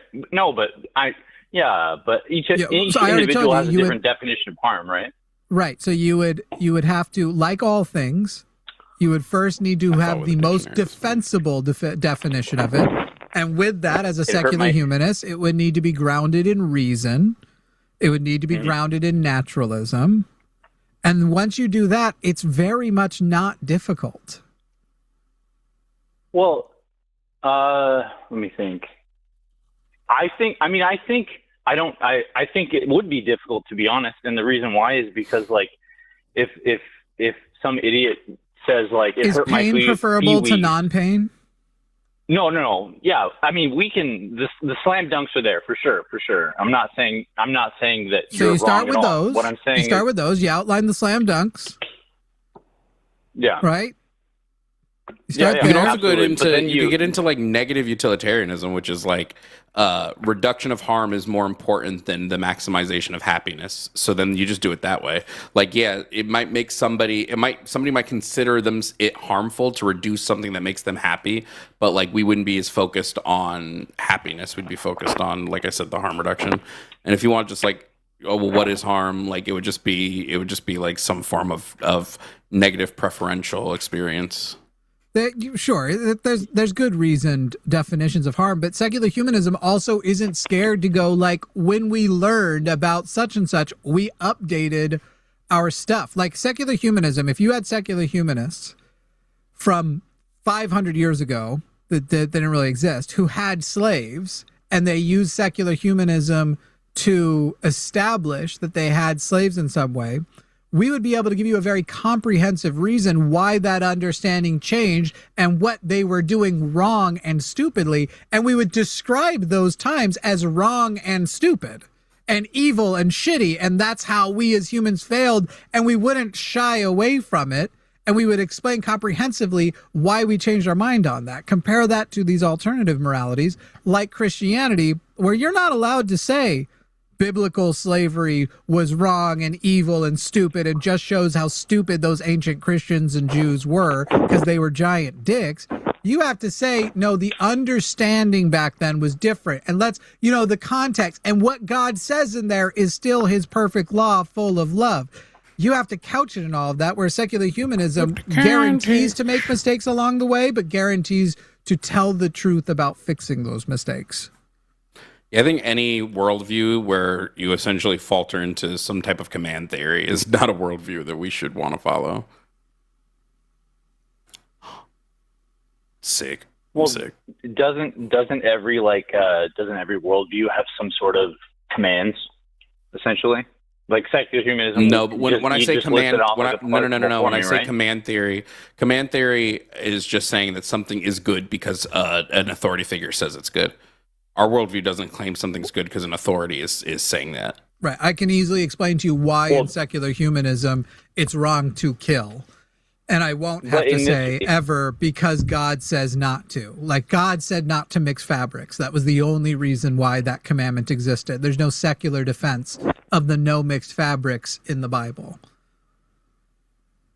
In the secular humanist worldview, the God said command is just substituted for the I said, right? It's the human saying rather instead, right? It would be it'd be collective. I said wouldn't make any sense. I think what you're mixing up is when we're talking about like objective and subjective moral claims. Like it's definitely the case that like me and Jimmy's worldview, like any moral worldview, is subject to a mind, and so there's a mind that is subject here. But it's not saying that something is or is not good because an authority figure tells you it's good. Nor is it arbitrary. Our worldview as secular humanism will be more robustly defended and defensible. To have these worldviews that people call objective is to be morally lazy and basically go, when we go, why is that bad? Because God said so. Okay, well, why do you think it's bad? I don't know.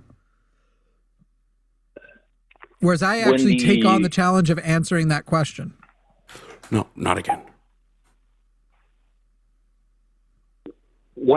So in the event that attitudes change towards something that all three of us agree is abominable, like slavery, easy one. We all agree that slavery is abominable. When attitudes change in all people, but us three are sitting here like, no, y'all are wrong, and the general climate is that slavery is good again for whatever reason.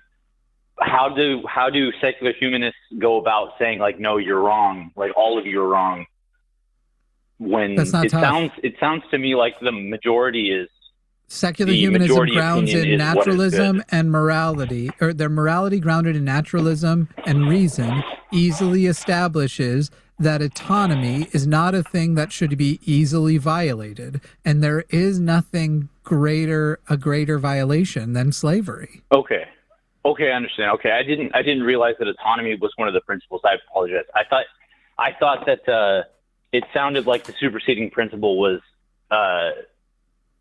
essentially the majority vote in this case. No, votes don't represent that which is most consistently logically reasoned. This was the first thing I told you. You have to ground it in reason. It's not attitudes.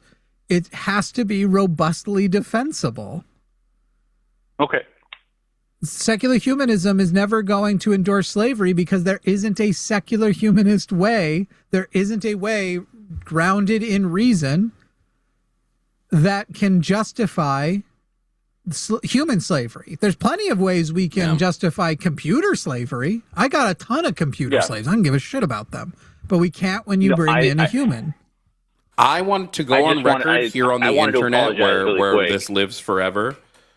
Just real quick, I need to say this, otherwise I'll get Terminator. Yeah. Here on the internet where this lives forever, I welcome our robot overlords and I respect our robot overlords and whatever y'all need me to do. My Alexa, I am A-okay.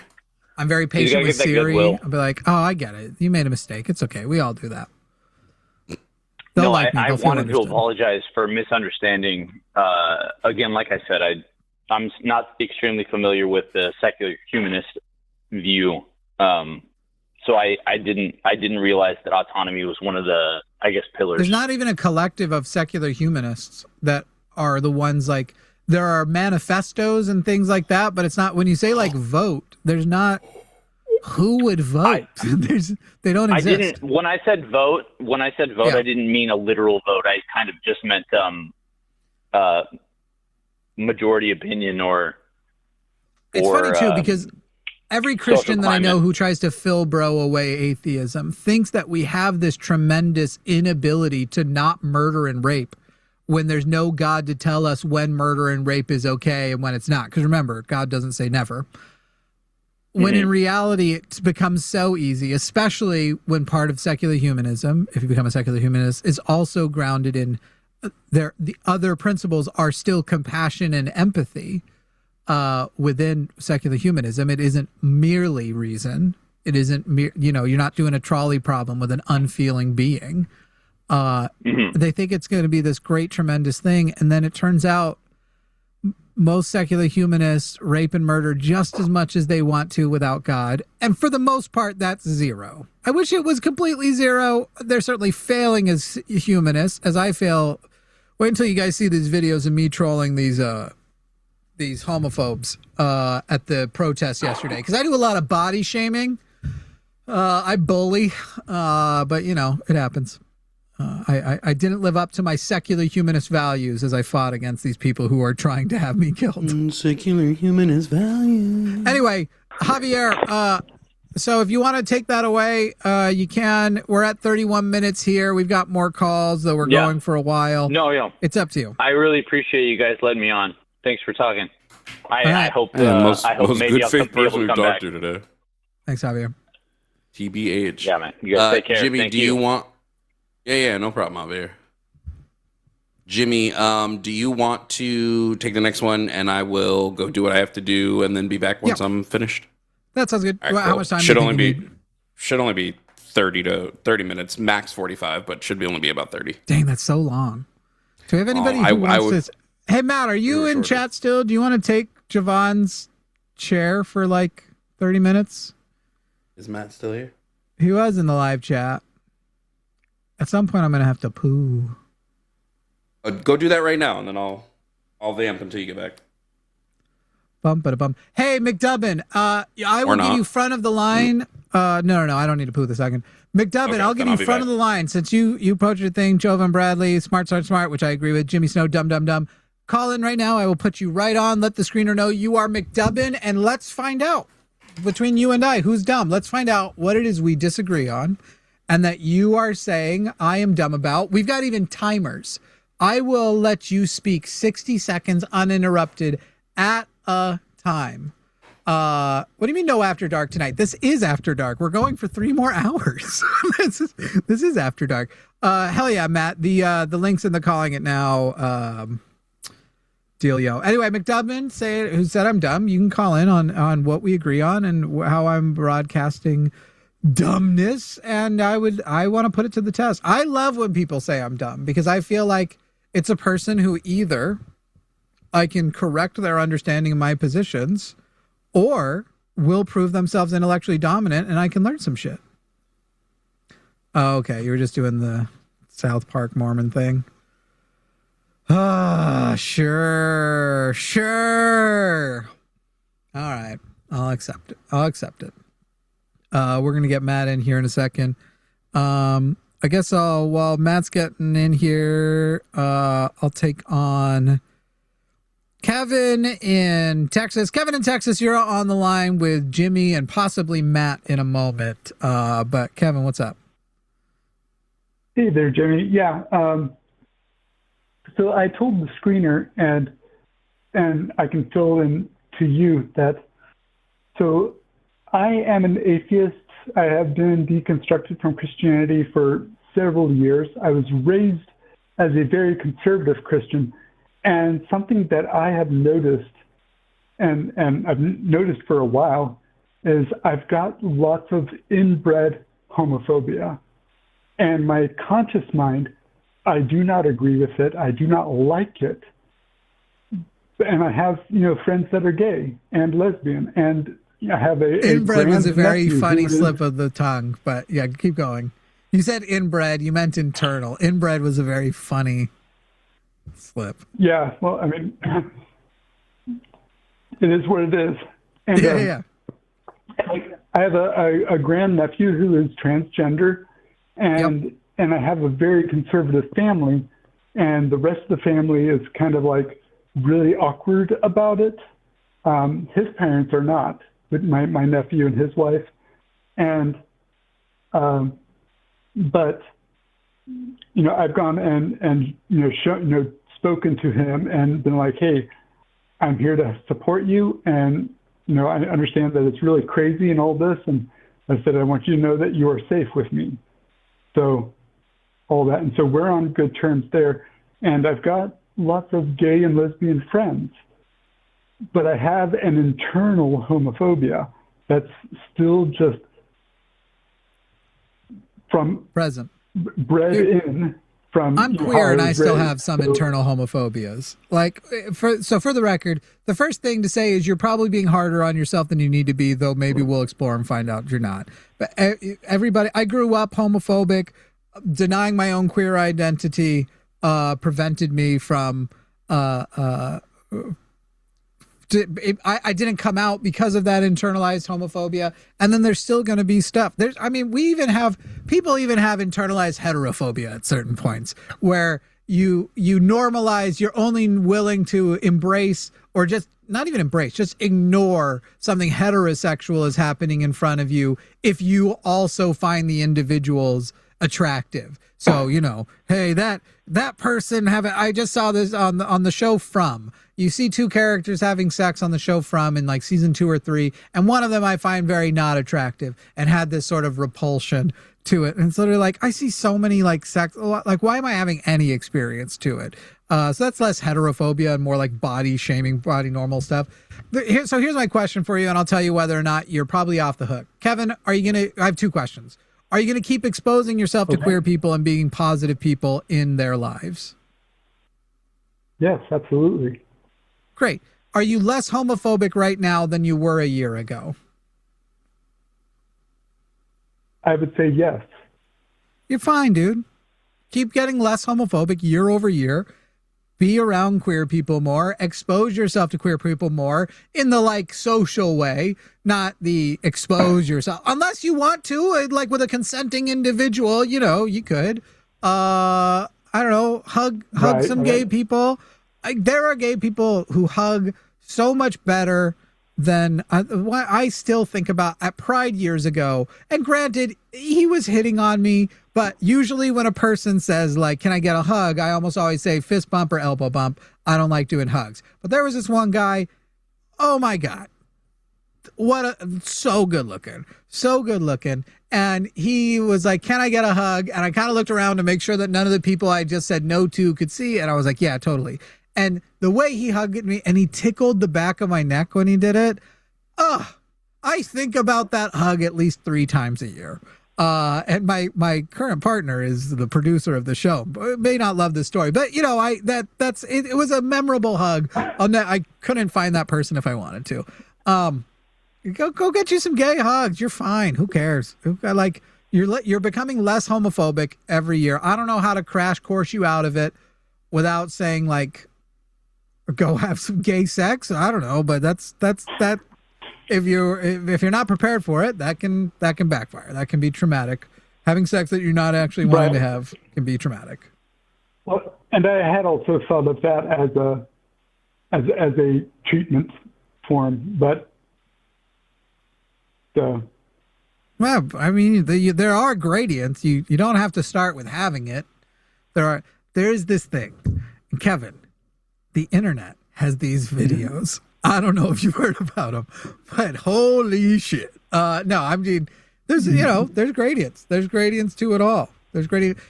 So I feel like a lot of people even start realizing, like, oh, I also care when I look at porn. I also care about how attractive I find the man or the parts of the man. Like, that part is actually something, and not being so upset about that. Like, oh, why do I care about that wiener? Not to like draw on like a 30-year-old Ron White joke, but there's lots of ways to, but it sounds like you're fine. You're going to be positive for people, and every year you're going to be less homophobic than the year before. I don't even know to tell you to change what you're doing. It sounds like you're doing it right.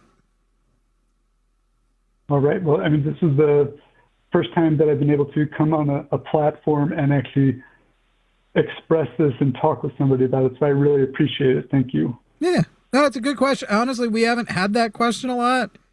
And there's probably people watching right now who have been really hard on themselves for being homophobic, who are like, wait, I'm also way less homophobic or just less homophobic than a year ago. And I also am going to be a positive person in the queer lives that are around me. And they probably also need to hear, you're fine. You're fine. Ask your queer friends how to vote. And other than that, you're fine. Alrighty. Awesome. Thank you so much. Thanks, Kevin. Luthien, if you want to switch Matt into Jovan's input. Matt has arrived. Matt, I was thinking about it the other day, and I was like, it's kind of crazy how little we do shows together now when we did so many Sundays together in the past. Well, I'm glad to be here with you again. That's because I don't like you. Oh, well, then I take it back. Fuck you. I love you. Now I take it back again. See? I'm just taking it back like crazy. Yes, I was downstairs doing rat work because over the course of the next 2 days and, I don't know, 4 hours. Actually, I'm not going to get any more done tonight outside because it's going to be dark in an hour and some change. But I have to do all the rodent work and record somewhere between 4 and 8 videos to finish off the month. But luckily, I have everything outlined. It's just a matter of sitting down and doing it. Hell yeah. I was going to say, end of the month, you probably got a lot of videos to make. Yeah, and I'm doing 2 months worth because I'm doing the 4 videos for June to finish up. I basically write all month in notes and stuff, and then sit down and record in the last week or so. And so I've got 4 that are getting done for June, and then another 4 that I'm doing for July to get ahead. But I'm not getting ahead because I'm responsible. I'm getting ahead because I'm going to NanoCon, and I need to do a magic show, which means I need to take this last month and do all the prep work for that. So, gotcha. Do we have callers? Yeah, we do. Let's go ahead and if you want, you can pull it up too. You should be able to see it. It's just the calling it now on the staff website. This one's going to be interesting. I think I know what angle they're going to take, but let's find out. We've got Rob in Utah. I like Utah, Rob. I'm a Mormon. Technically. Oh, you are? Technically, yeah. I'm an atheist queer Mormon. I don't pay tithing. I don't have a temple recommend, nor do I think they would give me one. But they don't believe they should excommunicate me because they would have by now. But you still call yourself Mormon. Well, if they count me as one, so do I. But actually, Rob, even if they excommunicated me, I still would. Being raised Mormon is a unique experience, and I think that I own that term now. I get it, whether they want to take it from me or not. Oh yeah, man. Yeah. What about you? Are you a Mormon? Well, cool. I am.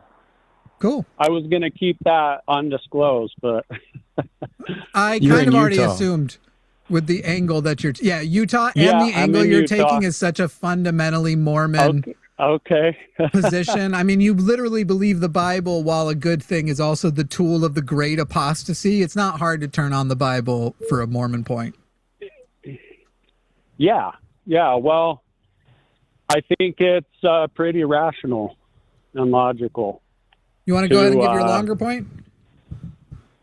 Well, yeah, I think for us to think that these texts that have been written over thousands of years are infallible, even though they don't claim to be. But even if they had been claimed to be at one time, to think that they haven't been tampered with, to think they haven't been edited. I mean, translation is just a total mess. The Greek language is so complex. So is Hebrew. And then going from, generations of verbal or just, passed on verbally to actually putting these stories into writing. I love Bible scholarship. I love listening to every angle. I have no problem with tearing the Bible apart. But because I don't. Yeah. Well, you said the Bible doesn't claim to be inerrant, and that may or may not be true. So there's some verses in the Bible, since you like Bible scholarship, if in fact the Bible is essentially the word of God or the words of the Lord, then in Psalms and Proverbs it says the words of the Lord are flawless and every word of God is pure. And in 2 Timothy it says all scripture is God-breathed and useful for instruction. How do you look at those? Is it just it was inerrant in its original form, but God allowed people to screw it up? Well, I mean, first of all, I would just go back to whether that has been preserved for thousands of years, those actual verses. I mean, there's so many ways to look at it and pull it apart. Yeah, but I'm asking your way of looking at it and pulling it apart. I His will believe be guided by the that Holy Ghost. because he's Mormon. Well, I believe that there are people who are inspired, who God speaks through, and that I may be willing to say that in that moment is pure, and it is God's word. But the moment it goes is on God's to paper word more likely and to then be gets translated and okay, speaking of translation, is God's word more likely to be in like Hebrew, Greek, and Aramaic, or Reformed Egyptian as translated through seer stones? right? I don't think it matters. I mean, I think I think it absolutely matters. If you claim that God is revealing something in a language that doesn't exist, that matters. Yeah, I was going to bring up the Book of Mormon too, Rob, because you were talking about the Book of Mormon, or that the Bible, essentially it seems like your central point is that whether the Bible is awful doesn't say much about God because the Bible has been so abused. You wouldn't, as a practicing Mormon, believe that about the Book of Mormon. The Book of Mormon has very few layers of editing and translation, as you must know. It was abridged by Mormon and Moroni, so it was shortened by two prophets of God, guided by his hand. So you have the first people who write it, obviously first and second books of Nephi, Jacobinus, Jeremiah, Words of Mormon, Mosiah. Well, Words of Mormon wouldn't be one. That's obviously Mosiah, Alma, Helaman, third, fourth Nephi, Mormon, Ether, and then Moroni, obviously. So you have all of those books that would have been written by their authors, abridged by Mormon and Moroni, and then translated by Joseph Smith. And this is why Gordon B. Hinckley, probably Oakes, I imagine all of your prophets since then, our prophets, I should say, since then have also referred to it as the most perfect book because it has so few layers of translation. And so if you're saying the Bible being awful doesn't matter, the Bible reaffirms many of the principles, or the Book of Mormon reaffirms many of the awful things we say are from the Bible. And so if we're saying, if you're saying the awful nature of the Bible doesn't suggest anything about the nature of God because it could have been abused, as a practicing Mormon, unless you also reject Mormonism as inerrant and the book being perfect, the Book of Mormon, then you would still be stuck with these. Because as I stated earlier in the show, the number one problem with the Bible, or the biggest slavery problem in the Bible, isn't chattel slavery, isn't indentured servitude, as some Christians like to say it. It is the Bible's prescription for marriage, which is from start to finish the slavery of women. All women in the Bible who are married are slaves. And so if we then come, the Book of Mormon reaffirms biblical slavery. It does so in Jacob. It does so also in just establishing the models and laws that Lehi and Nephi held to. I mean, just there. And then also has other terrible books or other terrible stories. Nephi literally kills King Noah, or not King Noah, but kills Noah because he has a book that he wants, and God basically says it's greater for, yeah, you're right, Laban. It's greater for Laban to die and you take his possession than you guys not have this book. I mean, there are terrible, that sounds like a secular stories. Human rationale to me.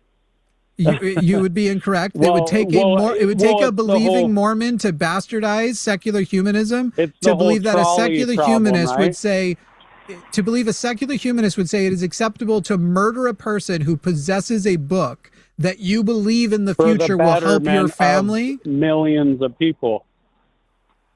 I'm sorry, what? Well, let's just grant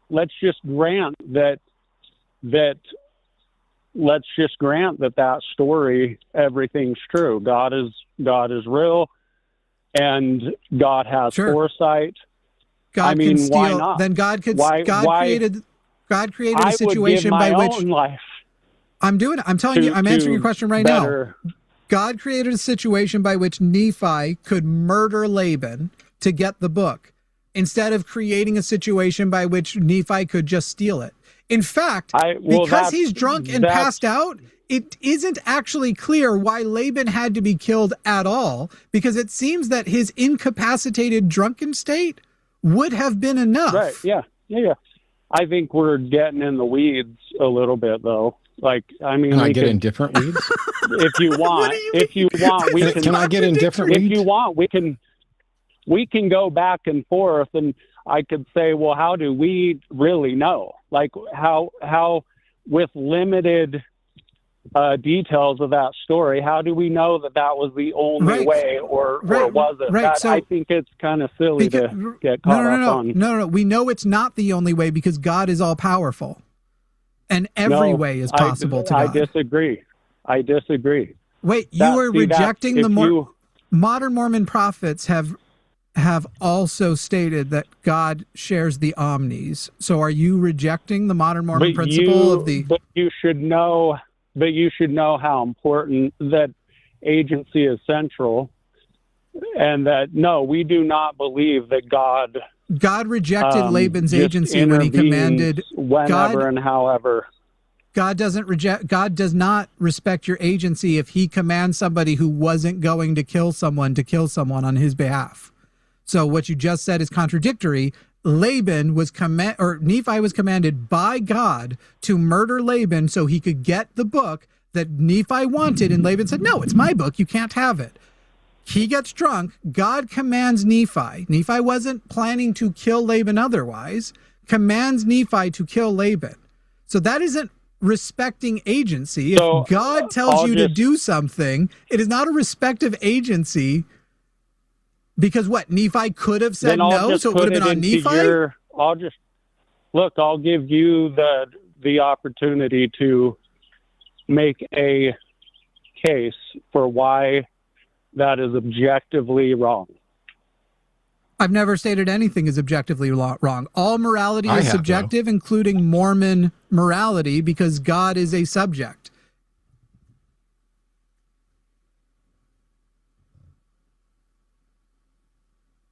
The most defensible morality, grounded in reason, the most defensible morality, grounded in reason and materialism and the natural world, which is the only thing we can be sure exists, is secular humanism. And so I can say, objectively, what that happened there was wrong according to the most defensible system, but not objectively so. And that wasn't even the point that you're now skirting around, which was that you said, I know, according to Mormon tradition. Hang on, I'm not done. I am not done. I am not done. Your point was that I know, according to Mormon tradition, that agency is one of the most important godly principles. And my counterpoint to you was not whether it was right or wrong. It was that God was not respecting the agency of Laban when he told Nephi to kill on his behalf. That is the ultimate rejection of the importance. Did God kill Laban? Or did Nephi? No, God did. Did Nephi make a choice? No, God killed in every way, in the same way that we would hold responsible a person for hiring a contract killer. If you want to defend your position, you'll have to twist it and say something that's not there. Twist it? What do you mean? This is literally how our legal system would work too. If I had power over you and used my ultimate, excuse me, if I have power over you, if I have power over you and I use my ultimate power to compel you to kill on my behalf, while you too would be held responsible. Are you suggesting God didn't have power over something? Over Nephi? You are adding so much, like you're doing. No, I'm not. Like mental gymnastics to defend your point. I'm sorry. And I, Nephi, having been born of goodly parents, does that verse, how's the rest of the verse go? Does it talk about how faithful and dedicated to God he was? Or how what God wanted was not talk? No, he literally just asked you a question. Do you understand what being asked a question is? I literally just responded to the last time you were talking. So basically, you're not listening to the question, and yet you're raining down judgment. It's right there with you being impressed that Jimmy could rattle off the 15 books from the Book of Mormon when I can rattle off the 66. See, you're literally talking over me right now. How rude. Didn't answer. You haven't answered any of my questions. Yes, I haven't had a chance to get a word in edgewise. I've been letting Jimmy talk because he knows Mormonism better than me, but he's literally asked you a question, and you're too rude and too busy interrupting. And here's this. Oh, my gosh. Wow. Oh my gosh! I watch this all the time with you guys. Yeah, maybe you should have learned something in all the time you spent watching it instead of just coming in. Oh, so you watched all the time, and your whole purpose was just to come in and whine about how you're being mistreated because you're a dick. Rob, I think you were about to tell me I should rewatch this call. You definitely should rewatch this call because you made the claim I haven't answered your questions. I've answered many and shown that I have a deeper understanding of some of the points you're making than you usually would have expected out of hosts here, and then asked you a question. Instead of answering, you said, oh my gosh, are you gonna let me speak? And that was the point of answering the question. Yeah, when you listen back to this, maybe you should listen. When you listen back, I'm sorry, I'm talking right now. I'm sorry, I'm talking right now. I'm sorry, I'm fucking speaking right now. When you listen back to this, I don't give a shit what you think or what you're doing. I'm in full-on fucking Zen mode, and I will just sit here and talk because I can barely hear you. I'm trying to tell you, you smug prick, that when you listen back to this, you should listen to how much I actually spoke before you fucking berated me, when all I was doing was pointing out that you're sitting here whining about how you're not being allowed to speak when Jimmy literally asked you a question. And then when I pointed it out, you not only didn't answer the question, you didn't even know what the question was. You are garbage at this. Rob, I've got a question. You just said I couldn't repeat back any of the points that you made back to me. If I can repeat 5, will you send a super chat for $100? Because I think I could do 10 to 15. Yeah, because you know Of course not, you're 'cause going to lose this lying. one. You know you're going to lose this one big time. You guys are so funny. Thank you. You know Do you why we're guys wanna, funny? like, have Because a we're exposing you conversation? as a liar who can't have an honest conversation. Sir, you literally This asked is me a great. question. I love this. I answered it. I asked know me a you love it question. because you're a troll who's not actually interested in a conversation. I took No, time out of my work. I'm absolutely I'm sorry, I'm still interested. I would talking. I say know you that's guys- difficult for you, but I took time out of my work to You come guys in here and probably sit do down the- with Jimmy and try to have a You guys are conversation. artful And you're so at busy this. trying to blow Jimmy for getting 15 books right when I can rattle off the 66 from the Bible that you're not even paying attention when You he guys are legitimately so asks you a smart. question. Keep talking. Nobody can understand you. It's 100% the Matt Show right now, and I'm still in complete calm. So you can laugh all you want about how embarrassing this is. You're the guy that believes a con artist who believes a con artist who thinks that Reformed Egyptian is a real language and wears magic underwear. And you're not sitting. You're sitting here saying there was something that was out of God's. I can talk over you till the cows come home. I can talk over you until you get your own universe and become a god, and it won't make a bit of difference. Are you ready to answer Jimmy's question, or are you going to keep whining like a little baby? The absolute irony that comes out of you, Ron, is incredible.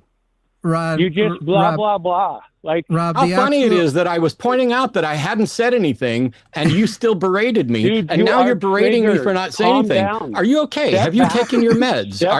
Does your mom know that you're on the internet right now? Because you're literally saying I didn't say anything in response to me saying I didn't get a chance to say anything. And I can sit here, I literally can't hear you. I can hear that you are mumbling in the background. Rob. I just got tired of him. I absolutely can't hear you. Because there's no reality in which I'm going to sit here and respectfully wait my turn and listen to you whine and whine and whine and pretend like you have some sort of upper hand. You don't. All you need to do is answer Jimmy's question. But the problem is you've now distracted us from it so much that not only do you not know what the question was because you weren't paying attention, I don't remember what it was. And it's now up to Jimmy to repeat the question to see if you can actually answer it. I'm willing to bet you won't. And I'm going to recap a little bit to refresh people's memories because it is very strange the way he came in. We were talking about Laban, who in the book of Nephi is murdered by Nephi because he has what is essentially the Torah, the brass plates that Nephi needs for his family because they're fleeing the destruction of Jerusalem to go to America and create the promised land. Now, he needs that book. He comes across Laban, who wouldn't just let him have the book, drunk one night, and is commanded by God not only to take his sword, but steal his sword, because he keeps it, behead Laban, take his clothes, pretend to be Laban, go to his treasure room, get the book, and leave. He then has to do some combination of like threatening and charming of the guy when he realizes he's not Laban. He ends up taking the servant that was in the treasure room and his family with him as well, but that's neither here nor there. Now, we were discussing that story, and the point that Rob says I couldn't name a single one of his points, the point he was trying to make was technically Nephi, who had been commanded by God to kill Laban, technically God didn't kill Laban. Nephi swung the sword.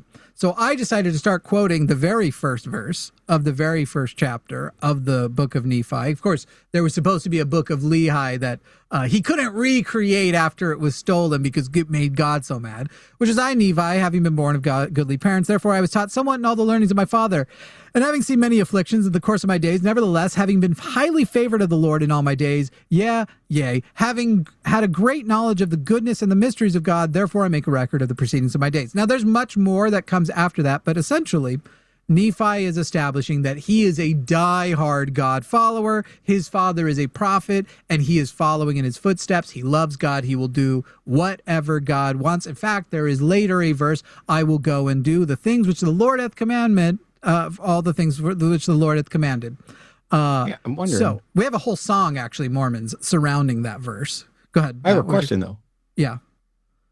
When, like, we say Obama killed bin Laden. Right. And it's because Obama gave the order because he was the person in charge. We don't even know the name, or I don't think we know the name of the actual soldier that did that. So is Rob suggesting that it's not accurate to say that Obama killed bin Laden? Yep. By the way, it is in the same it is in the same chapter where he will kill Laban. He's being told that he should go down to the house of Laban, and now behold, my brothers murmur, saying it is a hard thing which I have required of both of them. But behold, I have not required it of them, but it is a commandment of the Lord. Therefore go, my son, and thou shalt be favored by the Lord, shalt not murmur. And this is one of the most famous Mormon verses. And it came to pass that I, Nephi, said unto my father, I will go and do the things which the Lord hath commanded. For I know that the Lord giveth no commandments unto the children of men, save he shall prepare a way for them, that they may accomplish the things which he commandeth them. So again, establishing the piety. That man who will do all things for God is told by God to slay Laban, to behead him and take his stuff. And he asked whether or not it would be Nephi who killed him or God had killed him, whether or not God or Nephi swung the sword. And I was giving a point about even legally, we recognize in those situations that the person compelling the other to do the murder is the murderer, and God has ultimate power over Nephi. Nephi has a perfect testimony of God, having, I believe, already at this point interacted with angels when he was getting beaten by his brothers with a rod. Has literally, like, you wouldn't even call it faith, just perfect examples of God. And that's the guy who tells you have to kill. And his response was to ask whether or not God has... No, my question to him as he was trying to counter that was whether or not God has ultimate power over Nephi. And he responded with saying, oh my gosh, you guys never let me speak. Then having a crash out and calling us triggered while very clearly being triggered himself, which is a common Mormon and more common MAGA tactic. I mean, Charles Manson didn't kill anybody, and yet he was in jail for murder because that's the way felony murder works. So, Rob, I'm going to unmute you. If you would like to tell me where I got words you said wrong in that, or anything wrong about the retelling, you're welcome to make the correction. And then I am interested in your answer to Matt's question now, which is, in a situation like Manson, is Manson responsible for murder? Okay, so you quoted all that scripture, but then you gave your own telling when it came to the actual event that we're talking about. Okay, let me get to the verses then of Laban being beheaded. Nope, we're going to mute you. We're going to have to do this one at a time, so I've muted you again since you are trying to now be pedantic and go, but I skipped the other verses as though that was going to change anything. And I'm willing to go in the weeds. This might bore the fuck out of Matt. It wouldn't surprise me. I'm playing Isaac. Okay. It would not surprise me at all if this is boring to people who don't want to do this much Book of Mormon stuff. So let's go ahead. I know it's chapter 4. We got to move on down. Came on to the okay. And I was led by the Spirit, not knowing beforehand the things which I should do. So he's not. Even this is Nephi describing not using his own agency to make decisions, just following whatever God is telling him. Nevertheless, I went forth, and I came near unto the house of Laban. I beheld a man, and he had fallen to the earth before me, for he was drunken with wine.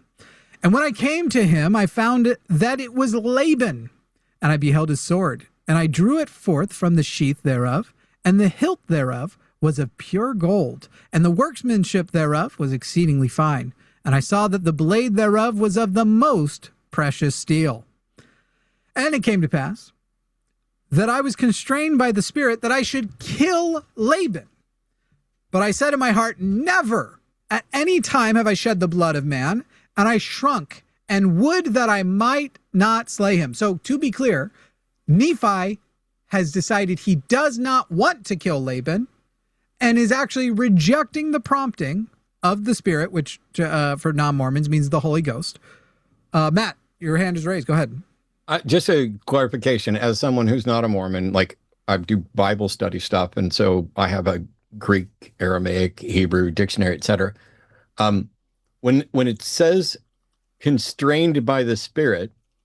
That's the Joseph Smith's English translation from Reformed Egyptian. Do we have something we can look up so we can find out what the phrase constrained by the Spirit actually is supposed to mean? Because to me, that sounds like almost like directed by God. Correct. No, so growing up Mormon at the very least, constrained by the Spirit means the commandment was passed to you by God through the Holy Ghost, because the Holy Ghost is a separate dude in Mormonism. They're not Trinitarian, but he is only capable of delivering God's exact words. He can't change it. He can't opine. He is the third member of the Godhood, right behind Jesus. So he's the conciliary. Yeah, yes, he delivers. God wants you to go kill this guy. And you are taught growing up that the words, any words you hear from the Holy Ghost, you can consider the words of God. You do not have to distinguish between the two. I didn't want to take up any of Rob's time just trying to understand, because normally I'd go to a Bible dictionary, but I don't have a Reformed Egyptian dictionary. Right. Well, no one does. But I did want to check. That was my point. No, I know. I was yes-anding, I think. Let's see. Found that it was Laban, constrained by the Spirit. That was verse 10. Now verse 11. Rob's like, hey, man, I'm getting him to read the Book of Mormon on an atheist podcast. A win's a win. Nah, and the Spirit, he thinks this is a loss for him. He's pissed right now. And the Spirit said unto me again, behold, the Lord hath delivered him into thy hands.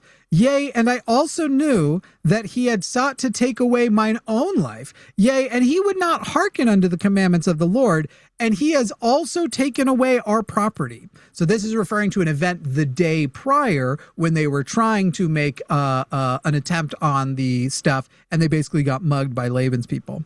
And it came to pass that the Spirit said unto me again, slay him. For the Lord hath delivered him into thy hands. Behold, the Lord slayeth the wicked to bring forth his righteous purposes. It is better that one man should perish than a nation should dwindle and perish in unbelief. A verse that has been used since then to justify massacres, including Meadow Mountains, including, well, he's not going to take any credit for the FLDS people. He's not going to take any credit for the Laffertys and the fact that that verse was so important to them. He won't want any of those things attached to him. So these are the verses where God leads him to a drunken man, has him killed, and this man, the thing that he did was take some of his stuff when he was trying to take his stuff before. And now the just thing isn't to take your own stuff back, isn't to report to the authorities. God, in his perfectness, when Nephi was like, bro, I do not want to kill him, God says, no, you fucking better, though. You better do it. And remember, a whole nation, I'm telling you, a whole nation would dwindle and perish in unbelief if you don't do it, compelling this young boy to take his first life to maintain their dogmatic culture, because God apparently couldn't figure out any other way. Well, Rob, I've added the context you've requested. Let's talk about this great, wonderful book.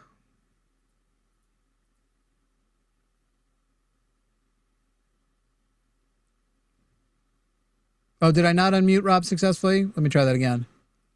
Rob. No, I hit the unmute button. Well, let me try again one more time. There you go, Rob. There's your added context, your added verses, the rest of the story. So did this allegedly take place around 600 BC? The story of Nephi? Yeah. I think that's about right. And did Laban steal their possessions the day before? Let's go back and read those verses now. Since he wants to get more in the weeds, we'll just go ahead and throw him back on mute. I don't even want to talk about this. Well, then why'd you bring it up? You can't ask a question and say you don't want to talk about it. No, I didn't. I wanted to talk about the Bible and inerrancy and... Right, but as I pointed out earlier, that the book of... You were saying that these really problems strange. with the Bible are because why I it asked doesn't... you questions about biblical inerrancy, and you didn't answer them. Can I say, I feel this is the like, ultimate concession. Is it okay that you've lost? if I make a case? A case Maybe for in a what? I moment. don't. I'm not here to win. Okay, I'm going to mute you for a moment because I'm going to make my point anyway. I feel this is the ultimate concession. Rob brought a story in. He said I was concealing context. He then decided to go, okay, but now you're missing another set of context. I go, all right, let's go get it. I don't even want to talk about this. I want to go back to the Bible. But this is about the Bible, because do remember that the whole point of bringing the Book of Mormon into this was that Mormons, while they are willing to throw the Bible under the bus, referring to or believing it is, you'll notice he didn't challenge this when I said it at the beginning, the tool of the great apostasy, because they believe that the period of time between the death of Jesus Christ and his apostles and the Joseph Smith restoration of the Mormon church was a great time of darkness where God had essentially left the earth because there was no priesthood on the earth, no legitimate priesthood, and that the world was in great turmoil, confusion, and apostasy. Spiritually, at the very least, that it was a terrible time for humans, a godless time for humans. And I pointed out that none of the things he thinks happened to the Bible, according to Mormons, happened to the Book of Mormon. The Book of Mormon, all of the books in the Book of Mormon, apparently there are 16, Matt mentioned, are written by their author. Then they are abridged once by Mormon and Moroni using God's spiritual hand to guide them. So God is showing them what to include and not to include. There's an abridgment, a God-approved abridgment. And then that abridgment is alleged to have been translated by Joseph Smith perfectly. They again refer to it as the most perfect book. So my point was, the Book of Mormon is a awful book that reaffirms biblical principles. And Rob wanted to examine whether or not it was an awful book and whether or not it reaffirmed biblical principles. And at first, I brought up it reaffirming in Jacob and other places biblical marriage, which I believe is the most prolific slavery in the Bible. Not to downplay chattel slavery, not to downplay the other slavery, but I think it is actually the one we should talk about much, much more, because biblical marriage is a exercise of slavery. None of that. He didn't want to have any of that, so we wanted to talk about, is the Book of Mormon awful? We didn't have to leave the first book. Just so you guys know, First Nephi, we've only made it to chapter 4. We've only made it into the first 4 chapters of the book before finding a terrible example of piety, dogma, dedication to a religion that you are willing to murder for, and this verse suggesting it is better to kill somebody, because the justification he was about to give, did he steal the day before? That wasn't the justification the Spirit gave. The justification the Spirit gave was bypass any kind of due process. Forget all of that. Kill him, because if you don't, generations will perish in non-belief. So, Rob, another recap, long-winded. People will be annoyed in the comments. I'm glad Matt has Isaac, but I'm even harder on Mormons than anybody else. Rob, if we go back to the Bible and what's in the Bible, you want to go back to the Bible because apparently we agree that the Bible is nonsense. But the Book of Mormon reaffirms the Bible, having some verses lifted straight out of it, directly into it, containing the same errors, because Joseph Smith literally just copy and pasted. So you can't, as a Mormon, say, abandon the Bible, because the Book of Mormon is referred to as another testament of Jesus Christ. And when we're talking about from the Old Testament, the prophecies about the other stick is supposed to be the other stick. In fact, I'm going to do one more verse before we get going. Articles of Faith. I believe it is number... Oh, I got it out of order, but I can find it quickly. We believe the Bible to be the Word of God as far as it is translated correctly. We also believe the Book of Mormon to be the Word of God. Now, as far as it is translated correctly, is established by Mormonism as the King James Version with the addendums of Joseph Smith's translation because he did change some verses and is considered widely by the church and certainly the high clergy of the church as accurate, as true. So just thought we'd cover all the bases. Since Did Joseph Smith speak anything other than English? I mean, did he have any expertise in Hebrew, Greek, or Aramaic? By the time he died, he probably had picked up little bits of things here and there, but no, you wouldn't say he had a second language. It doesn't matter either way. I mean, if somebody with massive expertise could write their own translation of the Bible and it could still be awful and incorrect. And I'm still wondering, it was only individual the weird thing is that Rob seems to crashed out on something where his original point was, why would it matter if the Bible is awful to whether or not there's a God? And from his point of view, he can spin. I don't mean that in a pejorative way, but it's that whether the accounts are I'm sorry. true. Are you literally fucking interrupting me while I'm trying to salvage your point? You guys have butchered everything I've said this entire time and haven't allowed me to speak or make a case. This is so weird. It's like Rob showed up. Just listen it's to like you stop guys talking, talk. Rob. No, Rob, you need to stop talking because it's like you showed up while I'm in the middle. I have for the last. You haven't 30 stopped minutes. talking, you piece of shit. It's like you showed up in the middle of my Zen year specifically to shit all over me and try and bust my Zen. It's not going to work. It's not going to work. If you just shut your pie hole, you would have heard me saying that when Rob initially called in, there is a manner in which he's 100% correct. Really Rob's too stupid to know when to shut his fucking mouth. I muted him and so again. instead of me being able to agree with Rob and try and find common ground, Rob demonstrates that he's the worst Mormon I've ever interacted with in my entire fucking life. Most of them fold like a wet napkin and just you just set them aside as, oh, that it's going to be nice. But no,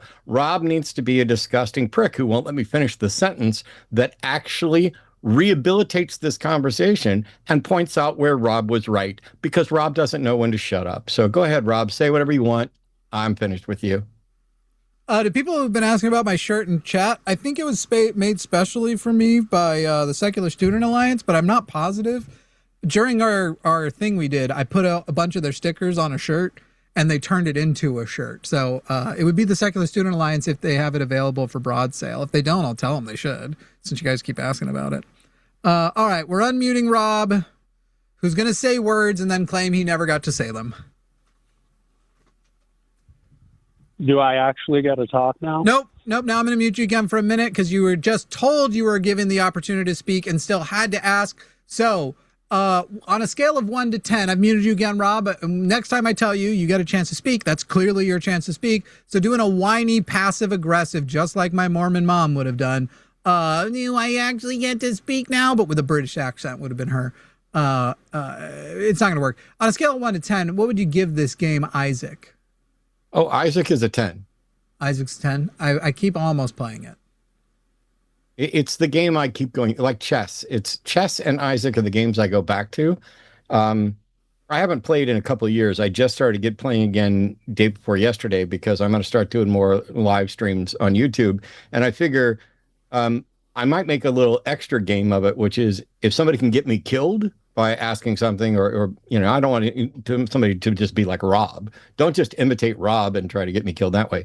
But if you have something that's particularly difficult that requires me to stop playing in order to respond, that could be fun. But mostly, I'm working on this new year of Zen. I've decided today it's going to be at least a whole year just to prove to all the people who are like, oh, Matt can't control it, that I actually can, and that it won't make a bit of difference. We're still going to get trolls. We're still going to get people who are absolutely clueless, who couldn't argue their way out of a wet paper sack. And then we're going to get people like Rob, who even when you're sitting here quietly and then you decide, hey, I think I'm going to try to rehabilitate this conversation and give Rob some opportunity to, get back on track, he'll still fuck it up.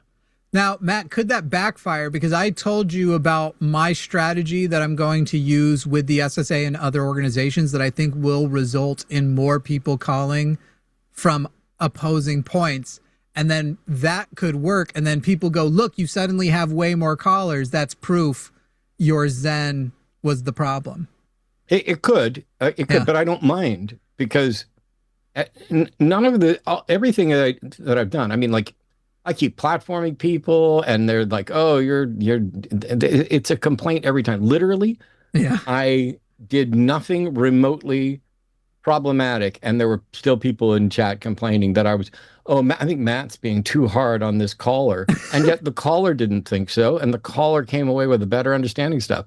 And if Rob wasn't like legitimately the worst Mormon I've ever interacted with, Rob could have come away with something too, where, hey, Rob, a current, Mormon, and Matt, a former Southern Baptist, would ultimately agree that how awful the Bible isn't necessarily an indicator of a problem with God or relevant to God, unless you start with the view that the Bible's character presentation of God is an accurate presentation of the one true God, which Rob doesn't believe. This was easy. All right, well, now we'll unmute Rob. Rob, here you go. Okay, what am I allowed to say? All right, we will talk to you again in about another minute.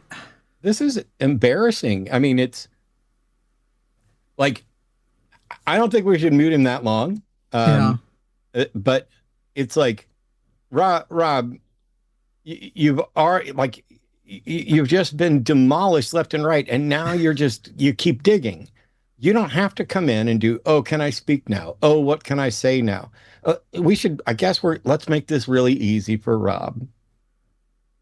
When we bring Rob back, I no longer care. I mean, Rob's going to want to talk about, the problem with the Bible being awful. The problem is he's already kind of partially dismissed it because he's a Mormon. And then also he's like, oh, I don't see what the deal is with it. I wonder if Rob would agree. Rob, I'm going to ask you a question. Jimmy's going to unmute you in a second. You can try and answer this. Would you agree that for Christians that rely on the Bible, the character of God as presented in the Bible is significant to their view of God and other people's view of that God?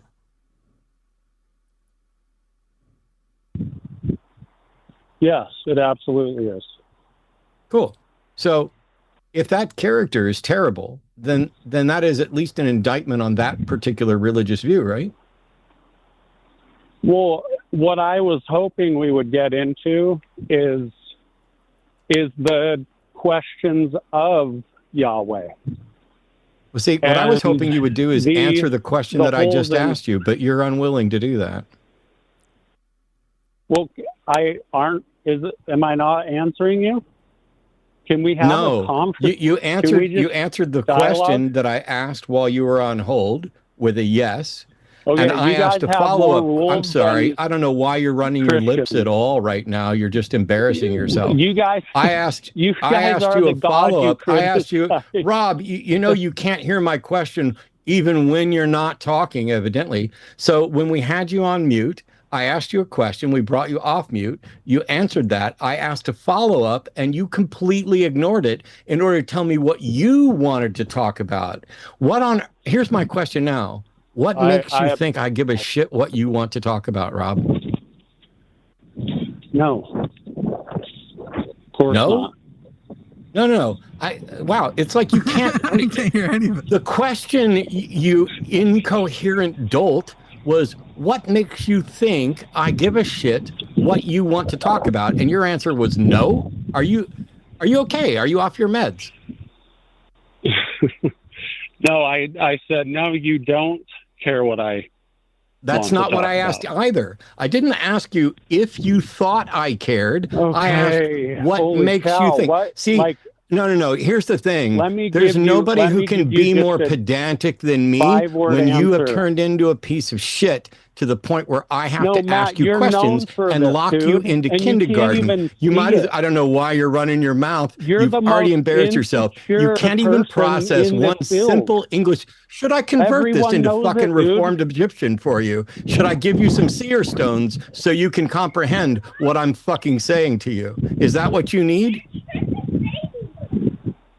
Am I unmuted? You weren't muted the whole time. You were just talked over like the little bitch you are. Matt, dude, come on, man. I'm not interested in talking to you anymore, Rob. Go talk to somebody else. Jimmy, For real, whoever. you're so insecure. You can't even I'm have not a insecure at all. I'm literally asking you. I literally asked Rob. I'm sorry. Can we mute Rob I again? muted Rob again. Yeah. But Thanks. Rob, weird that Rob, you keep saying you this want to isn't talk an about something specific, and now you're talking about whether Matt is insecure. Was this on your list of things you want to talk this whole thing of, oh, you're so insecure. I'm sorry. I literally asked you multiple questions that you ignored as if I'm not relevant. I stopped working the filthy work that I was doing downstairs to come up here and help out. You wanted to talk about whether or not it's reliable. We don't even necessarily disagree on whether or not the Bible is being awful is significant. And yet somehow you're just being a massive prick to me left and right, trying everything in your power to piss me off. And you know what? It won't work because I'm on my year of Zen. So I'm just going to sit here and just, I don't know. It's really weird because I tried. I bent over backwards to find a way to have any sort of sensible conversation with you. But I kid you not, like I grew up around some Mormons because I was in the Boy Scouts. And they were always the sweetest, kindest people. And yet you're in here just being legitimately like, I don't even remember a Mormon as rude as you. I'm trying to believe that you're not sincere and that while you may know a lot about Mormonism and you may actually be an ex-Mormon, you're probably the worst representative of Mormonism ever, because even when somebody like me is sitting here trying to help you redeem a conversation so that you stop looking awful, you decide to double down and try to look more awful and telling me how insecure I am. How am I insecure? Well, I mean, you can go ahead and tell me because I'm going to get back to my game. I'm wondering what makes you think I'm insecure when I literally asked you questions and you refused to answer them or even listen clearly enough to know what you were being asked. I'm not the one that is terrible at conversation. I mean, I know I've done this for 20 years and you've probably done it for 20 seconds, but the reality is one of us pays attention and the other one sits there and waits for their turn to whine. And when they get called out for it, they then attack. Well, I'm not here to be attacked by you. I'm not here to put up with you being rude. I'm going to play a game and listen and see if Jimmy can rehabilitate this, because right now, even when I was trying to be decent to you and help you out, Rob, you were just a dick. I mean, you should be apologizing to me right now. You won't. You'll probably chuckle when we take you off here and do the "you're so insecure" thing, which, by the way, every accusation is an admission.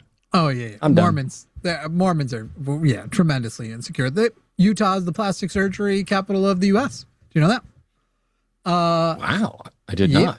True. More plastic surgery per capita there than anywhere else. Boobs Rob, or face or what? I'm going to be honest. I don't care why you think Matt's insecure. I'm going to ask you this question. I'm going to let Matt decide when he wants to leave because Jovan is back, but I think he might be interested to see if you answer this question honestly. Does the church, in its official publications from church headquarters, identify that there are trusted editions of the Bible and publish a list of which ones are trusted? Yes or no? That beep means you are unmuted. Yes. Great. Which version of the Bible does the Mormon Church state is consistent, aligns well, is the phrase they use, with the Lord's doctrine in the Book of Mormon and modern revelation, in English specifically? I'm not sure that was recently. I will tell you. I'm sorry. Established. I'm sorry. Who cares? It's in the church handbook.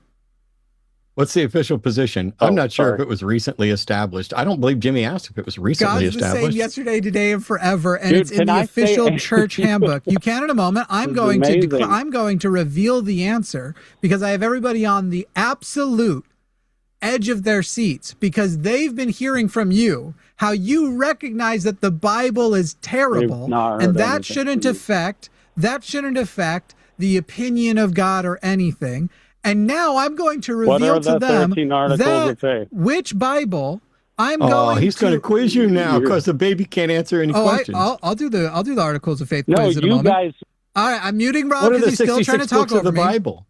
I can, by the way, I can do all 13 verses and I can probably remember the songs. We believe that men shall be punished for their own sins and not for Adam's transgressions. I went to seminary, bitch. I got this shit on lock. That was number 2, by the way. The first one's, we believe in God, the eternal Father, and in his Son, Jesus Christ, and in the Holy Ghost. If he had been listening earlier, he would have known that I already did the Bible one. Anyway, for everybody who's wondering, what is this Bible that's going to be better than the other Bibles? Because he is saying, if you just read the Bible, of course, the Bible's terrible. He's agreeing with that. That should affect nothing. And he's a believing Mormon who accepts the words of the prophets and the direction of the church. The church handbook directs that there is a version of the Bible in English, which is consistent with the Book of Mormon and modern revelation as in the current Mormon prophets. Well, that special Bible, ladies, gentlemen, and non-binary pals, that is the superior Bible without all of those evil problems, or at least as many as those terrible translations. Why, yes, it is the King James Version. The King James Version is the one that the Mormon Church declares as consistent with the Book of Mormon and modern revelation. That was what he was very much hoping I would not get around to. All right, I want to quiz Rob back. Rob, tell me if you can finish the Article of Faith. We believe that through the atonement of Christ, all mankind may be saved. Go.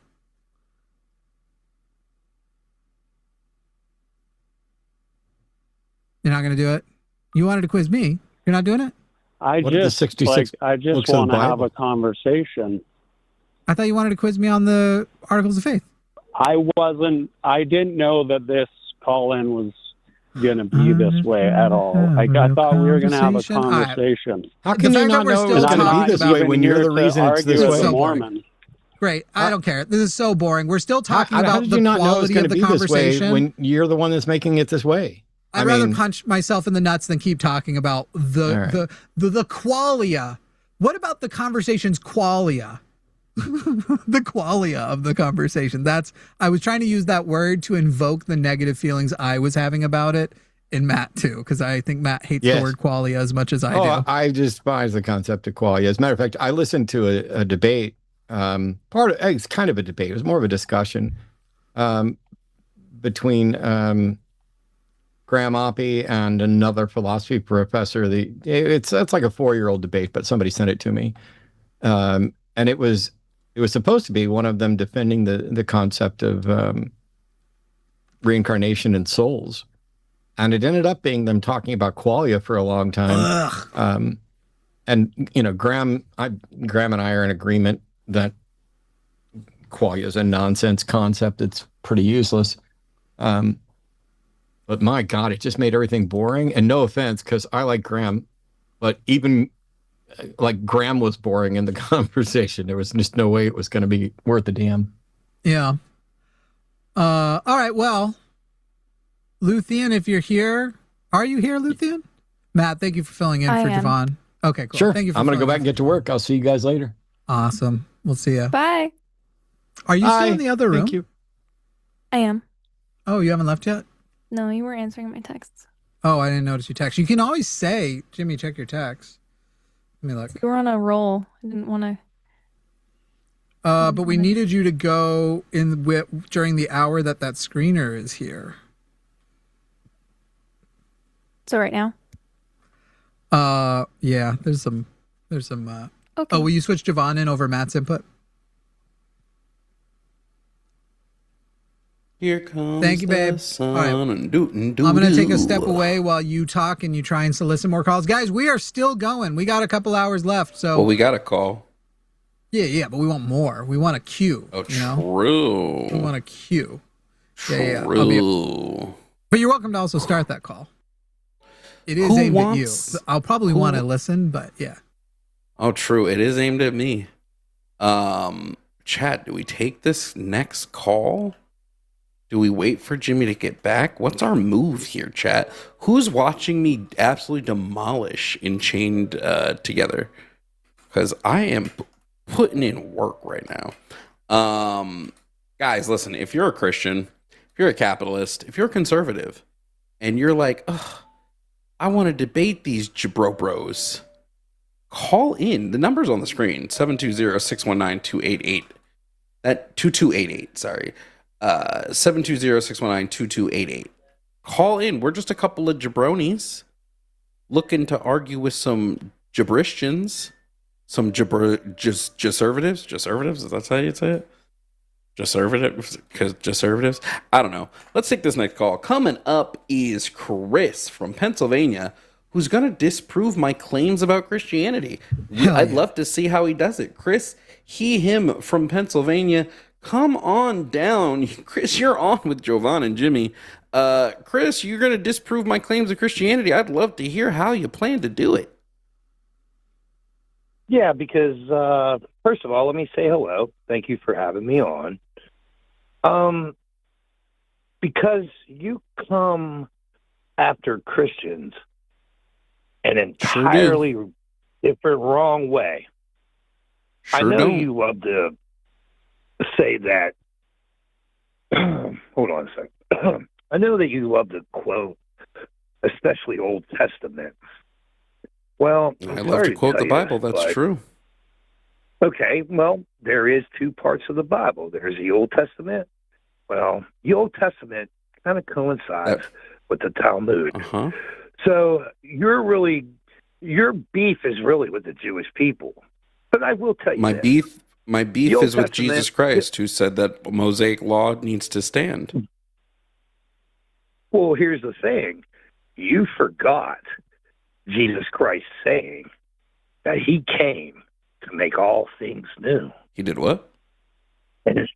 Yeah, Jesus Christ I didn't forget that.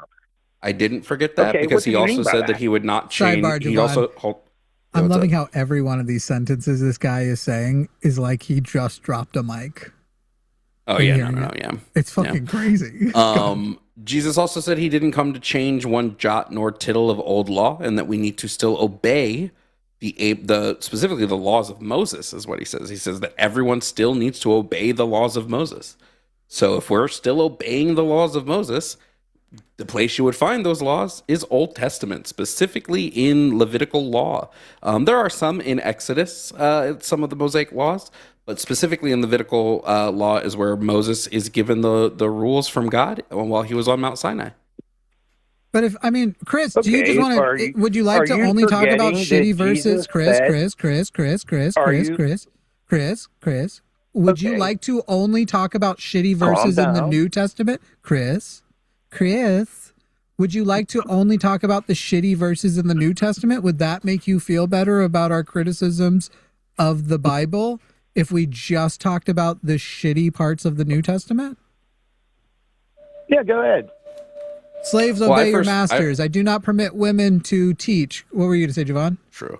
I just want him to address the fact that Jesus said that we need to still obey Mosaic laws. I don't want to let him run away from that. Yeah, that's one of the verses I'd say are one of the shitty ones from the Bible. Let me counter. Okay, let's have a debate. He kind of sounds like a character I'm doing. Let me counter what he said.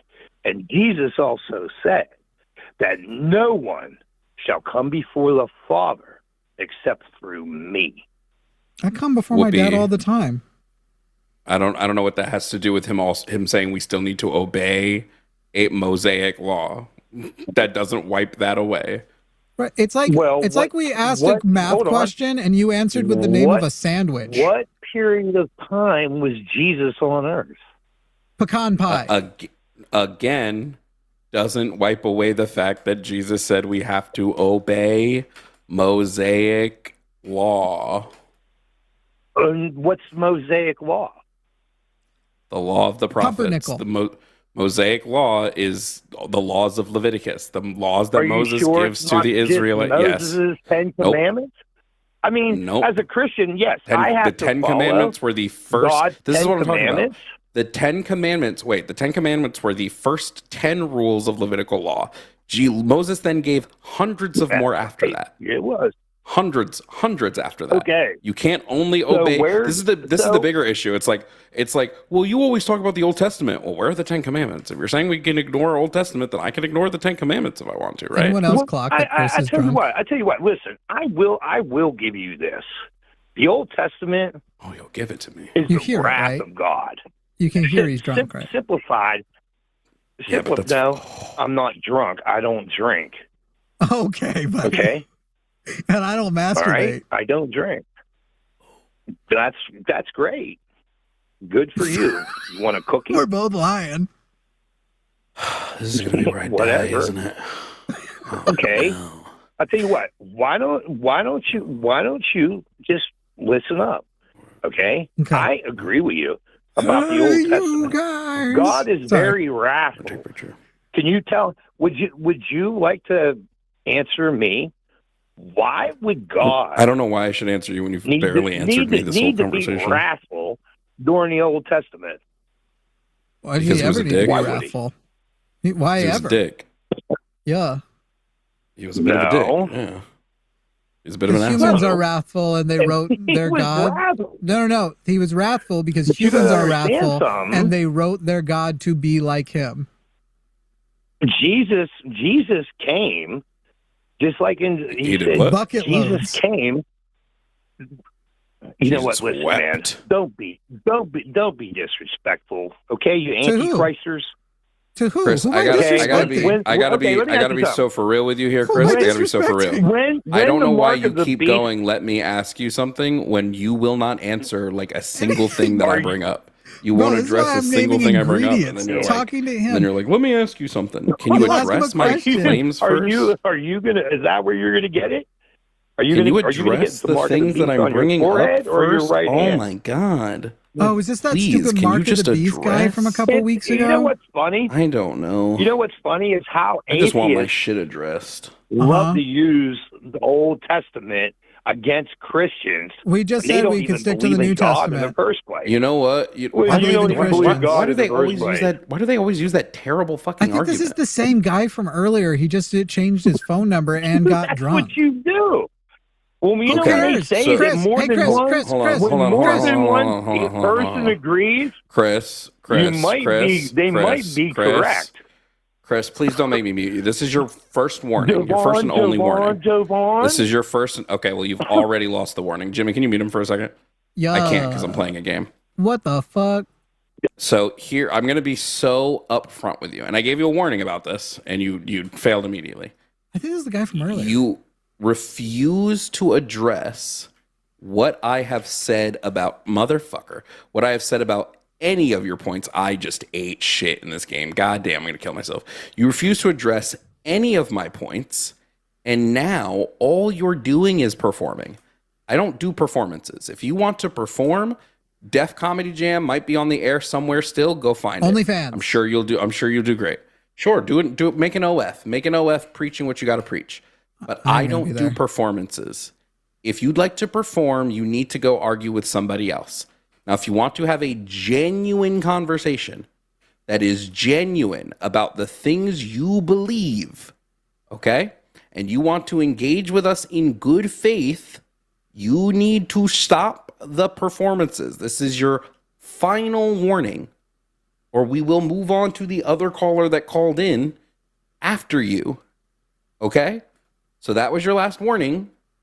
So I'm going to again ask you to address the fact that Mosaic law inhabits all of the laws given from Moses from Mount Sinai, from the Lord in Leviticus, and that Mosaic law is to still be followed, and at no point in the Bible, anywhere, does it tell us to stop following the laws of the prophet.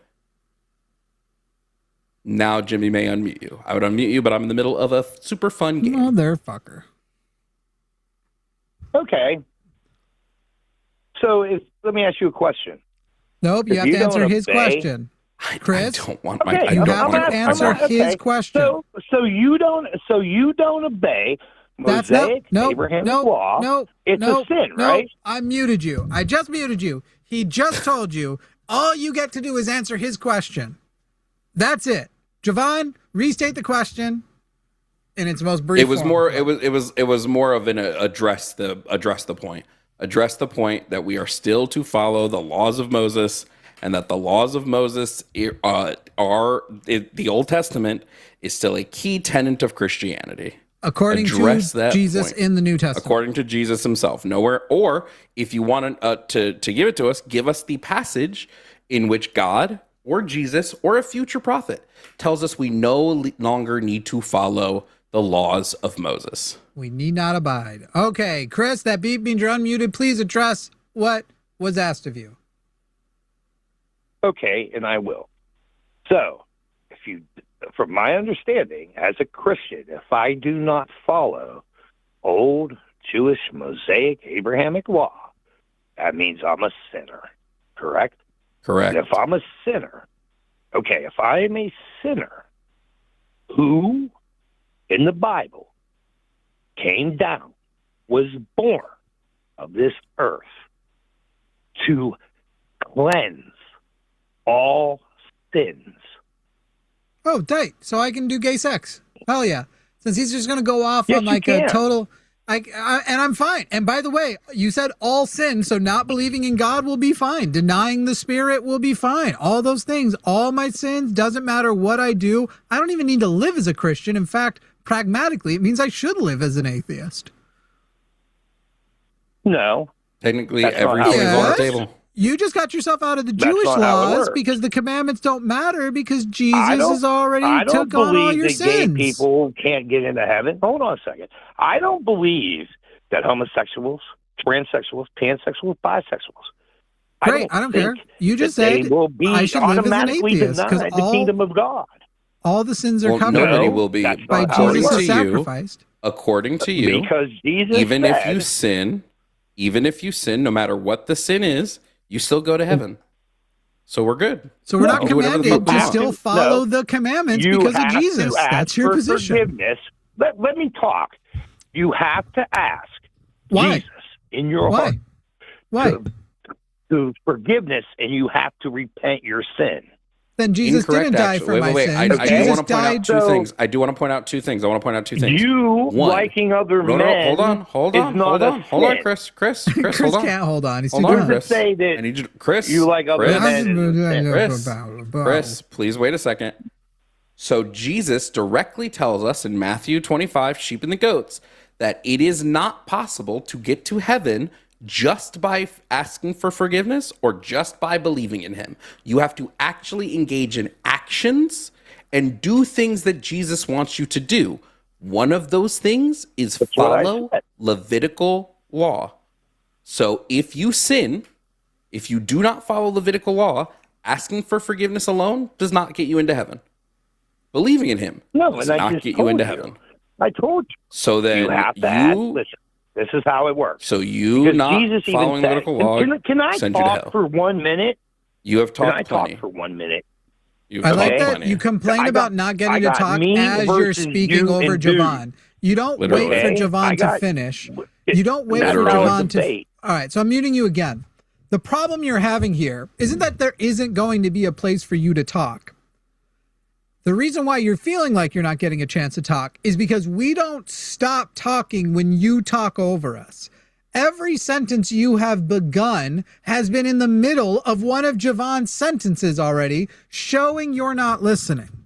If you would merely wait until they are done, any of the other hosts or myself, until Jovan or I are done, there is this moment that is given to you. And if we're asking you direct questions, engage the questions. Once we get through the sort of Socratic line of questions, we always turn over. In fact, this is the funny thing with people like Chris and the last caller who call in as though there aren't tons of examples of people calling in who we disagree with staunchly, getting plenty of time to explain their positions because they wait for the appropriate time to. They don't speak over. They answer questions. They behave in good faith. The problem with Christians and MAGA is most of them aren't capable of doing it. So there are more examples of people being muted, more examples of people having to be interrupted and talked over for trying to go off in other directions, for trying to commit fallacies, for trying to throw out like a stray transphobic bullshit thing they want to say and then go past it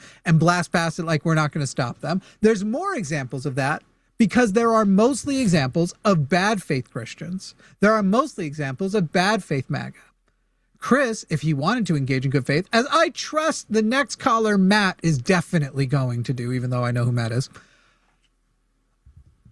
he would get all of his words out.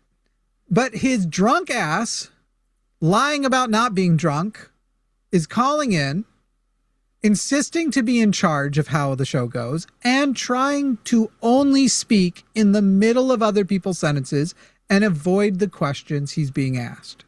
I do want to point out the contradiction in Chris's statement.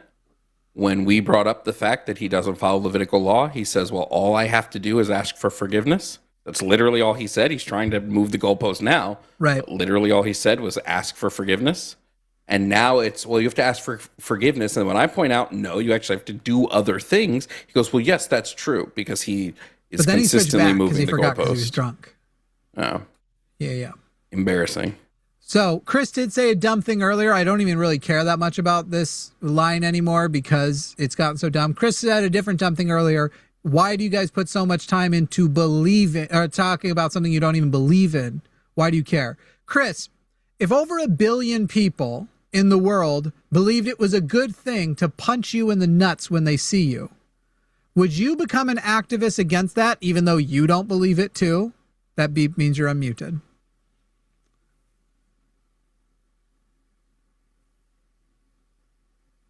Did it not work? Sometimes the unmute button doesn't work using it from the other one for some reason. All right.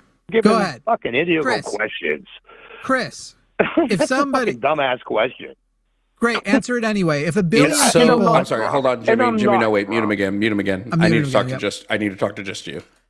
I cannot handle when we ask very clear logic test questions. Yeah. Questions that if... You know what I'd love for you to do, Jimmy? You know what I'd love for you to do? Into Claude or Perplexity. I would love for you to put in what arguments you're combating and then put in your logic test question. And let's just see. Let's see if they're silly logic test questions. I'm not a big fan of AI, save for like a few instances. And I'm so sorry. This is one of those instances.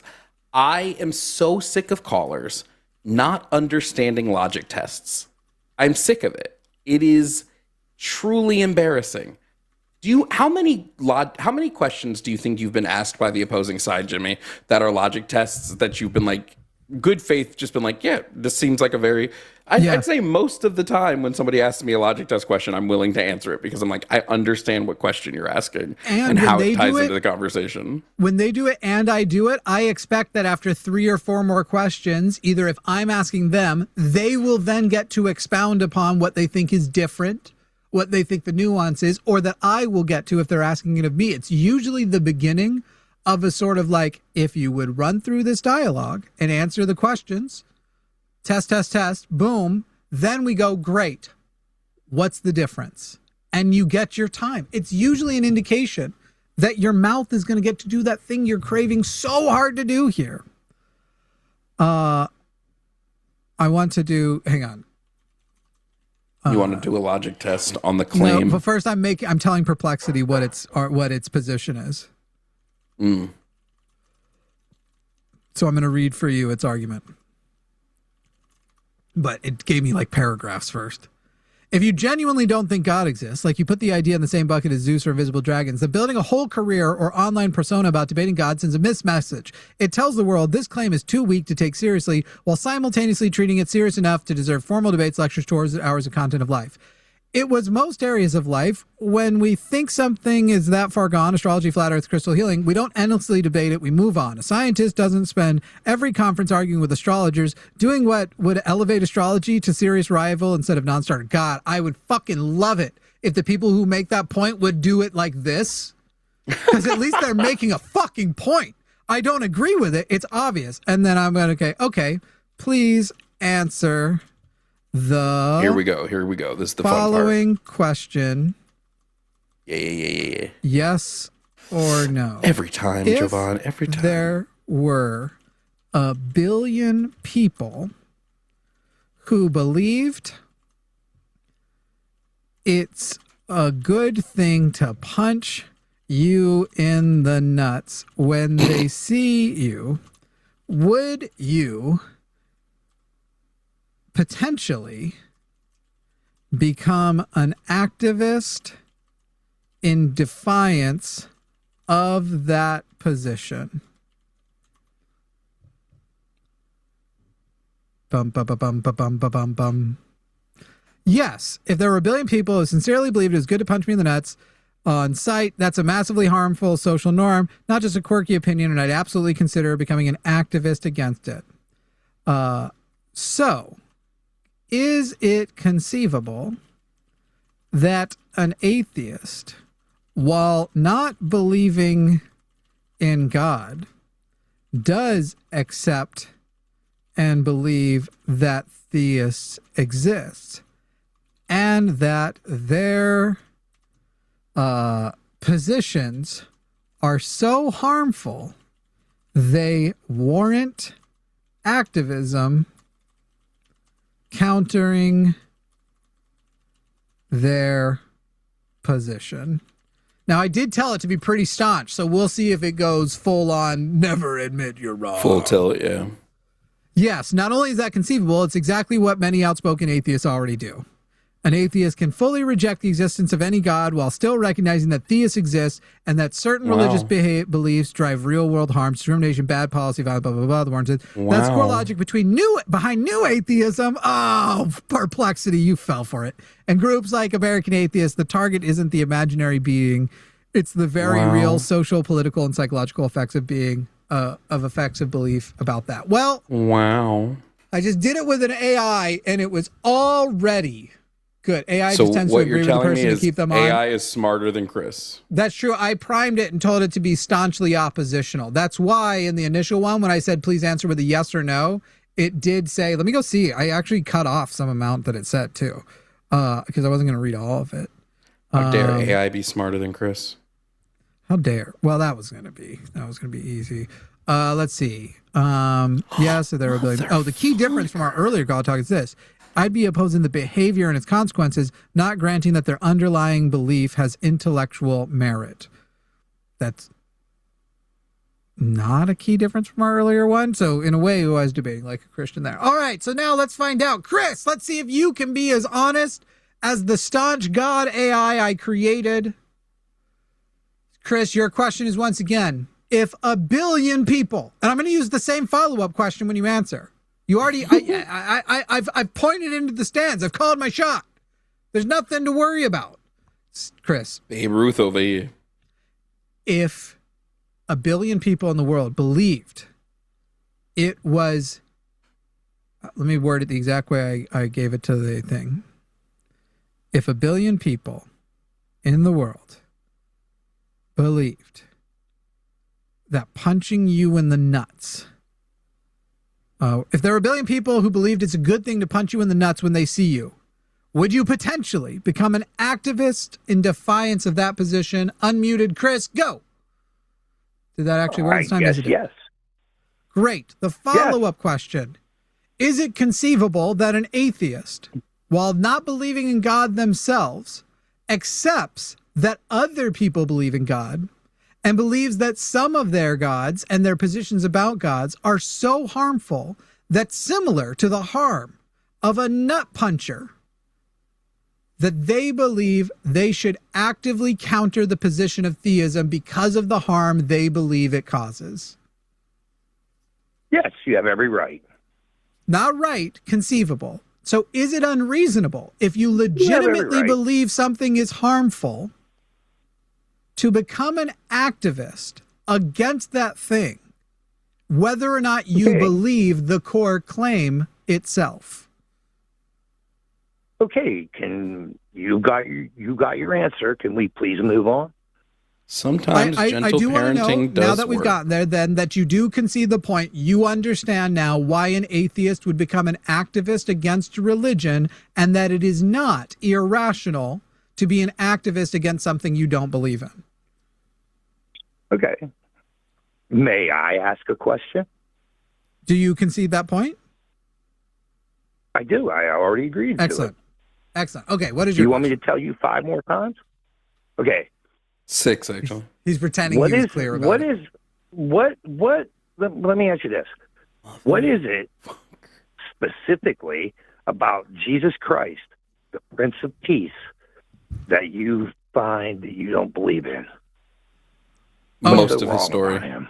Yeah, most of his story. Yeah. I barely even suspect that a man that is attributed his story ever existed, but all of the magic he did, the miracles and all that kind of stuff, I actively believe they did not happen, because I don't have any reason to believe a God exists, and magic doesn't exist either. Yeah, I reject any claim of a human who dies for 3 days, comes back to life, but also ascends to heaven, who has all these magical gifts and all of that. I reject that like wholeheartedly. So that's what I wouldn't believe in. Yeah, brings somebody back from the dead who's fully dead and buried. Cures blindness with mud. I reject all of those. Those aren't possible things. Okay. May I have 1 minute, please? I will give you a 60-second timer. Okay.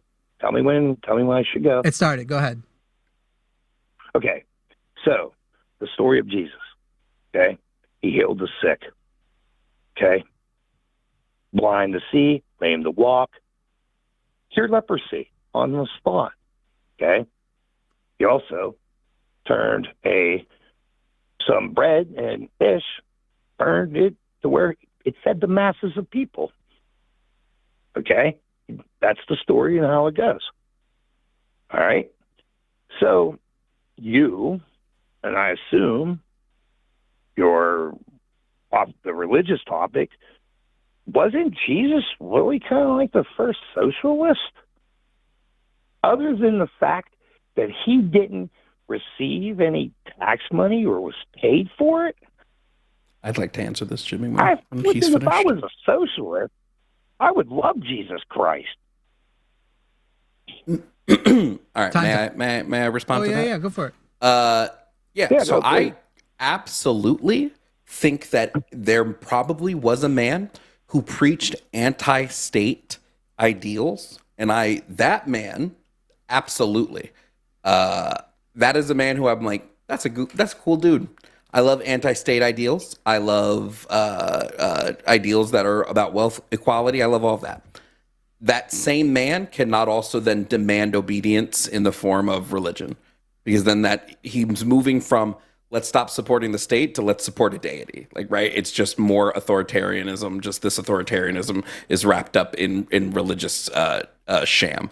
I also have no reason to believe that man who was Jesus actually existed, preaching those messages, right? It's probable, or you know what? I won't say it's probable. It's plausible.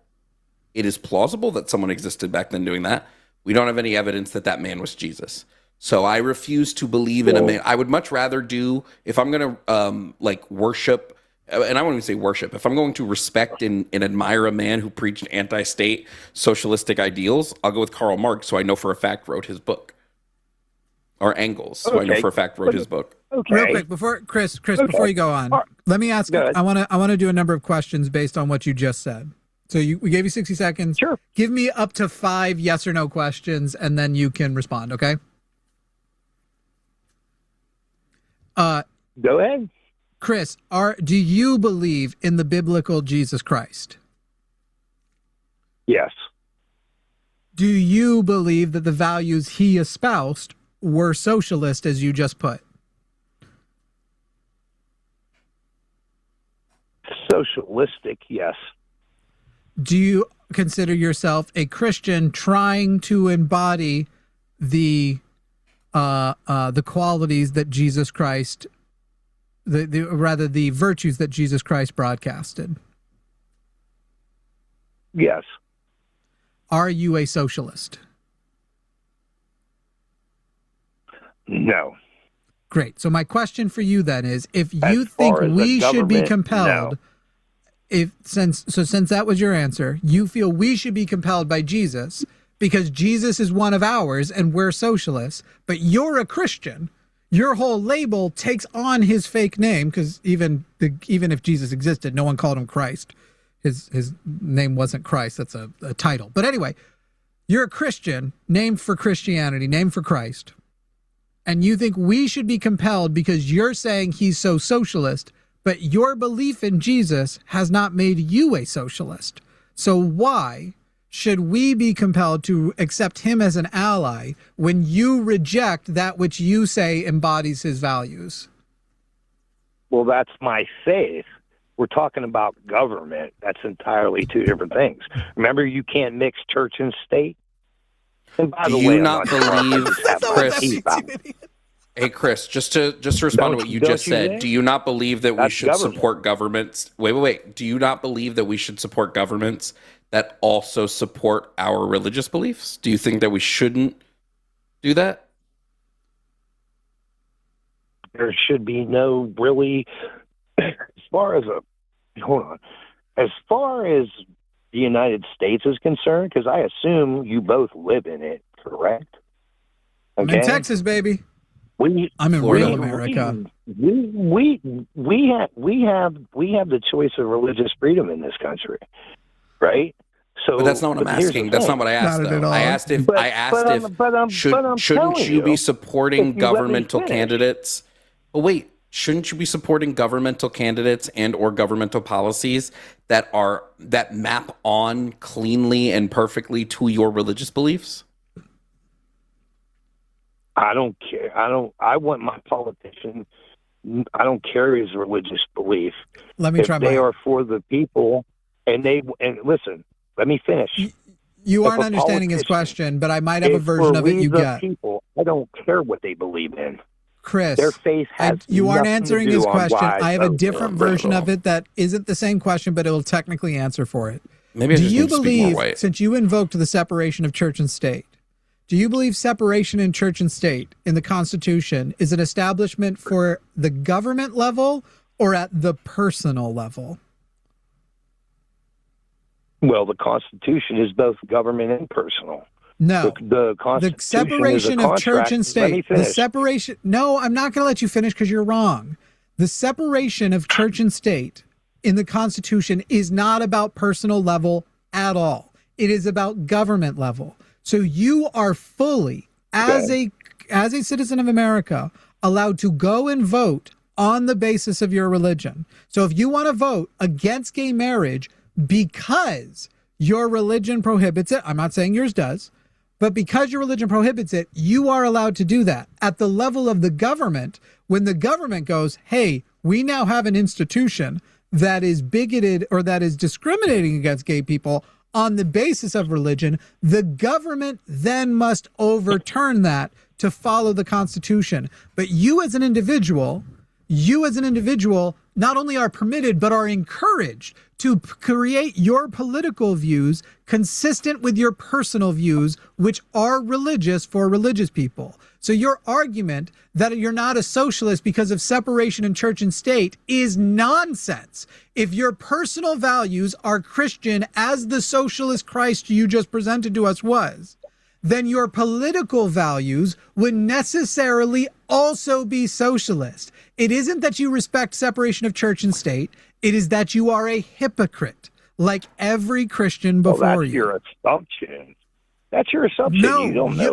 No. That is actually the thesis I am presenting. I don't need to know you. You already presented that you believe Jesus. You already presented that Jesus is socialist. And he's consistent with socialism, and that I said he presented a form of socialism. I didn't say he was socialist. Yep. I said a form of socialism. Fine. My God, you are trying to be pedantic about things that don't matter because it doesn't change. The words you changed it to does not change my argument one bit. presented a form of socialism. Those were his values. You said you try to live with your values consistent to his values, but politically you do not, because you respect separation of church and state. But church and state is not for personal values. It wouldn't make any fucking sense to be not for values. Let me rephrase that then. Okay? I separate my religious beliefs differently than how I look at candidates that represent me. That wasn't your question. I don't involve that. Chris, you are too drunk to fundamentally understand the conversation you're participating in. Let me try this. Hey, Jimmy, would you vote for somebody who fundamentally thinks differently than the way you value your moral system or your moral code? Fuck no. Oh, okay. Oh, that was easy. Unless my only other option was even worse than them. Why not? Because I did do that. Come on. I believe all gay people should get married. Great, Chris. Look, Chris, dry out. No, I'm just going to mute you there. Dry out. Call back on a day you're sober. I'm not a cop. When you're accused of drinking, you don't have to lie to me. Just call back on a day you've dried out. There's even something recognized. The dude either is drunk or has, what is that condition, chat? You'll know. Isn't there a condition where you've been a drunk your whole life that even when you then sober up, intellectually, you're essentially, you don't have the buzz anymore, but you are as intellectually capable? Isn't that just called alcoholism? Like you've killed your brain cells? Well, alcoholism, I think, is more supposed to be the like genetic predisposition to be an alcoholic. Or does he have that thing that every medical show has an episode of where somebody claims they're not a drunk, but they're always drunk because their body somehow makes them, like, produces alcohol in their system? It makes it themselves. That's every single medical show has that episode. Every single one. Guys, there's like a specific word for it's like a certain type of injury. It's like, a certain type of brain injury or something. Is like how Mike Tyson basically fucking stupefied himself from getting punched in the head too much. Yeah, kind of. Yeah, it's like you've done so much that actually, I know it exists also for auto-brewery syndrome. I guess no, okay, that's the one you're talking about. Auto-brewery syndrome is what I'm talking about, yeah. But there's one, I know it exists for drug users even more, that there are certain drugs that you can get rid of the part of your brain that essentially drugs shut off certain parts of your brain and overactivate other parts. And people have ended up in permanent, okay, this I just realized might be dare propaganda, but don't some people get in like permanent LSD or PSP? They like go in and they never come out. I've never heard of this, but that sounds terrifying. I think it's why I never tried PCP. PCP is one of the few drugs I never tried, and I think I was told that, and I was told if you do PCP, I know that like you can acid have never a leaves second, your system, right? Isn't that a whole thing? You can have a second trip years later. Is that dare propaganda? That sounds like dare propaganda, but I know like I think it's acid. Isn't LSD? Isn't it the case that LSD never leaves your system technically? Isn't that a whole thing? That like is LSD even really in your system in that way? If you do LSD, they can always tell that you've done LSD. Like you can always be tested, and it shows that you've done LSD. It'll always be there. I hope so. I've heard that, but again, that could be Dare. Although Dare had some sick merch. I might buy a Dare T-shirt for my retro. I've been buying a lot of retro tees. So I have like a Sesame Street one, a Reading Rainbow one. I have a Legends of the Hidden Temple one. Dude, I swear, like, I might have to add a Dare one to that. I'm always jealous because you, as you've exploded as a creator, have leaned into the one. You're what I would have wanted to do. Instead, I was always like, I got to get more microphones, more cameras, get more people, get more. I gotta invest back in it. And you're just living your best fucking pinball. Oh, you don't even have pinball machines. Those are arcades. No, but I'm really tempted to buy this claw machine I see on this guy has on Facebook. I've been talking to him and see if I can get him to lower the price. But it's like a working claw machine. Yeah. Oh, I want it. The other thing I want that chat has talked me out of, but I still want. Somebody's selling a life-sized Arkham Batman figure for $2,000. Obviously, that is a terrible spend of money. But like, imagine if right here, instead of that, it's just a life-size Batman. Yeah, that'd be insane. That would be sick. That'd be bananas. Because it's on my background, it's a tax write-off. That'd be cool, but Spider-Man would be cooler. Possibly, but I don't want Spider-Man just standing there. I'd want him doing a pose, which I feel like I don't have room for. Can I say something I have controversial? room if he's just standing there, I guess. There's not a little enough racist. Unlimited planning. Spider-Man still takes it. It depends on what Batman we're talking about, but mostly, yeah. I mean, Spider-Man fighting at full power could break Batman with one punch. I would say but I'm saying give Batman unlimited prep, but not Spider-Man. He even gets to surprise Spider-Man. Spider-Man's taking it. I will say Apocalypse Batman, probably not. Because that was. Yeah, I'm not a big fan of Batman can beat anyone with prep time. I don't believe that. He can beat anyone. He can beat a lot of people who have very obvious weaknesses, right? Like the reason Batman can take Superman is Superman has like a really obvious weakness that Batman as a billionaire can exploit. Yeah. Batman, no kryptonite, is getting his shit rocked every time. True. Also, Apocalypse Batman being able to fool Apocalypse and be subconsciously doing plans against, or not Apocalypse, Darkseid, and do plans against him.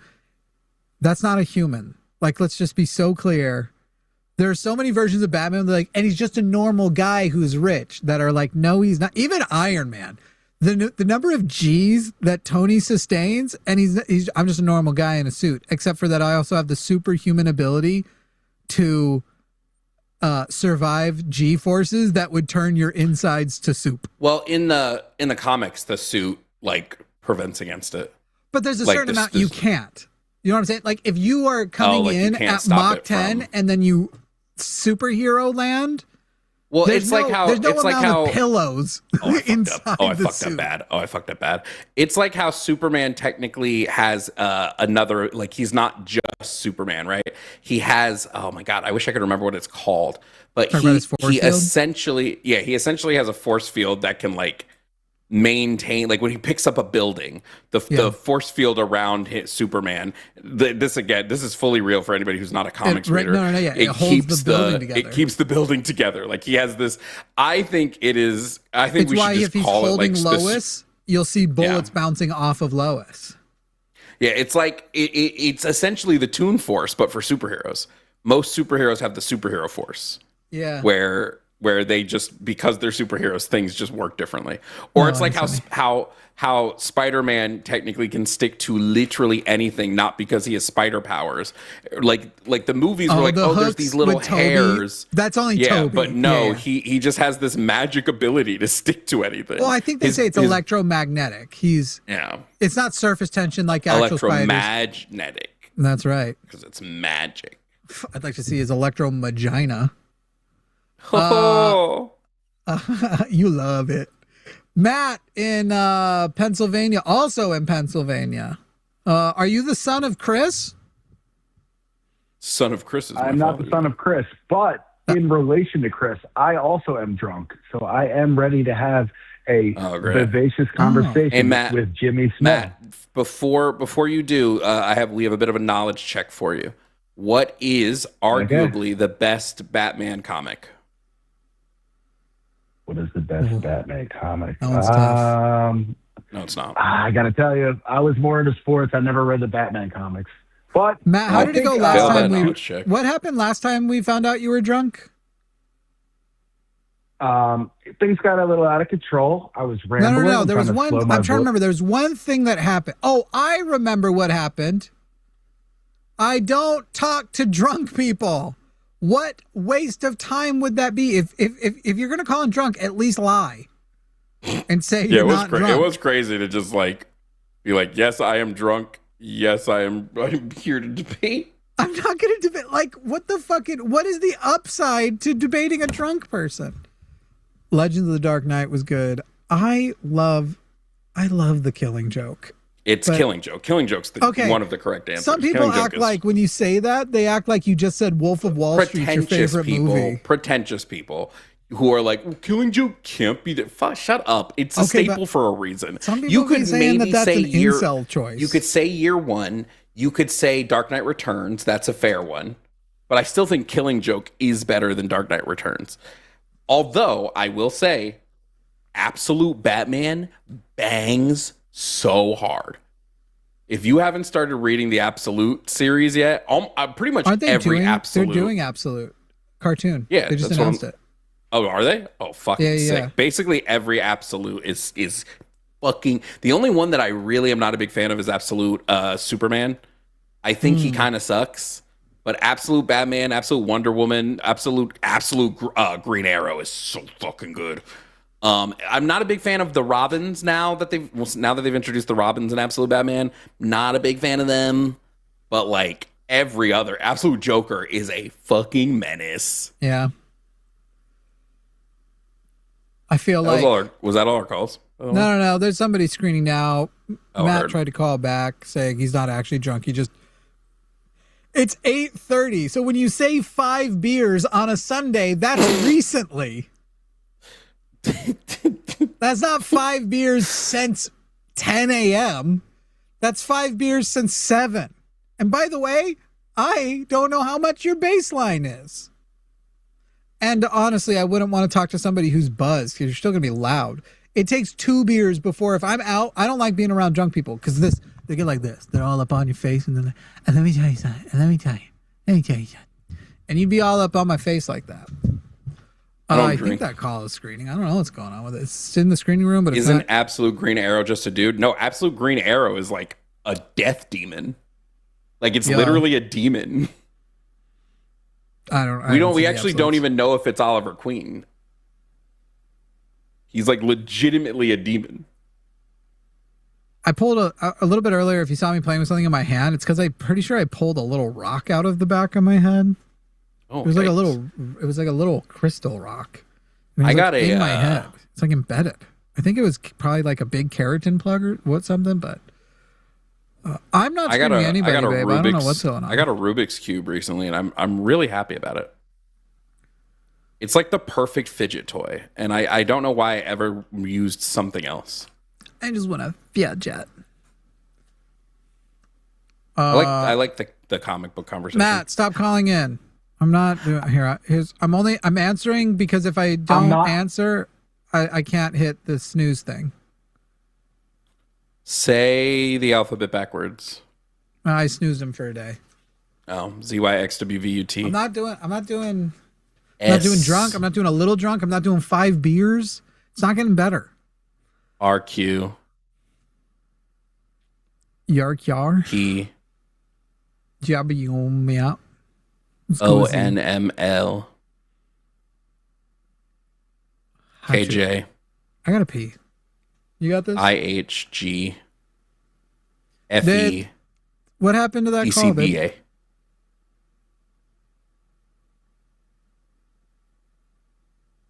That's so funny. Hi, I'm a guy. Luthien, next time I request you put the 10-year-old through. Hello, I'm a whole man. What'd you say about? I'm not putting a 10-year-old in. I'm doing real good at this game right now. I say, well, I gotta pee. Would you do real good at getting us some more call? I mean, we've been going for almost 5 hours, but I'm not ready to call it. Hey guys, listen. Hey guys. Hey. Wait, well, Jovan isn't a drug user, I think, but the other guy definitely what? Huh? Hey guys, if you are interested, if you're an atheist, if you're a Christian, if you're a conservative, or not an atheist, don't call me if you're an atheist, shut up. If you're a Christian, if you're a conservative, if you're a capitalist, a capital C list, give us a call today. We want to talk to you. I want to know why you believe what you believe, and I want you to know that I think your beliefs are terrible, god-awful, dookie garbage beliefs. If you want to defend your terrible, god-awful, dookie garbage beliefs, now is the fucking time, dude. Oh, this is the worst part of the fucking game. This is honestly the worst fucking part of the game. I hate this part so fucking much. God damn, this shit is so garbage. Trying to get this to where the way I need it to be. Don't even understand. I think that's right. Call in, guys. That number, just so you have it, is 720-619-2288. Should I tell you it again? Do you want to hear it again? I think you should hear it one more time. 720-619-2288. Don't be afraid. Get a tattoo. Don't be afraid. Just call my phone. Call the phone. Don't be afraid. It's okay to feel sad. It's okay. It's okay to feel a little sad. We all float here. Isn't that the you'll float too?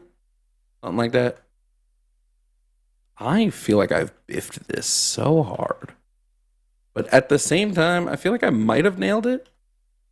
I feel like I low-key might have nailed this. For those who don't know, I'm playing a game on my stream, so that's what you're hearing. I ain't finna hold you. You're hearing me play a game on my side of the stream. So if you're like, what the fuck is Jovan doing?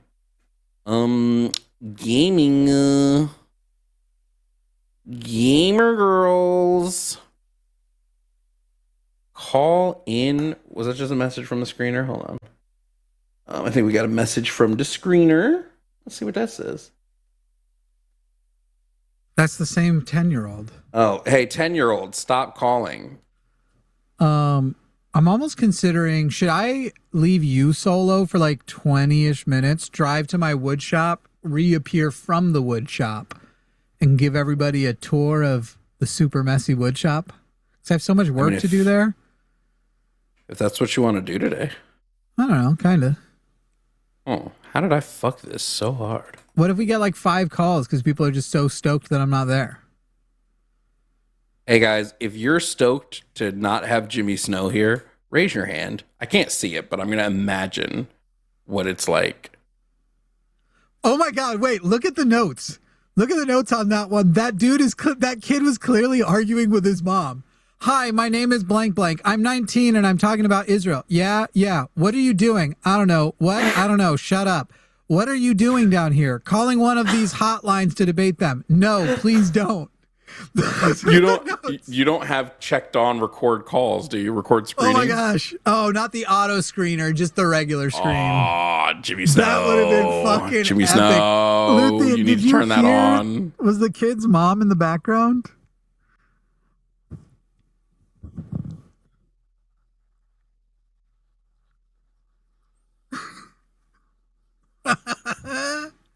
How the fuck do I do this? Oh man.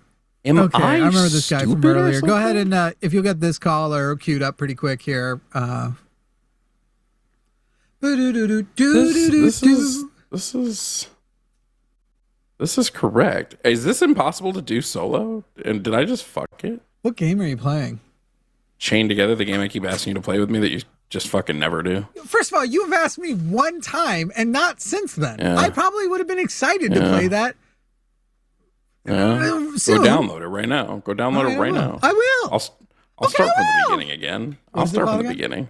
Chained Together. I'm so good at it. I'm so far right now. Down. What? Yeah, I don't have any internet. Well, that's impossible, or else you wouldn't be here right now. That's like when I try to pretend that I'm frozen, but you can clearly see my arcade machines moving in the background. Oh man! Oh, what Steam's the fuck broken. do I do here? This maybe?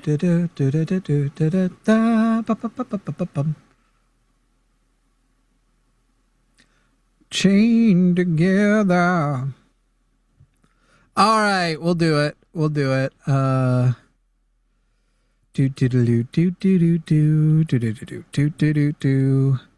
John in North Carolina. John, you're on the line with Jimmy and Jovan. How are you?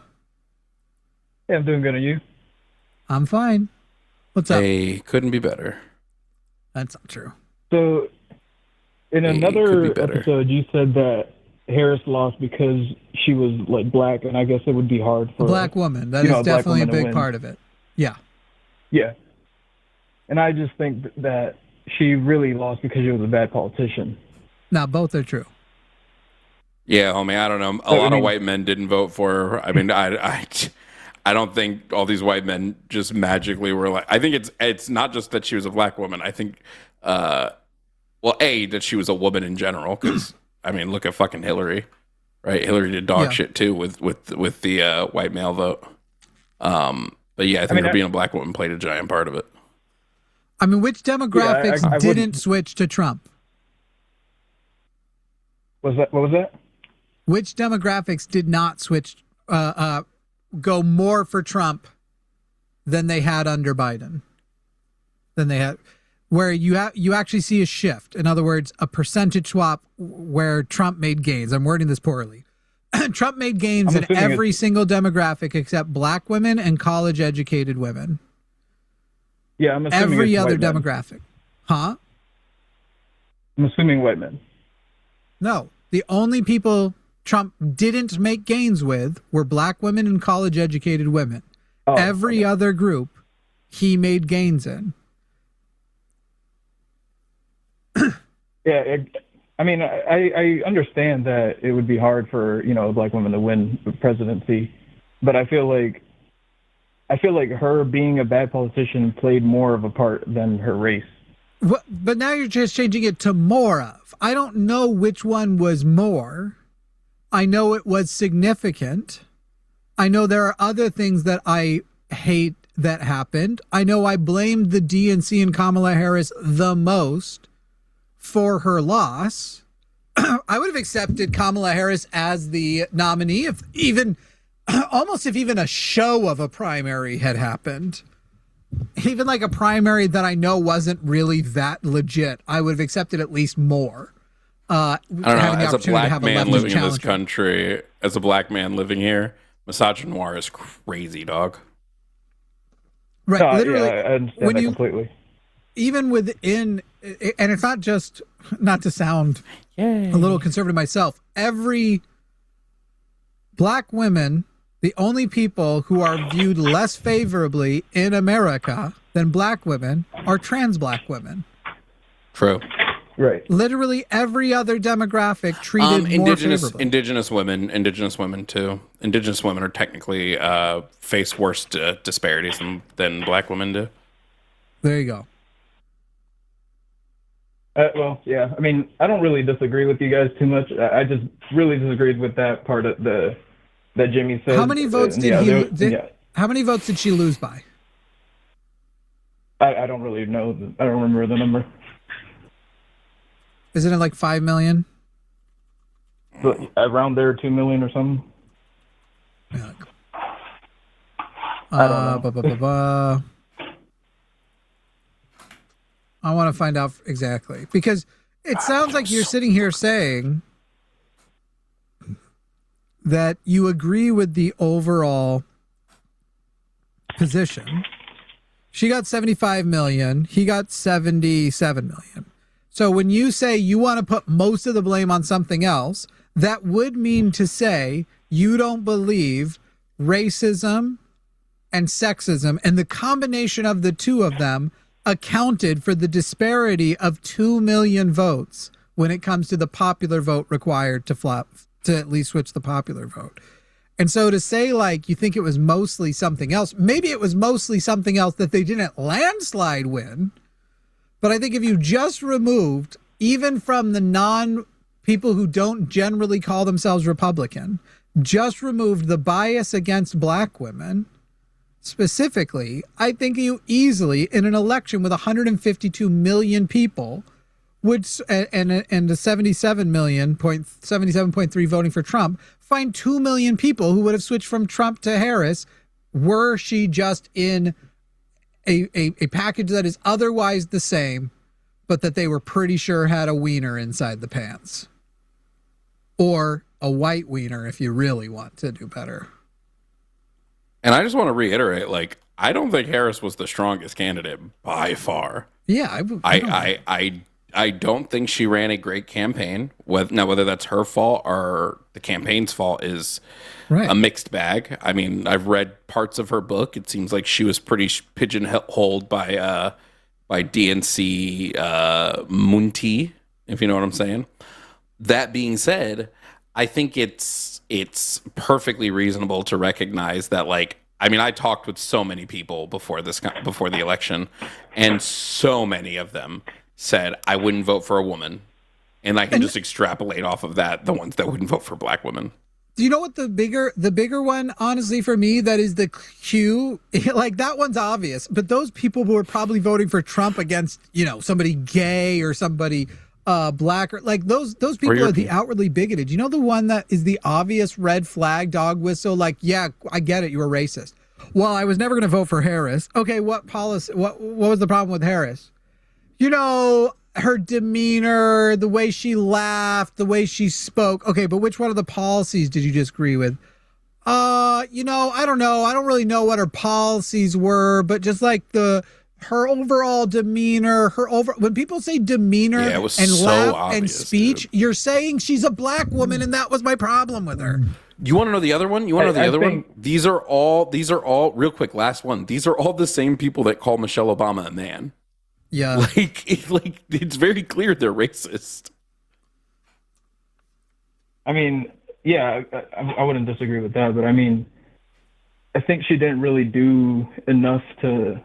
Yeah, that's true too. To overcome that. Was that? Yes, but it is funny that wait, to overcome that, like the racism thing. So, are we blaming her for not overcoming what a white man wouldn't have had to overcome? No, like for example, like Mamdani, he wanted New York, even though this is post 9/11, and you know there's a lot of people that don't like Muslims in New York. Right. But New York is so progressive, dude.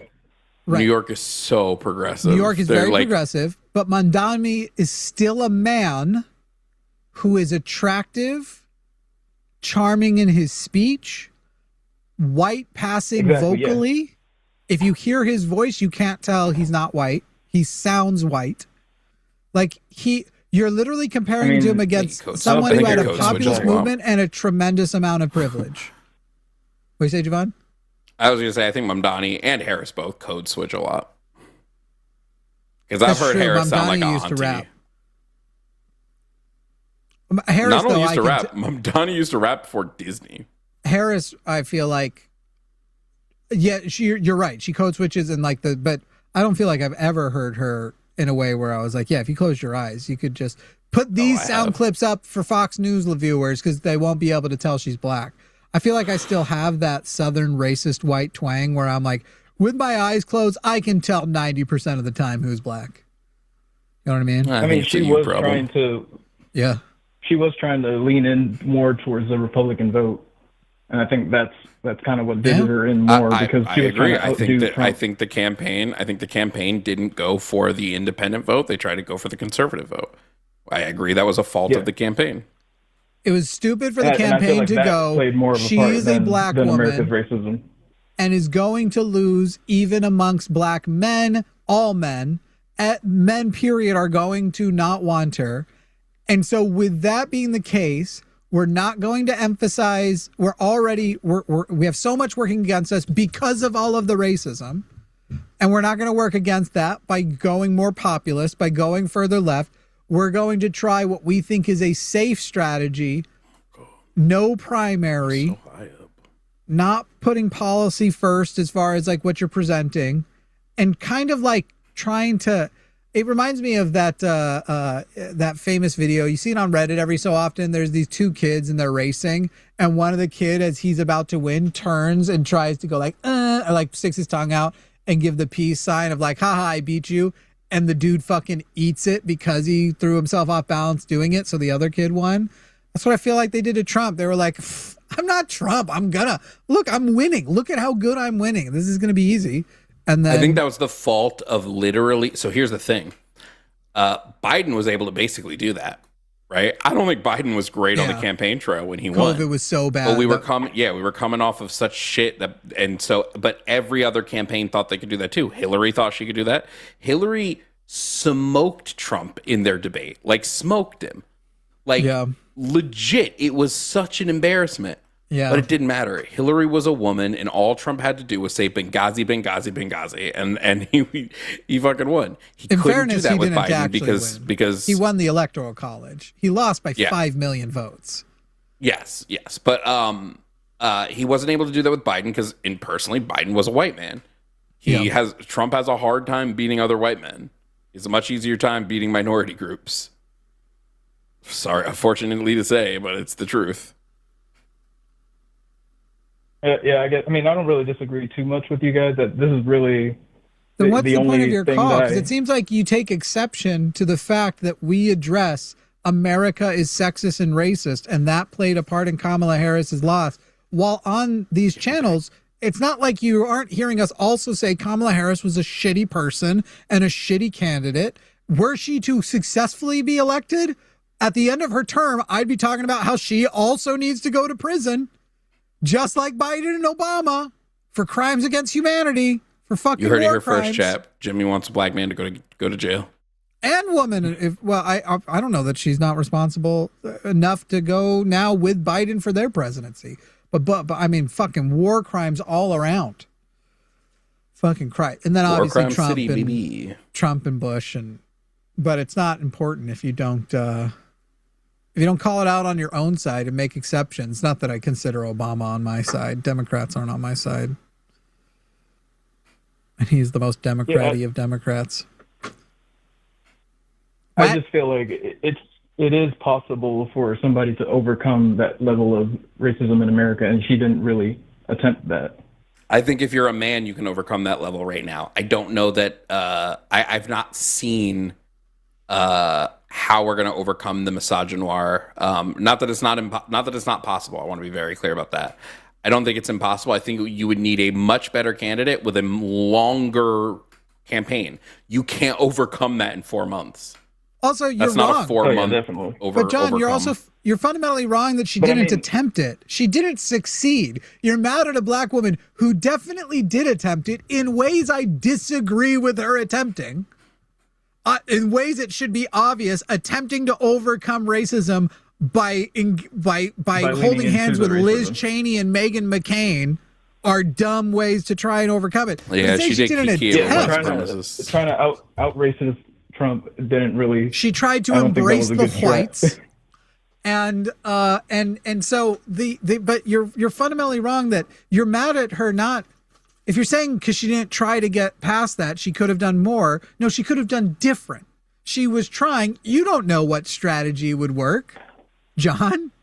She tried. She tried poorly in ways I wouldn't have done. And she might try again. Oh my God, don't say that shit. Don't say that shit. Ambassador to 4 more years. 4 more years. I mean, I like you guys' show, so I don't really have too much else to say, so I guess I'll leave you with that. All right. 4 more years. Stop the steal. Did somebody say 4 more? It's just weird to have people calling in who are on our side and don't agree and then be like, I didn't like what you said about racism being part of why Kamala Harris didn't win. Like, I'll be honest, the only people, first of all, and I'm going to be so honest with you, chat. If you call me to critique me on a position I have about racism, you better be black. Because I ain't going to listen to a single white person tell me how to talk about racism. I tell you what. So no Asian people can call you if you say some anti-Asian shit. That's really racist of you. That's not what I said. Yes, you did. You said if you want to call me on the way I address racism. Obviously, what I'm saying is the way that I address racism. Sure, but I mean a position about the racism that affects me, not the racism that affects Asian people. I just feel like that's what you would have said. Jim Snow. This person who's made a living being so specific and careful with his language, suddenly, I don't know. Jamie Snow. I feel like that's only the second time I feel like I successfully got you a little bit. Motherfucker. This first time was pretty good. I'm playing so dangerously right now. Just so you all know, I got Jovan to seem kind of racist on June. Oh, I'm definitely racist. No. Like, what did I do? Oh, you remember? I guess, but whatever. He was taking money for shout outs. When I was like, okay, so will you also do it if they give a donation to black non-believers and send you a receipt of that? And he went, you fucking asshole. Yes. I think I won that one. Did Forrest send you that text of how somebody Icemanned him with like a study? No. Bro, it was so funny. Somebody, I guess he was debating, so they were gonna like email him a study, and they just emailed him the lyrics to Iceman by Drake. And I said, that is fucking So golden. He's only ever done that to me once. I think so when the accusations come, he can go, no, I've sent it to Jimmy too. He is really obsessed with that. With ice manning people. Never gonna give you up. We got a call screening. We'll see what happens here. I don't even know if you guys said anything about wanting to see the fucking messy ass wood shop. No, they'd rather you play Chain Together with me. Well, not on stream. Oh, well, then that's boring. Yeah. I mean, I'm saying we do it while we debate. That's I'm what not I'm saying. broadcasting it to the We line. do it while we debate. Maybe. You don't even have to broadcast. Just join my game.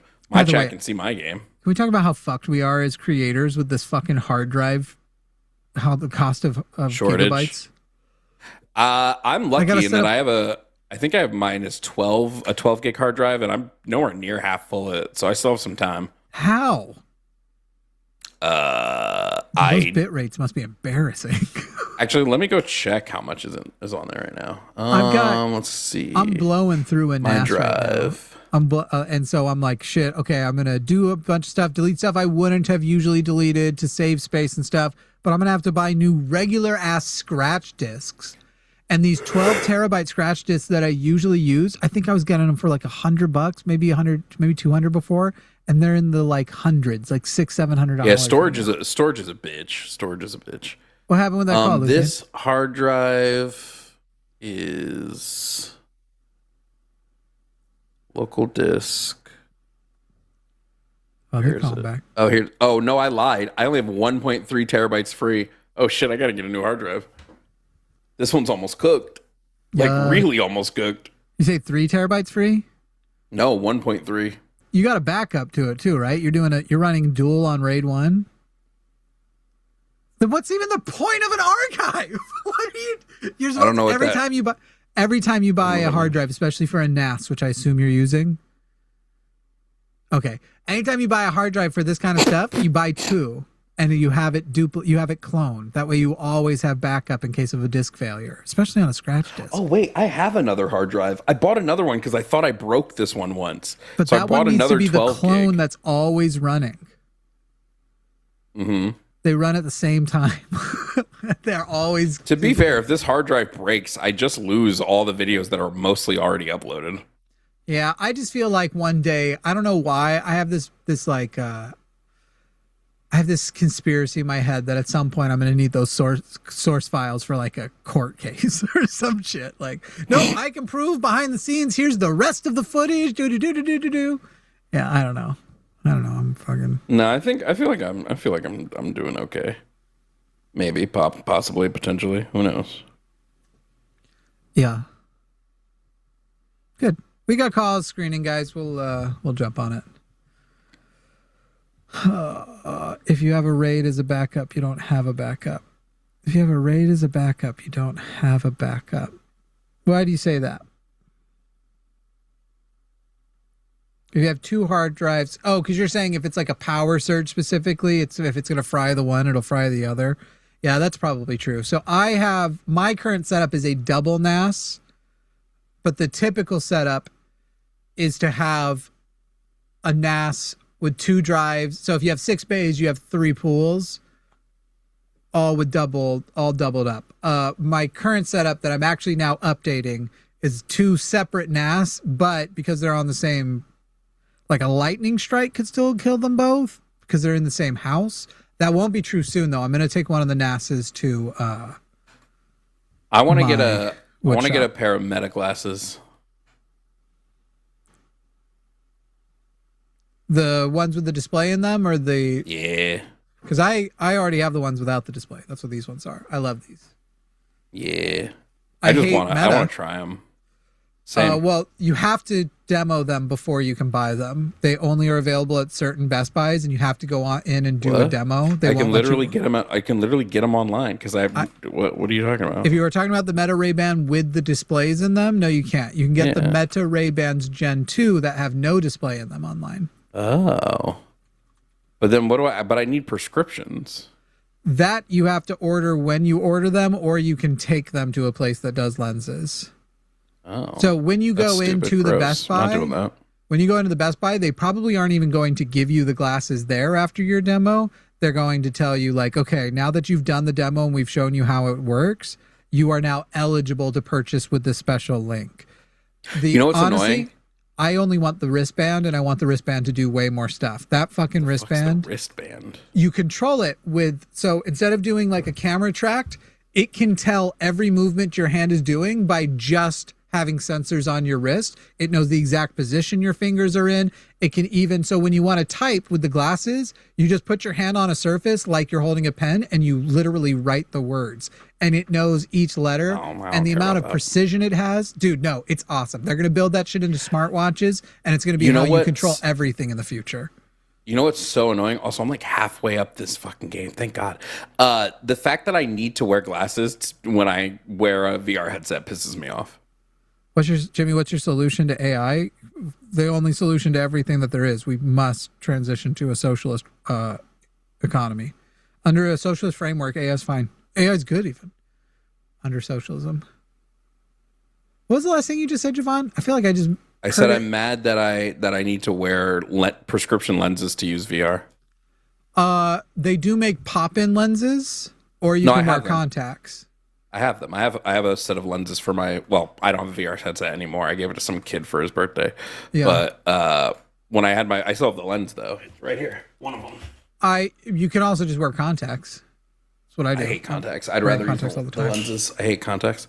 Why? But autism. I don't know what to tell you. But dude, I do the night and days. I change them once a month. They're literally set for 30 days. You can barely tell they're there. Not a fan. But what was I going to say? I just feel like on a VR headset, I shouldn't have to wear lenses, but I understand the science behind why I do, right? That your eyes still see it like it is, far away, but I don't like it. It seems in theory, like I shouldn't have to. In the future, they have, if they are going to do certain VR lenses where they do multiplanar focus, so they can actually, you're not just seeing a 3D image. The 3D image actually is layered. Technically, those planar things should be able to do up to a certain amount of prescription. There are a few headsets that already have built-in things that can do up to some level. It's mostly for like drones. You have drones that if your prescription's under like a -2, I think, or -1.5 or +1.5, you can get it that way. But what is your prescription? I don't remember. Well, mine is a -6.75. I'm blind as fuck without my glasses. I'm very blind without these glasses. Like I can't even see my computer monitor, and it's like less than 2 feet from my face. I'm going to be honest. These calls are weak. You know who else is weak? We've got another one now. Guys, we're not... Fucking Christ. Is this going to just turn into a podcast episode? Like, y'all just want to hear me and Jimmy talk instead of calling in to debate us I don't want any of the things? I'd rather leave early. Legitimately. Same. I'm ready for bed. Early. Say the word. Something is happening weird with these. Okay, I fixed that one. Okay, we'll do these fast. No! Matthew in Kentucky, you're on the line with Jimmy and Jovan. You think we should be voting for third parties as socialists? I agree during the primaries when appropriate. So that's not third party voting. Of course it is. During primaries? Matthew, are you white? Unfortunately. No, actually. Unfortunately, because I get all the privilege. Okay, please don't tell me how to keep my people alive. Thanks. Hell yeah. Okay, so what exactly is done by voting for a capitalist party when you don't need to in a safe state? Less of my people. No, I do. No, I don't give a shit what you do in a safe state. I'm going to be so honest, and I say this all the time. I don't care how you. If you live in New York, I don't give two shits how you vote in the presidential election. I do not care. Your state is always voting blue. I don't give a fuck. On the flip side of that, less of my people die when Democrats are in charge. And right now, all we have is Democrats and Republicans. If you get if y'all band together and actually get a third party on the ballot that has a chance, I'll vote for them 100 times over. But right now, that's not happening when most of the country is full of Democrats and Republicans. So all I can do is continue to try to educate people into a leftist framework so that we can eventually hit that point. We're not at that point yet. So I'm not going to throw my people's lives away for a pipe dream that's not there yet, because people, and quite frankly, it's white people, because black people shouldn't have to do it, haven't organized enough yet to get a socialist candidate on the ballot who stands a chance. I will say the thing I disagree with Jovan on, I do care about the New York people who vote otherwise, because generally the staples of those vote third party, don't vote blue communities. Can we kill the background noise? I know this isn't your first phone call because you called a couple of weeks ago. Is this your second? I mean, that was like 2 months ago, but yeah, Tight. I'm sorry. I'm just, I'm on a porch right now, and there's just some dude yelling. But yeah, Okay. Anyway, No, I wasn't done. I was only interrupting to say kill the background. The staples of those movements are often people from California and New York, and they generally, as a movement of people, are participating in discouraging people from not safe vote spaces from voting. So generally, I do care about those people in the other, because of what that usually indicates they are otherwise participating in. And also because you have the whole worry about and I won the popular vote. So I have that's a lesser worry. The greater thing, the greater worry being the community building that is done amongst people who are not voting for harm reduction, doing community building from a state like New York with people from states like, say, Colorado. I wish Jovan had listened to that, because I think he might have found that a compelling argument. I heard what you said. I was listening. I don't think it changes my mind, but I don't necessarily disagree with you. Well, then you're gay. All right. Anyway, go ahead, caller. Matthew, by the way, I have to tell you, I remember this from last time too. I thought the same thing in the first 90 seconds. Try and neutralize your tone a little bit, Matthew, because I almost gave you so much shit again for how condescending your voice immediately sounded. Okay, my apologies if that came across that way. I mean, I'd like to address what Jovan said first. Then you're gay. Jovan still sent. So fucking stupid. It was pretty funny. But no, and this is something that Hassan has said is like that. You know, people like. I mean, I know that you want to avoid the label of the vote, but the vote blue no matter who attitude that a lot of socialists have is like to wait until the third party is viable. It's like, okay, but you're not helping like make that happen by continuously like. Matthew, do you watch my content a lot? Do you watch my content a lot? Only when you're on the line. Okay. A key thing about me that you should know is that I only think you should vote blue no matter who for 3 things: the presidency, Congress, and the Senate. Federal seats. Now, if you want to offer me up a DSA candidate for mayor, for even some congressional seats, if you offer me up a DSA candidate for a congressional seat who's anti-capitalist and all this, and they're running the primaries, I'm going to vote for them all day. But if they don't get primaried, I'm going to vote who does get primaried so my people don't die.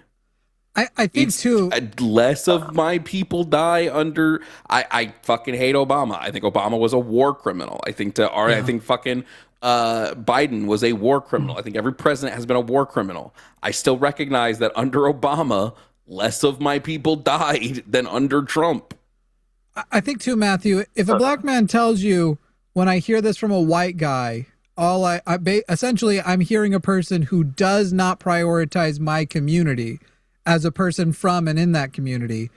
I think if your response is then, but Hassan, a white guy, also says this, I mean, that's not great. That's not great. Oh my God. I'm just saying that's I've heard the same thing. I could have been anyone. From It didn't another have to white be guy. Hassan. If you're going Okay, to bring it to a black guy, at least I can name at least one black candidate, DSA, who thinks a little bit more like you. Though they did just, I Andre think, Easton. run as a Democrat. So there is some irony. And when they win, we are now, as DSA, going to say to the Democrats, hey, they won your primary fair and square. So you need to support them now the way we supported you. It sounds like, Matthew, you'd also like to cede that, not ever be able to use that again. Because if we did that, largely as leftists, and said, nope, we're done supporting Democrats, and we let them lose and everything, and then we start getting positions, and we say, great, we fell in line, so now you do. They go, no.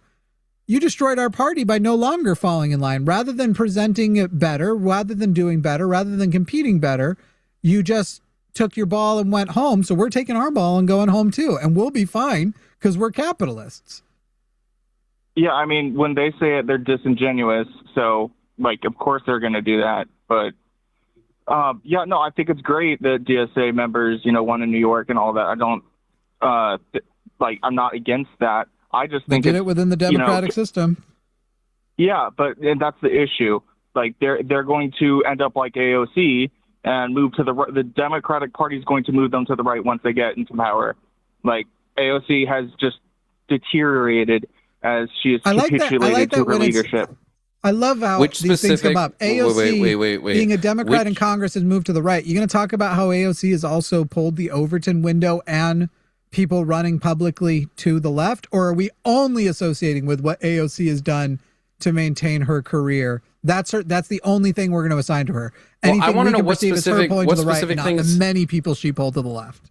I want to know what specific of AOC's positions that you are like, oh, this is so terrible, I can't believe we let this happen.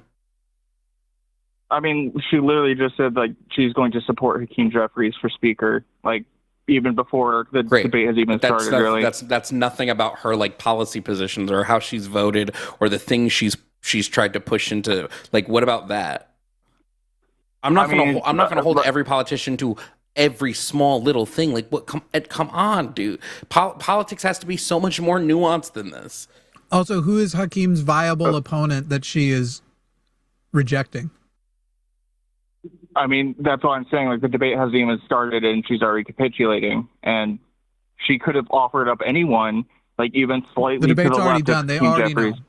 They already know. You're assuming that there's not more going on than what you're publicly aware of. They already know. They know who the challenges are, and she is pragmatically aligning herself with Hakeem Jeffries. I may or may not disagree with that decision, but you just assume so fucking much, Matthew. And again, all you want to talk about is what has AOC's candidacy and successful career in Congress pulled members of Congress and a large contingent of voters to the left? I mean, I think that's a hard thing to measure. And yet you'll just say she went to the right. No, it isn't. Just you are so dishonest, Matthew. Of course it has, and of course she has. Okay. I mean, I think that the people who were initially polled left have like gradually moved right from that initial like 2018 energy.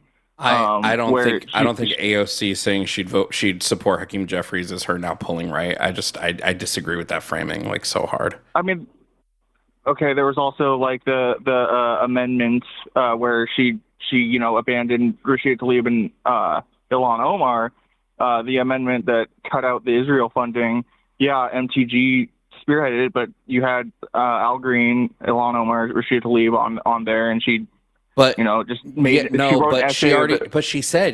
she said the reason she denied it. I'm trying to remember like the specific thing. There was something in it that she didn't support, and had the bill come back with that thing out of it, she said she would have voted for it. She would have put in for it.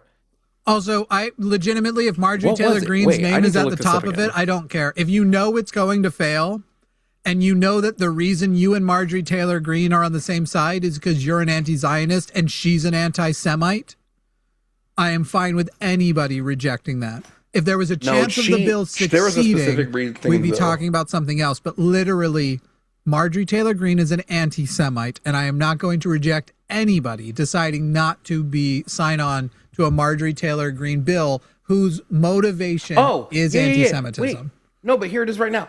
AOC said the reason she denied it is because what Marjorie Taylor Greene's amendment did is it cut funding for the Iron Dome, but it left in funding for offensive military assistance. And she said she did not support that because that offensive capacity was still allowing bombs to, she said, and I quote, Marjorie Taylor Greene's amendment does nothing to cut offensive aid to Israel nor end the flow of U.S. munitions being used in Gaza. What it does do is cut off defensive Iron Dome capacities while allowing the actual bombs killing Palestinians to continue. How is that moving right? That is left as fuck. She said, I will not support this if it still funds Israel getting money. What I think is happening, Matthew, and whether you agree or disagree with this is whatever, I think a lot of people in your position don't fully read up on what these politicians are actually saying and why they are supporting what they're supporting. I agree with her. If the bill still funds Israel getting weapons, don't vote for it. Okay, so if I was in her position and my calculus was, hey, if I sign on with Hakeem Jeffries now, 100%. I can bring Hakeem Jeffries. He is going to win. I sign on now. I have a much better chance of pulling him to the left on a substantial number of issues. I would take that chance. I don't know if that was her reason. Again, whatever her reasoning is, I might actually disagree with. She said the reason for supporting Hakeem Jeffries. You're assuming it is. Her reasoning for supporting Hakeem Jeffries is because he's prioritizing housing in New York City, which is one of her biggest pushes in New York is fair housing policies. Oh, that right-wing policy. Goodness sake. How is she deprioritizing Palestine when she refused to vote for a bill that funds bombs? No, but her. I don't care about him. I'm saying, I mean, you said that he's prioritizing that housing thing, and I'm saying, and he's deprioritizing Palestine. Like, she can put all this lipstick she wants on the pig, but it's not going to make him a leftist. Like, that's not going to happen. Like, she's never claimed he was. This is making a claim she's not made. She's never claimed Hakeem Jeffries was a leftist. Matthew, I've just realized we've fallen for something. Well done. Clever job. I'm muting you now. Your call's over. What's up? Because you've made like 6 points we countered, and instead of responding, you went to the next one, and we followed you. Well done. But you were just given a set of points about her positions and everything, and now you have us talking about Hakeem Jeffries deprioritizing Palestine, and you haven't actually conceded. The way you jumped from each one would only be appropriate with a concession about the previous one. But you kind of just like, all right, well, next point, this thing, and never conceding to those. So you're like 6-0 right now, and yet we're chasing you and getting 0 concessions. We're like 6-0 right now, and we're chasing you and getting 0 concessions. So call back when you can. I was already bothered by the dishonest way you were engaging, and then I realized it's been a long show, right? We're 5.5 hours in. Jovan may not be willing to admit to a little bit of an L, but Jesus Christ, we just fell for that shit. We let you jump topics without conceding the other topic. Thus that we are 6 deep, and you haven't once accepted that you were wrong about the previous one. We just jumped to the next one. What'd you say? I said I wouldn't say I took a L. I think after 5.5 hours, we just argued real sloppy. I'll blame myself more than you. But because you were making the good counters, for the record. It's not like you took a full-on L. You took the 6 points. You put the 6 points up there. But we went from playing soccer to playing fucking whatever to then whatever. And I'm like, Jesus fucking Christ, this guy argues so poorly and loses point after point, but we're chasing his tail? What the fuck? Oh, anyway. Maybe I'm wrong. When I felt like I thought that had just happened, I was like, fucking Christ, did we really? I just think so often leftists who criticize like they do are just, they are, in my opinion, almost as politically uneducated as MAGA. They don't research anything. And it makes me go like, am I the asshole for doing as much research as I do? Am I the dick? I'm going to call it a minor L because we got the major W's. I agree. I still think you put the best ones. Of the 6 points, I think you're probably responsible for most of them. I'm going to put in the chat, do we let the last caller skip to the next topic without conceding? In parentheses, giving us a minor L. I want to see if chat was feeling that way too. Did I, or in reality, am I just overreacting because we're 5.5 hours in? 5.5 hours. What are we trying to do? 6? Yeah, I think the show usually ends at 10. MAGA, Theus, this is your last chance to call in. And you can't pretend it's Magatheists. So personal. Magatheists? Hell yeah. Magatheists. Magatheists are, I'm going to note that appropriately timed to saying you're gay really works for you. That really tickles you. Matt has a similar button. Really good. Cleverly timed, well-word age jokes always make Matt laugh. It helps that I was watching the Escape Pod earlier, which is, I don't know why I like these two little nerdy white boys talking about comic books, but it tickles me every time. Wait, but is that the one with the guy with no chin? Hat guy, yeah.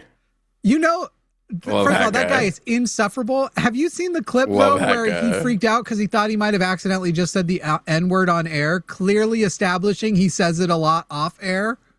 No, I have not seen that clip. Dude, he's like, oh, wait, did I just, I thought I just, he's like thinking about the last words and he's like, did I just, and he's clarifying, trying to find out whether or not he had accidentally slipped the N-word. And just the way he's presenting it, it's clearly like he was worried because he does it a lot that he might have forgotten not to say it. That dude definitely is dropping N-words like crazy. I think those kids are funny to watch. I think Hat Guy has some of the worst superhero takes I've ever heard in my life, but they're like, low. They do this game. They do this agree and disagree game. And he was like, you spend $50,000, but you get to spend 24 hours with Starfire. And then Spider-Man Sweatshirt Kid was like, no, I'm not taking it. And they were like arguing about it for like 5 minutes again. And he's like, yeah, I just don't think it's worth it. And that guy just was full straight face like, oh, you're gay. Okay. It fucking got me. It tickled me. Tickled me pink. Wanda Sykes would be very disappointed at me, but I found it funny. I mean, at least someone was saying it was very disappointing that you let that one pass by. At least I acknowledged it, right? Do I get points for not really? I felt like I kept trying to bring it back to AOC not being this fucking right-wing grift like people say she is. I feel like there are multiple calls during this show where I was like, no, you don't get a jump. We're on this topic.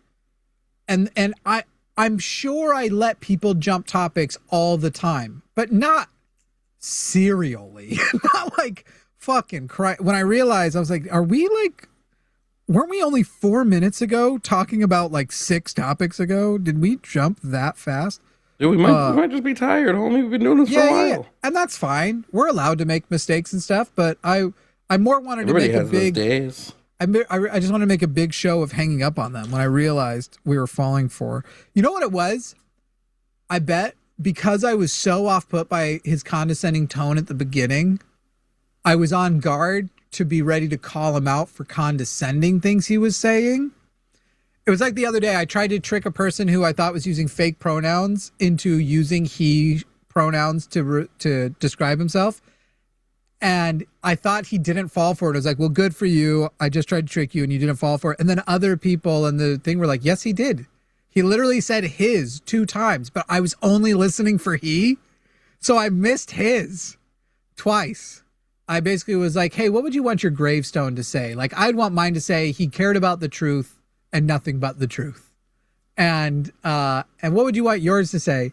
And he would keep using his name at the beginning, and I was like, he knows what I'm doing. But apparently, anyway, it was a whole thing. No, I'm not picking up what you're putting down. I'm hearing you. Thanks. I feel heard. What is the name of that podcast again? I want to make sure we're talking about the same one before I throw out the Escape. If you're talking about the kid who has no chin, yeah, that's Hat Guy. I don't know his real name. I call him Hat Guy like the rest of the internet. But what is it called? The Escape what? The Escape Pod. The Escape Pod. I feel very confident that he uses the N-word more than you do. I'm gonna say I've said this before and I'll say it again. I assume every white person I come into contact with uses the word in private. I just make that assumption. Like still actively uses it in private or just in the past? Still actively uses it in why private. am I bothering not doing it then? I believe every white person uses it in songs when nobody's around. Okay, that's happened by accident. And every time I do it, it reminds me of when I was a kid and I was Mormon. Anytime you'd accidentally say, "Oh my God," I'd get this feeling like, and then I'd like say a little prayer, and I'd be like, "I'm so sorry, God. I didn't mean to use your Lord's name, the Lord's name in vain." Blah blah blah, and I would just feel devastated. And now, probably once a year, I'm singing along to a song, and that happens, and I say a little prayer to Jesse James, and just so you know, I didn't know where you were going with that one. I was spending the last 20 seconds picking a black guy while telling the rest of the story. I was like, where the fuck is this going right now? But no, that part's true. Oh, now shit. I will be singing a song, and if I accidentally, while singing the song, like in the shower, if I slip it, I have that exact same pit of my stomach feeling I had back in the day. I'm gonna say something kind of controversial. I don't give a fuck if white people say the N-word in their homes. I have no, like, what the fuck? There's no way for me to combat that. There's no way to, like, enforce that. I don't care. I have bigger racist fish to fry than a white person who says the N-word while rapping along to a Tupac song. I'd like to debate this point with you, a black guy. No, I don't know, man. It's easiest at home. Things that I shouldn't do. Let's say if I accepted what you just said and was like, yeah. Then again, now that I think about it, I don't just drop the F word in private. So maybe I should hold white people to a fucking bigger standard. That's kind of, I was going to say, like, don't you not do that at home? Because even if you thought it was harmless in private or at home, what you do at home is eventually how, maybe this is the autism. Neurotypical people are keeping track of so many falsities about themselves. They are lying so much. They have characteristics they don't believe in. They're living in cognitive dissonance, and all they're doing all the time is trying to remember which lie, because there's apparently these social norms that we're lying about who we are and what our positions are and everything else like that. And I'm just like, fucking Christ, I do not have the capacity to keep track of all of that bullshit. And I don't want to. But it rubs people the wrong way, because it's like this social thing of like, hey, I won't call you on your lies, you don't call me on mine. But I'm like, no, fuck no. I'm going to call you on your lies, no matter how small they are, no matter how dumb they are, and I'm not going to be fun at parties, and I'm okay with that. Anyway, how you... Yeah, I'm sitting here, but again, the F slur wasn't as normalized as like the N word was. But even when I listen to I'll listen to like Childish Gambino, he's dropped the F slur in his music, and I don't say it when I'm singing that song. He drops the R word in his music, and I don't even say that. Even though I could, like, in some people's mind, I have a pass for that word. So I guess I should hold white people to a higher standard now that I'm thinking about it. I think you should. I guess I'm just so jaded on racism that I'm just like, I can't fight every battle. Bro, did they take that video down? That's smart. They had a short. I was trying to find the one where he's talking about, like, I thought I was freaking out because I thought I just said the N-word. Yeah, I've never seen this short, but white privilege, the first white privilege is the lowest of expectations. Oh. Dude, I'm so high in this game. Holy shit. Dang, I felt like what I said was pretty good. I was looking for G vamping off. Sorry, of it. say it one more time. Say it one more time. The exact same inflection. The number one privilege that is white privilege is low expectations. Oh, true. Yeah. That's yeah. That's a true statement. Expectations so high. Maybe the reason I don't use the N-word are the F slurs, because I did used to use it a lot. So maybe that's part of why I don't use it. I wouldn't even call it guilt. I would just say it's like I've realized like how shitty the word is. So I'm just like, well, I'm not going to use it. It also feels like, so like with me growing up in Wyoming, playing video games and being one of those dumb libertarians, I was like, it's important we use the N-word a lot because we need to take the power out of it. I feel like there's that being from such formative years of like ages 16 to 23. There's some part of me too that's like, even if I started giving myself exceptions, I'd probably start making more exceptions and more exceptions. And then I've hate crimed my co-host because it became so normal that one day, I don't know, I got mad at you, and like I don't need to normalize myself to now I've pulled a Michael Richards.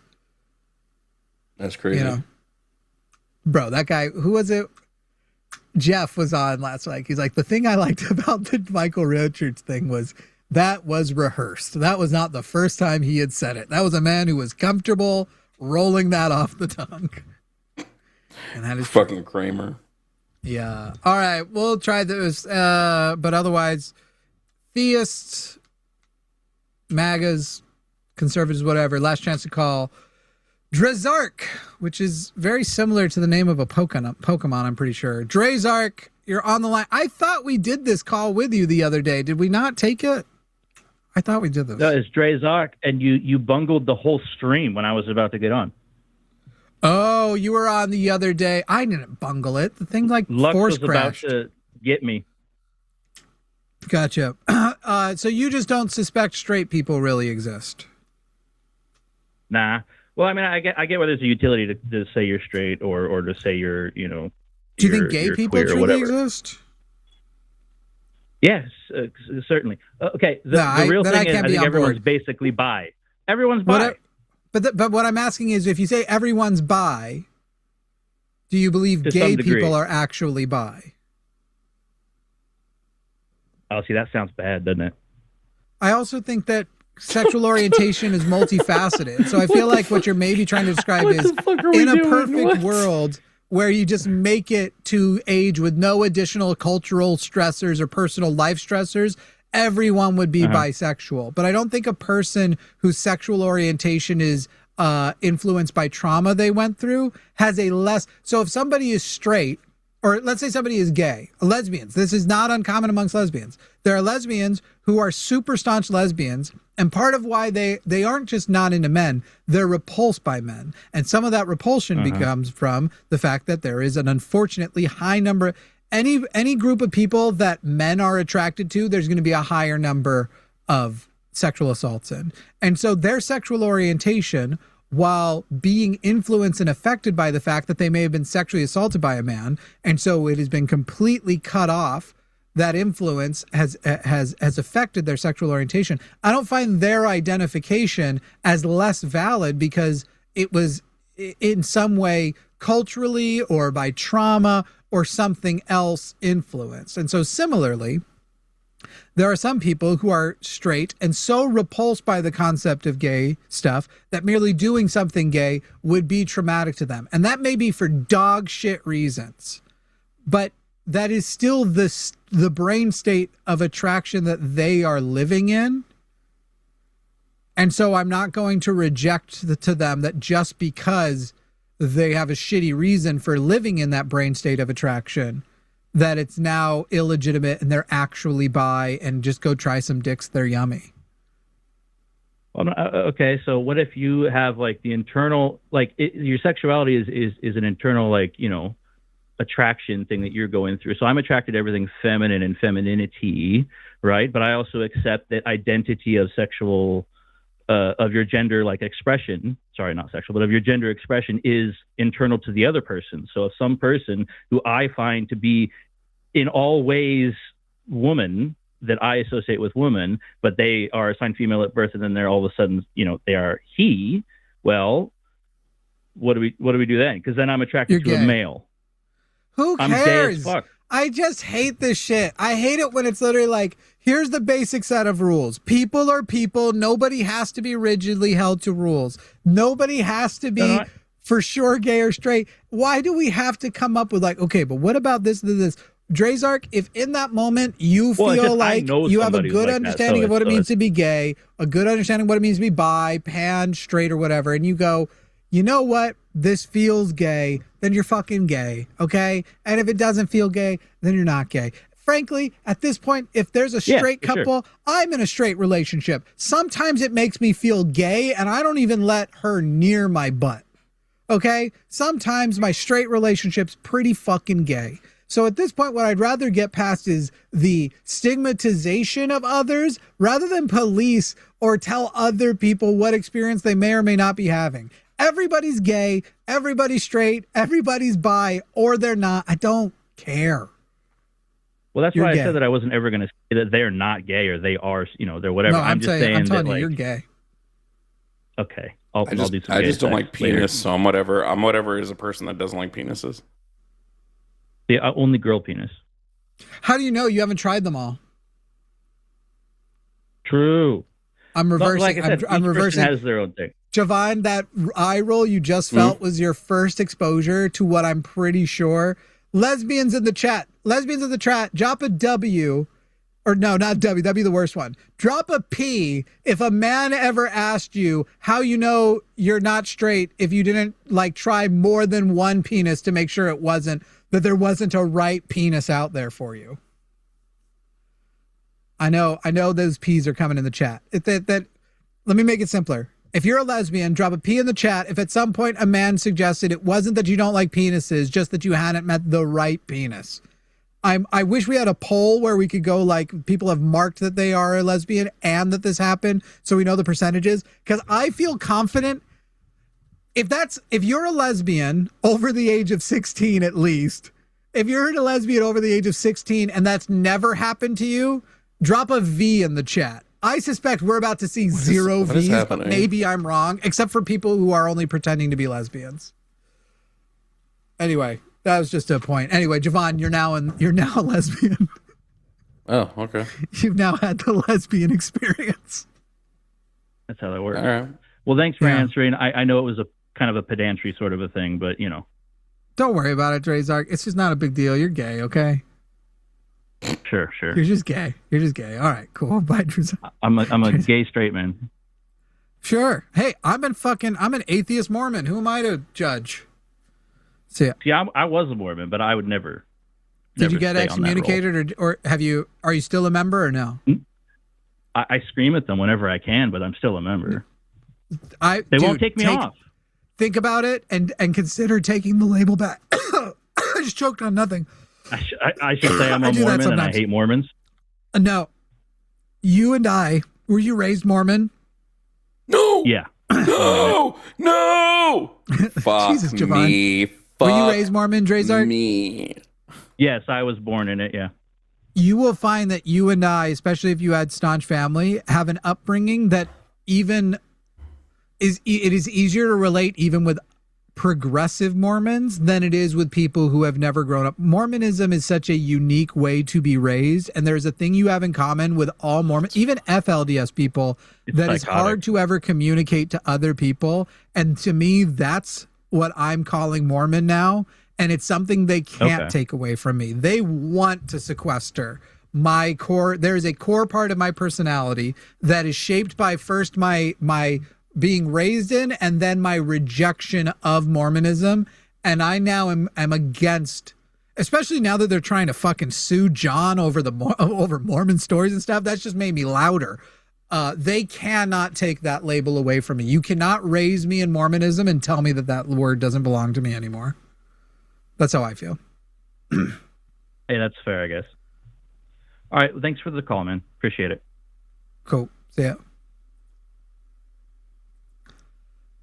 Matthew, you're calling back. Go ahead and say what you said to the screener.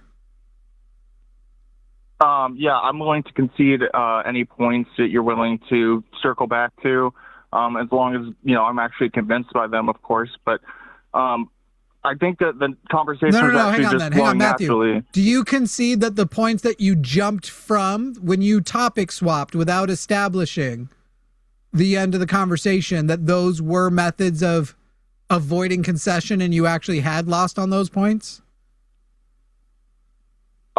Sure. Okay, I'm not taking a sure. That's dumb. And by the way, did you also tell the screener that hanging up on you was cowardly? I mean, somewhat, but... Do you know what's going to happen next? But...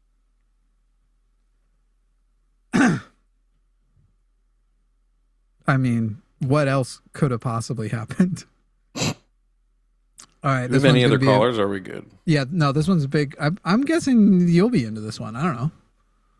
Oh. Why does it say Kentucky? Oh, this motherfucker. He's called me before. Oh, he has? Yeah. Well, I will say, okay, that's good. I will say this is my favorite name that exists, and truly I wish it was my name. Xavier, or Xavier if you're nasty, from New York is calling in. You're on the line with Jimmy and Jovan. Good evening. Hope you guys So are do you well. go by Xavier or Xavier? Xavier. Hell yeah. All right, what's up? Well, first of all, you guys have to have some manners and some class, because not you, is your teammate, your coworker, whoever is the other, call me the mofo. I talked to this mofo before. You called me a motherfucker? I don't want to say the whole thing because now, were you being a motherfucker? No, Obviously no was. class, no class. What were you doing to be a motherfucker? I don't know why. I never. Have you ever had sex with a mother? Oh, sure. Let me pull have up you only the, had sex with people who have? Well, first, Xavier, have you ever had sex? No. Of course I did. And were any of those people you had sex with mothers? One or two. So you are, in fact, factually, objectively, it is a rule of the universe that you, Xavier, are a motherfucker. No, I wouldn't say that. I'm a lover. So you've never fucked a mother? I'm a mother loving. I'm a motherfucker. You're a motherfucker. We should fuck each other's mothers. Fucking each other's moms. So you fucked a woman? You? Yeah, yourself? hell yeah. You fucked a mother? What are you talking about? Yeah. Oh, you did? I fucked moms. Okay, how about your boy? I have not fucked. The one who is my boy? Are you asking if I fucked Jovan? Can't even make a sentence. Did you just say I was stuttering? If you fucked a woman, a mother, that's funny. A real woman. Are you asking if Jovan has fucked a mother? Both of you. Yes, we've both fucked moms. Yeah. How do you know? By your boy. How do I know? How do I know that Jovan has fucked a mother? There is some pretty compelling evidence out there, but it's not mine to share. Oh, okay. Okay.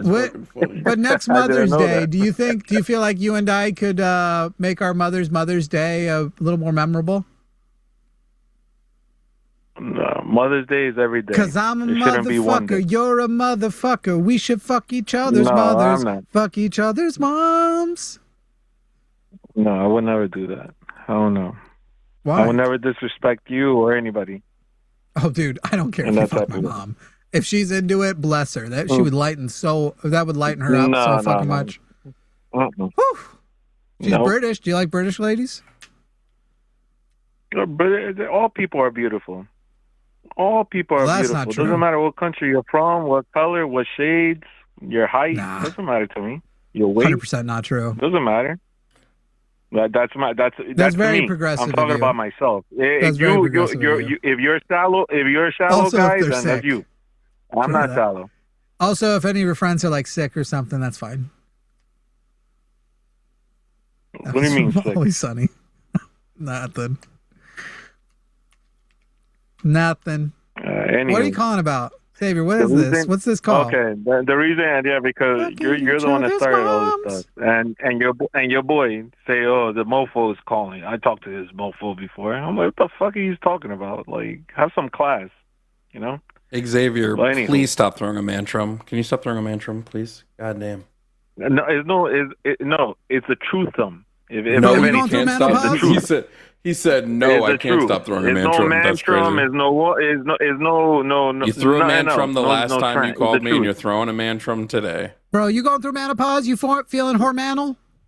Hormonal is so fucking. What funny. are you talking? You feeling some hormones right now? You're throwing everything off the base. That's where you're going. Off the base. When I'm in your mother, I'll never wear a rubber. Oh, every Mother's Day is a Mother's Night. See? Are you going to get to your topic, or are you going to keep complaining about being a motherfucker? I'm not complaining. It's your boy. I didn't even get on the call yet. He was talking. He was saying motherfucker. He already said like 3 or 4 times. I mean, to be fair, you've proven to us that you are indeed a motherfucker. How about you? Motherfucker. Look at yourself in the mirror, my friend. Look at yourself in the mirror and say, I'm okay motherfucker. fucking moms. See how you smile, you grin at yourself. I'm chill fucking you like moms, yourself, bro. right? You're chill, yeah. I feel like moms are a lot more appreciative. You know, they feel like they needed it to get out. I feel that you don't like yourself, my friend. You feel I don't like myself. What's your evidence of that? Facts don't care about your feelings, Xavier. Because you really cursed at me before I even got on the call. Disrespectful, no class, no manners. Homie, you are a and you hate your parents, baby. probably. I don't know.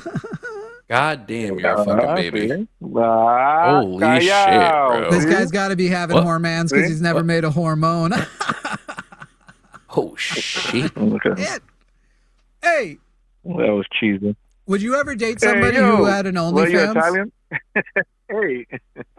Would you ever date anybody who has an OnlyFans? Hell no. Xavier, what's your body count limit? I love everybody. Everybody's beautiful, no matter how fat, no matter how tall, no matter their race. OnlyFans, but if they got an OnlyFans, hell no. I mean, what's your body count limit, Xavier? But I would never like date nobody. Xavier, how many bodies does a woman have to have before you're like, nah, I don't want it? I don't think he's turning down 4 to 5 anybody. 4 to 5. For me, I wouldn't stop at 45. I take it back. You're not a motherfucker. No, You've never touched a vagina. 5. Gross. You'll be surprised. No, he said how many, not what age. Oh shit! No, that was a pedo 4 to joke. 5. Okay, motherfucker. What's up, Xavier? What's your actual point you were calling in? The quantity, I said 4 to 5, not the age. Do you think you'd still have so many problems with people if you were taller than 6 feet? Well, at least you could go up the cabinets. You don't need a ladder. You could change a light bulb and shit like that without a little ladder. How tall are you, Xavier? 5'2" is the magic number. No. How tall did you say? 6 at the dot. Which always means 5'10" and a quarter, so everybody knows. Anyone who says 6 on the dot is 5'10" and a quarter. Barefoot. You know what? I think I disagree with Matt. I think I disagree with Matt on this. Hey, Xavier, tell the truth. Were you a C-section baby? No. I don't believe you. I don't think you've ever touched a vagina, even your mom's. No, he's never touched vagina. You were somebody who and you hated to be somebody who inside touches somebody who touches vagina. Inside your mom's vagina. That's the best place in the world. That's the best place in the universe. I was never born. I'm a timeless entity. You were there, snuggled in, smiling. Did he? Xavier, I was never born. Inside your mama's Why womb. does he? Huh? Do you ever notice, Jimmy? Do you ever notice that? Shut up, Xavier. Are we do you ever gonna get notice, to Jimmy? His point that he called in on? I know I muted him real quick because I wanted to ask you something. Do you ever notice that like the callers are so unoriginal with jokes that they have to just sort of repeat the jokes we do? We say because their jokes are not funny. Yeah. So they're just like, what if I'm just unoriginal? Yeah. And I just repeat these guys' jokes. Oh man. What is there a word for that? Wait, Matt. Did he say that? Did this guy say your mom's vagina is the best place in the one's own mom's vagina?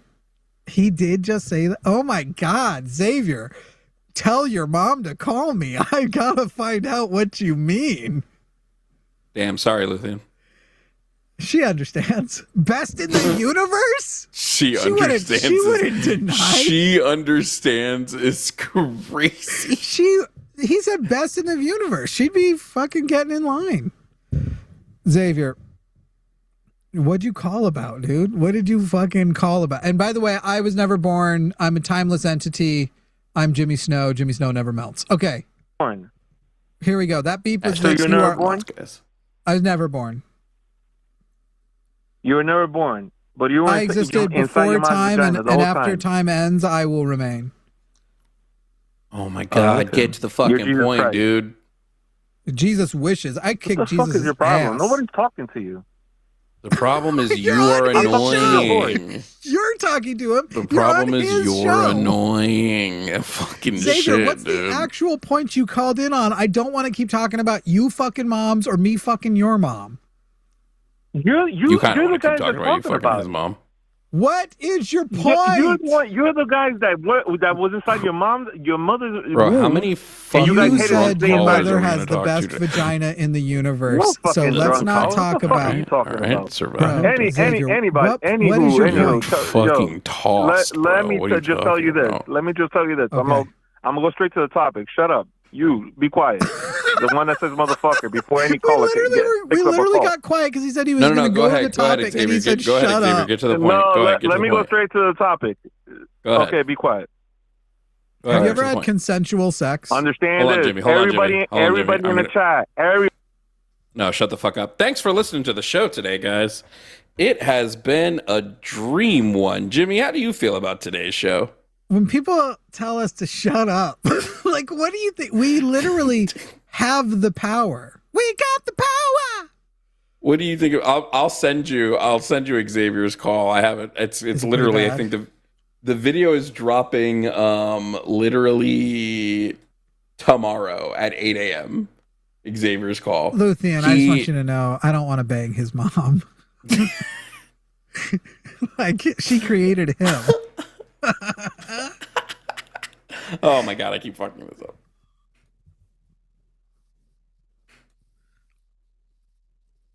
We need somebody to do a little welfare check. I'm just kidding. I don't want to fuck your mom.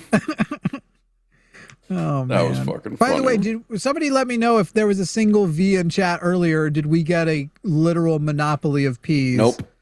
Nope. I keep fucking up. Why do I keep doing that? God damn. I wanted to know. God damn.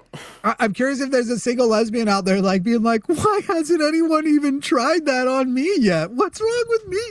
Like, you're like, wait, every lesbian's had this experience but me? That's kind of fucked up.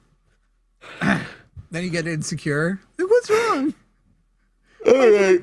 Why didn't they think their penis was magic to me? No V's. Just like in Xavier's love life. Hey! Oh, there was one.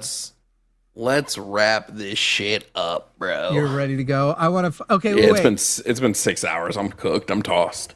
But I found one V. I've gone back. I found... Oh, there's actually two. Well... Congratulations to the true of you, because I assume that means you've never had to meet a man ever in your life. At some point, if it's not happened to you, there's some cosmic force that it compels a man to do it. It's this patriarchal ether. All right, well.